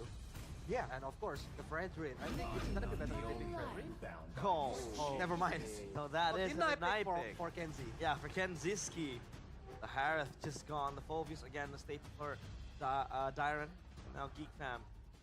What do they pick in response to this Harith? Does the 1-1 work again? Or do you have any other picks in mind? I think you should pick the Farsa, no? I mean, usually how you counter a Harith is either with a suppress, which is very rare, you know. If you wanna pick a Kaja or a Franco in the roam or even the jungle. But the other way to do it is just to pick a Farsa and just deplete that HP before the team fight even begins, so that shield will not be coming in handy when the team fight begins. But I don't know, if we're talking about the boy, that's not his style. They might go for Granger here, maybe, right? Because like the team fight is one thing, but the laning phase seems to be something that people wanna really guarantee. Oh, Geek Fam taking the fighting away, but going 1-1 against the Harith? Yeah. Oh boy. When you have the two frontliners, that's already very tanky, and this way it kind of denies the Hayabusa as well, no? Well, but it does not deny the Farsta. Yeah. So that comes through. And again, it's very surprising to me that RRQ are not prioritizing getting something for Citizen, because we saw how it played out in the previous game. The moment they do get that Fredgen for them, it looks like a completely different, more organized RRQ. How about Hanzo? Hanzo. Oh boy. Hanzo can easily melt Fredrin if already got the 3 items. Yeah. Yes, but in a way, you're gonna be stunned up in the air, the taunts, and you're gonna get bursted down before you get to do something. But you can fight though. Yeah, it can go to the back line for the 1-1. I think Mirko mentioned this as well. At the Hanzo, in this meta at least, it's just, I don't know, it's way too squishy. Like if you want to go in, you get bursted down with the Pinnacle Ninja and give it, like you're much more vulnerable in your Pinnacle Ninja form, right? Yeah. The moment you go in, you know, a few slashes, you're already out because you're basically low on HP. That was what Rin was able to show, right? He wasn't really effective with the Hanzo because of the burst potential.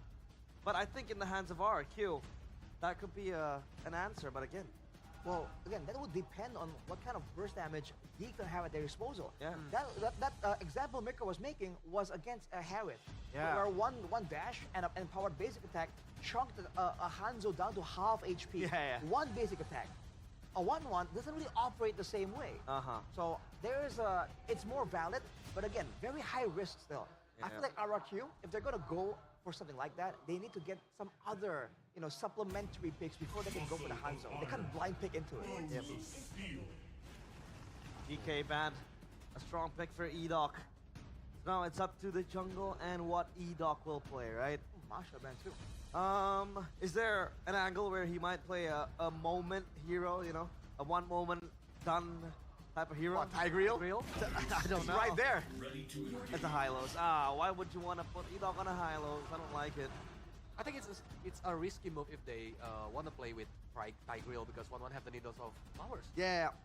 It's like one-time Purify. Purify. Yeah, for sure. And the glorious pathway is... You can easily like opening the weakness from the Tigreal itself. Even though Hylos can get open the weakness finder, but you can just get away with the, whatchamacallit, glorious pathway? Yeah, glorious pathway. And you are tanky.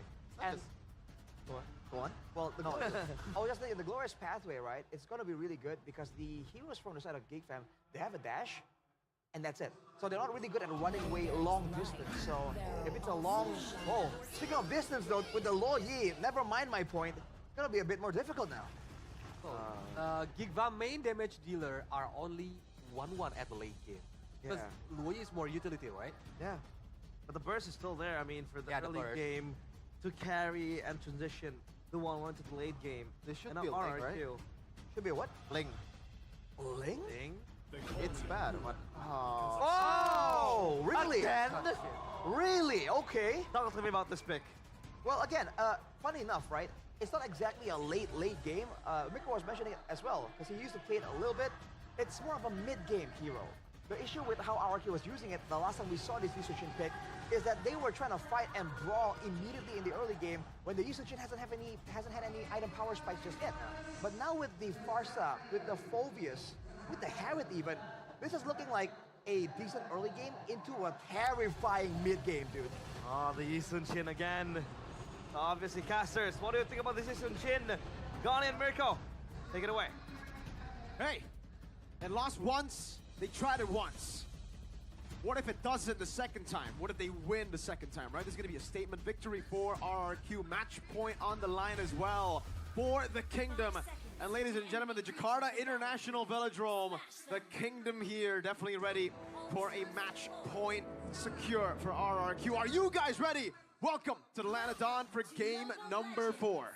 Let's witness and see, because, hey, not just the kingdoms, the communities, man. Let's not forget about the communities who is waiting for an equalizer in this game. I feel like, draft-wise, I'm leaning towards the side of the Geeks. I agree with you. I think this is and should be more of a Geek Fam game, not just because I have an agenda against the Yusun Shin, or I'm sorry, but also just because this is more of a Geek's comfort. Playing around with Kenziski on a comfort pick here, on a winning lane as well. You have the Fredgen from Maykids that they've really been trying to work out all the way from day number 2 when they played their first match. Always the Fredgen against Onyx. Okay. A couple of I guess looking from the thrill there already, so that's going to add and allow RRQ to perhaps give more damage. Sujin already posing a threat on towards the first blood there. Seems like Sujin, technically RRQ, they are doubling down with this Yisun Shin pick. Hopefully it comes through this time around. Oh, good stun. A boy gonna be caught again. Oh, gets the shielding. Really saving him there. Could have been real bad, but will still be able to hold on. What? Stays a bit too long. Gets arrowed down by Sutsujin. First blood to RRQ. Patient, right? Sutsujin stayed in that bush for quite some time.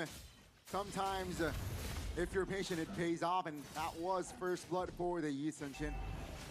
Man, staying. Boy's been making some real crucial mistakes here, and it's led to RRQ. Winning game 2, equalizing. Gobs up top again, able to get level 4 first, but now rotation over. Beloy's giving the pin down. As Edok's trying to do the same for their airstrike coming down as well. It's a boy who gets redemption with a turtle tape. Beloy's getting the back, and now Sutsujin mounted. That's going to beat Edok though. Trying to apply pressure on towards a boy. A boy might die the second time. Rins, flicker from Rins, double, make it a triple kill for Redemption himself. Tyrant now in front of pursuit. Gob spread, trying to run away. 3 members on him though. 5-0 start to the kingdom. RRQ. Again, it's not an early game composition, but they are pressing the right buttons here. Mirko and Geek Fam, they're allowing it. It's so weird here for Geek Fam to be so scattered earlier. A boy obviously not level 4, and that kill gave Sutsujin a lot more tempo to play with that they utilized. And now this is a big problem for Geek Fam. We were talking about the Yisun Shin, how it's more of a cheese pick, but I think in this game in particular, it's actually not bad against the Fredrin now that I think about it, because the Fredrin clears so slow. That's why Makins has opted to go for the concussive blast. Good steal from Sutsujin again, denying even more farm. He's already a level ahead. He's about to be 2 levels ahead. And it's going to be real tough because Geek Fam, a boy just, it doesn't look like he's feeling it. Another feather airstrike, this time no flicker from Rin, so he gets away. Then not a great start, specifically as well from a boy. 0-2. Let's see though, will he be able to find the impact after later on? Because technically Kenzie mid-game, right? 3, say maybe 2.5 items can provide the impact.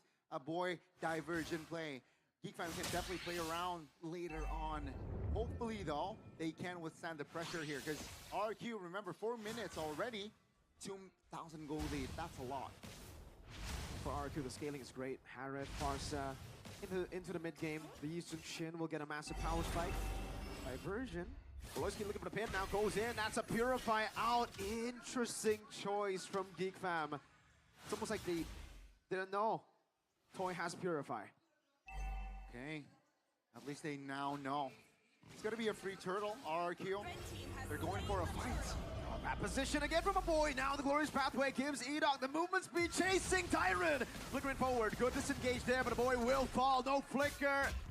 One last infernal pursuit. Tyrant dunks on him. 3,000 gold lead for Rex Regum Kaon. 6 kills in total, and half of them are on a boy. RRQ, they really know how to punish a boy this time around, and seems like without Geek Fam's anchor as well, apart from that mid trio, right? They're struggling. They're struggling to fight back. What's with the boy? 0-3-0. This is confidence at an all-time low from him. Again, yes, a blunder in game number 2, but after that, really just constant back-to-back-to-back games, blunders across the board, and now he's 0-3-0. Another big blow to a boy. And his confidence, Geek Fam will have to look elsewhere. How do they boost this guy's confidence in a series that, again, for match point RRQ, they're down 3,000 gold. Edok, glorious pathway, make it to the engage off for their airstrike as well coming down, and it will be the Dark Wave, the lockdown all the way with a pursuit under the turret. Nasty stuff from RRQ, and it seems like they will apply more pressure. A boy again out of position. This time around though will not be punished, but Geek Fam again There, again, RRQ is already in the jungles of Geek Fam. Oh, turret mid will fall. No Lo Yi to help and clear it all. RQ getting everything they want in the early game. 4,000 gold lead, 7-0. Hey, we expected a closer series. We got what we wished for in game 1 and 2. 3 and 4, though, have just been all RRQ. RRQ, still gotta be careful. Oh, Borski. Overextension! Feathered airstrike, an easy catch for RRQ. As again, they just build towards this Testudo, playing front to back with their frontliners doing, that's a diversion, but I think RRQ aren't, I don't think that would catch anyone. Great positioning as well, right, from side of RRQ. Oh, yeah. And again, no purple. Almost level 12 here, minute number 7 for Sutsujin. Practically now level 7. Man. Yeah. 3-level lead for Sutsujin, something we already mentioned earlier. This could be like crazy snowball for Sutsujin, and it has been an amazing game for him. Against the Fredrin, once again, ladies and gentlemen, Concussive Blast, yes, he's trying to make up for that clear speed deficit, but it is not enough, especially considering they lost 2 turtles. With a Fred, you would want to control everything, you would want to win early game, and their composition was built for that, but all of them fell under. Poloisky forced the flicker, feathered airstrike, now the conceal even burned out. Tyrant is walking towards them. Sutsujin walks a bit too aggressively. Oh, what? Crossbow tang, another trade in the board as a boy. Again, I don't know about that. Glorious pathway, that's gonna be a boy though, flickering out. Oh my goodness. RRQ, they were able to close the gap on a boy, but that is still a big shutdown. 2 for 1. I'm quite speechless, Donnie. This is not the boy that we know. These decisions from him are, like, even in his rookie days, he wouldn't do this. I'm so confused. Yeah, again, Geek Fam, still a hill to climb. Glorious pathway dropped. For the airstrike with the piss crack now, Baloyski just trying to survive a toy. Buy one, get one special. It might be a buy one, get 2 special. A boy comes in with Makins too. Gob's able to go for the mount now as Makins goes over the taunt onto the back line. A boy, look at the crossbow tang! On towards Adok, but the damage from RRQ. They know that they are strong. Big shutdown with a big bonk on the Appraiser's Wrath. But with Kenzie and Makins down, the shutdown, I don't think it's worth it here. Still value for the Kingdom. Tyrant gets a Winter Crown, and that is kind of a shut-in of the window that was slightly open for Geek Fam to utilize the crossbow attack to turn the tides of a team fight. But right now with the Winter Crown, it's going to be deadlier for RRQ. Oh my lord, that's a lot of damage. Reset on the Lord at least. So maybe another chance? No, Predator's too far. Sutsujin securing the neutral objective. RRQ, very comfortable lead here mid-game. 7.5. 3 items, Malefic Gun. Do they have a chance for the side of Geek Fam? Yes. But if RRQ keeps it tight, if RRQ now is, I believe, will start to buy the Winter Crowns, it's going to get tougher for Geek Fam. Make it securing the purple buff. What do they need to do at this point, right? This is an early game composition, kind of a snowball one. A boy will get more damage. Kenzie will too, but the main thing about the Wanuan, ladies and gentlemen, is once you get Winter Crown, Wind of Nature, I don't even know if you want to go Wind of Nature here. No, probably not. No one. So, Winter Crown Immortality. You're done, right? The crossbow feathered airstrike too to deal with the Wanuan, and now the stun over to a boy! Under the turret, 0, 5, and 0! The Mercenary! Oh, the angle was tight, but Sutsujin makes it work. A boy 0 and 5. Yeah. 10,000 goal lead. RRQ, they are looking to clean this game out. Demand force over, and the dash with the chrono. Siege, First Lord, and it's a base turret for RRQ Hoshi. Beloisky is looking for the BBB play. But even if he gets it, there are Purifies, there are tanky members, there's a Winter Crown on Dyron, and their mid laner does no damage right now. I wonder what item a boy is on. He is 2 levels down as a mid laner. And this is not utility, folks. This is a damage-dealing mid laner. What is this game, right? I mean, wow. I personally rate a boy over Rins, but in this game, wow, I'm speechless. The trio mid for RRQ has been doing work. Maybe there's a reason we've been seeing a boy more on the utility. Utility picks over the carries. Voloisky with the flank, goes in over the toy! Purify out, now and all in, a desperate move. Sitsujin, 2 members down, a boy in the back line trying to make a big play, but against Iron! A boy goes down, RRQ, they apply more pressure. Voloisky will be able to escape, but that's going to be base turret number 3, going down almost. RRQ, they will move on towards the jungles. I sound like a broken record, but it has to be pointed out. 0-6 and 0 on the Loyi. This Loyi has been very underwhelming for Geek Fam, and now for RRQ, 11,000 gold lead with a composition that loves the snowball. Geek Fam, they have a Hail Mary at this point. Divergent, find Harith, and Rinse. No Purify for a few seconds. That's an opening that they need to capitalize on. If they don't, it's over. It is. Mountain Shocker popped though by Sitsujin, so that's already info at Geek Fam. They will contest. Oh, Barca all in over to the back. A boy will die for the 7th time this game in the back line. Riz gets the kill before balling a gob. Voloisky left alone. A triple for the mercenary. Oh, the double down work for RRQ this time around. The Yisun Shin will be the MVP surely. The Fallen Kings rising back up. 3-1, a match point for the Kingdom as they make their way on an uphill battle. One step closer, a game away from the fated matchup against the team that set them down. The Sky Kings await up top, but there's still one whole game left. Geek Fam, it's back to the drawing boards. It might be back to the scouting team as well, because, or the mental team. What has happened to a boy? My goodness, 0-7? 0-7 and 0. Oh my days. Geek Fam, they need a hard reset, but RRQ one step closer to MPL ID Season 15 playoffs. One step closer for that slot towards MSC. Aloy giving the team some words. Let's see, make or break. But RRQ showing their fangs in this game. Showing their fangs, they're biting with their fangs. Geek Fam, the wound might be too big to recover from. We see the leader, the man that has built Geek Fam from the ground up, literally, from a team that is just another point, a free point in the regular season, to a beast. Now top 3 secured.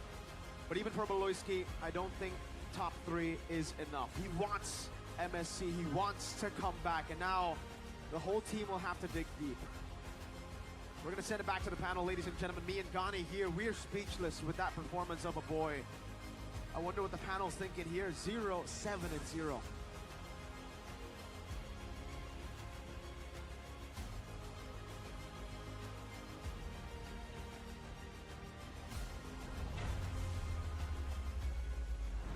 Match point for RRQ Hoshi, as they might just look for one more win to secure that MSC ticket and book another rematch against Onyx in the grand finals. By the way, a puddle of water right here. I'm gonna wipe it off a bit because it's Cheffin's tears. Yeah. Take a look at the Geek fan. It's just shrouded in that jersey. By the way, you were waving yours. How are you feeling, Arashi? I am very impressed, and I can't shake off the suspicion that they had this like up their sleeves the whole time. What happened to Rins, dude? Chevin was valid saying that in the previous game, it was a mid-off, right? You know, with the context, mid-off. Yeah. Both mid are kind of off. What was Rins on this game? Dude, he was outplaying. He was in the right place at the right time. No. Oh, dude, I can't even wrap my head around it right now. Yeah, he plays very good using this Barsha on this game. Even like we amazed several times when we see like how Rince play, Magna play this game. But that's so crazy. Even the Yi Sun Shin, people were clowning on it. Oh, Yi Sun Shin can't work right now. Sun Soo Jin, what was he doing? And actually, Midnight also came by earlier. One of those moments where Sun Soo Jin was overextending. Midnight was like, what was he doing? But they delivered. Yeah. What? They delivered. Everybody in RQ did. And we are gonna crown our player of the game. It is none other than Rins. Le Captain. The captain, the shot caller, the Farsa. Man, I just can't really keep my. What is this? Can we just get this off the screen? What is this? When this happened, Shevan was like, no! Yeah. Shevan is yelling. I don't get it, man. Then he stole the turtle. I said, oh yeah, all is well and forgiven, but then this happens again. Rince, man, get the hell out of here, bro. I just don't get it, man. Bang! It changes. Bang! I feel like it holds so much weight to how the game goes, because if it's early game Yi Sun Shin getting snowballed, that you really have no chance unless Sun Shin is making this kind of mistake, then you know, this was it. It's on you to lose the game by itself. Yeah, but he was making mistakes, but it's not enough, I think. Yeah. And at this point, Beloski, if he were to just open the map, he's just gonna get bursted down by even Renz, man. He was snowboarding the hell out of his mind. Even early Wishing Lantern as well. Yeah. And not to mention, that's before we talk about Toy. It's a Harith that's scaling, that's snowballing, and this is the exact kind of game you want to have if you're on a Harith. Just keep fighting, keep forcing out fights and getting value with the Zaman Force, and this is what happens, man. Oh man, this was a great play by Beloski. Unfortunately, RRQ were able to get out of it. They had the battle spells ready, and dude, it was just a deep dive into the base. Literally a dogfight game. Every time they Look at it. saw where Geekbomb is, Right here. he just damage. shooting bites. Lands the feather airstrike. Dude, so much value. Even when he's down and out. It's not direct, it rinse and play to the back line. Exactly. Even when he's down and out, and even when he's dead, still able to contribute at least, turning things around for RRQ. And now, let's take a look at the items. With 3 to 20. Oh man, 13 minutes, dude. 13 minutes. That's rough. That's a 17 kill margin then. It's really rough when you consider that both frontliners from Onyx, or for RQ Hoshi, is Onyx. This is just disastrous. And a boy doing his best Rin impression with 007. Mission Impossible. Rin impression. Oh man. Mission Impossible? Yeah, 007. That's Bond. James that's Bond. Oh, is that not Mission It's Impossible? the wrong James Bond. It's the wrong thing. I'm sorry, bro. I don't watch movies. Okay. All right, accepted. Look at the gold, though. 12,000 on the Yi Sun Shin. Again, when you have the space on the map, this hero just farms like crazy, dude. And Sun Soo Jin, he likes this style. This is what he was criticized for. Just trying to fight again and again, keep brawling. When he is just forced to think more about the pathing, avoid the fights, and then fight only when he knows he can win, this is the result, man. 12,000 gold. That's just so far off.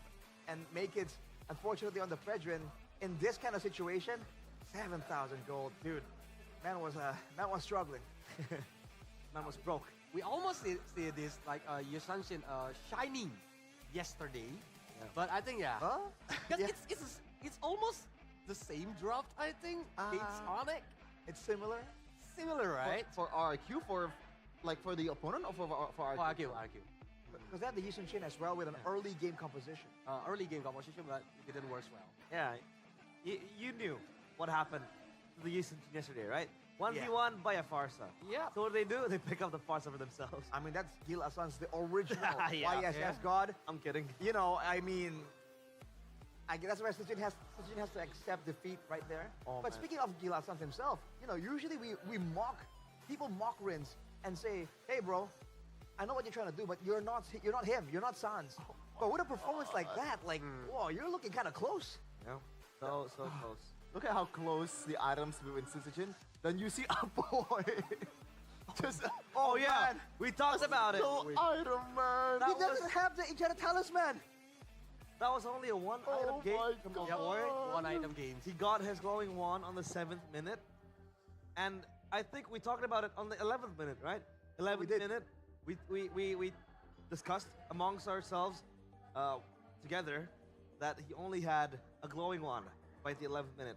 So by then, how would you try to make plays when you don't have the enchanted talisman to have the cooldown reduction to refresh that ultimate, right?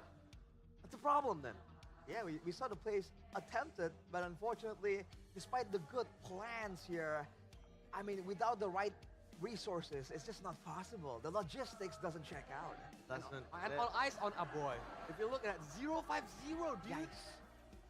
Let's talk about the MSC battle plan again. We have 3 of them today, and now it is going to be us discussing the player with the most MSC appearances. Let's talk about it. We have on top with 18 matches, it is JPL, The Boss walk- SG, and an IP Flash. Oh yeah, my bad. Diablo. I thought we were out of frame. All right. I had to walk up and read it. My bad. I'm struggling to recognize the faces as well, I'll be honest with you. Does anyone have better eyesight? I have. Please. Go. Cut for us. They go again? Yeah. Nah, I'm kidding. Diablo, that's RSJ and Nip Flash. Right, Diablo. 15 matches. Yep, Chaknu. Chaknu, Execration and Omega, 14 matches. Izzy, IDNS, and with 14 matches, and Kelra, Execution and Omega, 14 matches. Man, it's kind of crazy that Kelra has been around for like so long. His we're longevity still- is insane. And we're still saying like, hey, he's a young boy. He's a young player. He has a long career, and his career is already so highlighted. Aside from that, though, yeah, Diablo, man. It's like such a familiar face at this point. Diablo. Easy from IDNS. This is a throwback, man. I don't know if you guys been around for a long time, but this is a very OG guy, you know? Ever since MSC Season 1. With Emmy too. With since Indo, like all that. Almost like a different era. Also. Elite 8. Oh man, what a throwback. It's a Seriously. shift now. It's up to new gen now to surpass these feat. And Chaknu's there too, man. Chaknu. I still remember Chak Mamba like it was yesterday. Chak Mamba. That's crazy, man. He won, yeah. Based off those crazy plays. Those were the days. Those were the days. That was like our first like international event for me, Mirko and Eterna, I believe. And Goni.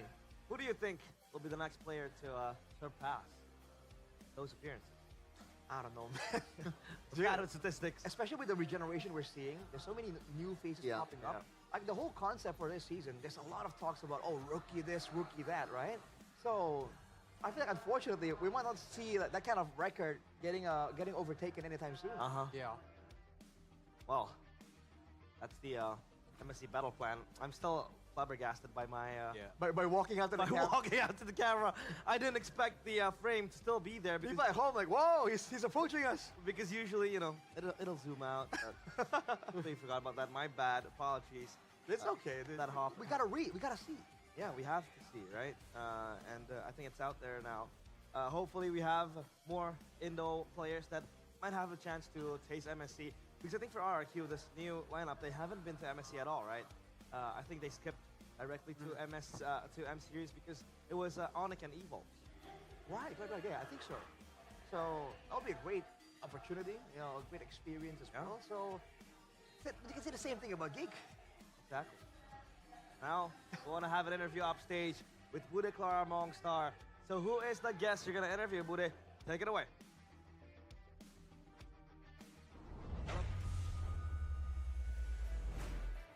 Semangat masih terus kita lihat dari kedua tim yang sedang berjuang untuk satu slot Grand Final dan juga satu slot untuk MSC at EWC.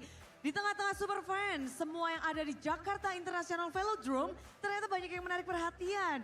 Bukan hanya dari sosok-sosok KOL, lalu ada juga dari beberapa nama-nama yang besar ditambah langsung aja Bude akan ngobrol bersama dengan para player dari MPL. Mereka berada di sini dan kita bakal dapat insight yang banyak. Ini berlima tapi bukan satu tim ya. Di tengah-tengah tim Dewa United tiba-tiba muncul ada Audi. Halo Audi. Halo Bude. Lama nggak ketemu. Baik. Baik. Baik.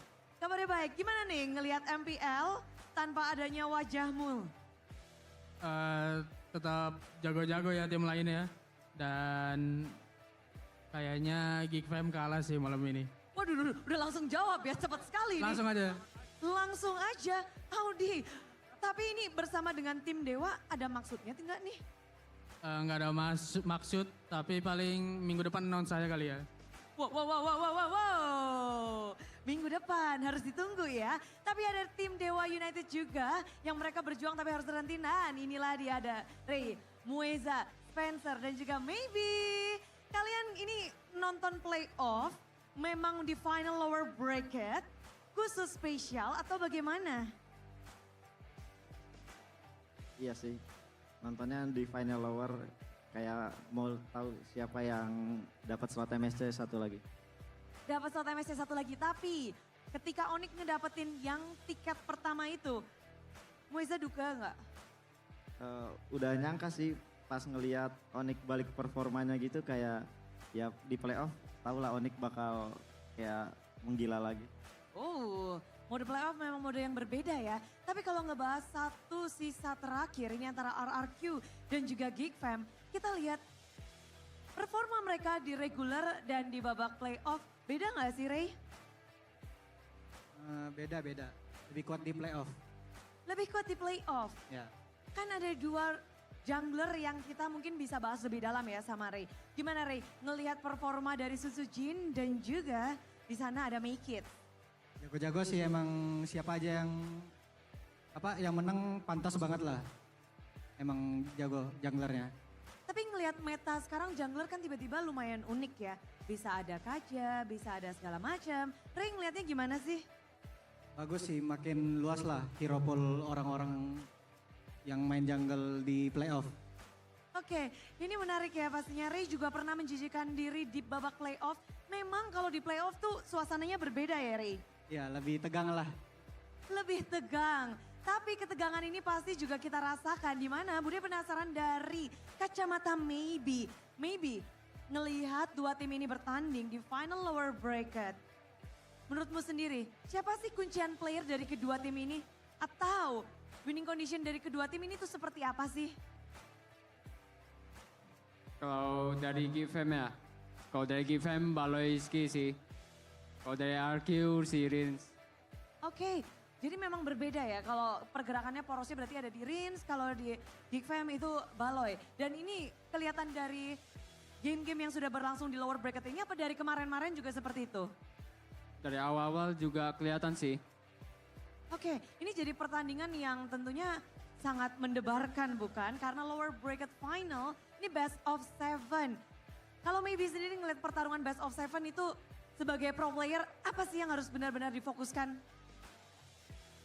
Jaga mentalnya sih paling. Soalnya 7 game kan man. 7 game, oke. Dan memang dari 7 game ini akan menjadi 7 game yang mahal. Apalagi ini akan menjadi satu slot untuk internasional, Spencer. Ngelihat performa tim Indonesia, Onyx udah dapat tiket. Ini satu lagi antara RRQ dan juga GigFam. Kita sanggup gak sih bersaing untuk internasional? Kalau aku rasa sanggup, cuman ya harus ditingkatin disiplinnya lagi. Kedisiplinan yang harus ditingkatkan. Namun terakhir nih ya, satu persatu siapa nih yang bakal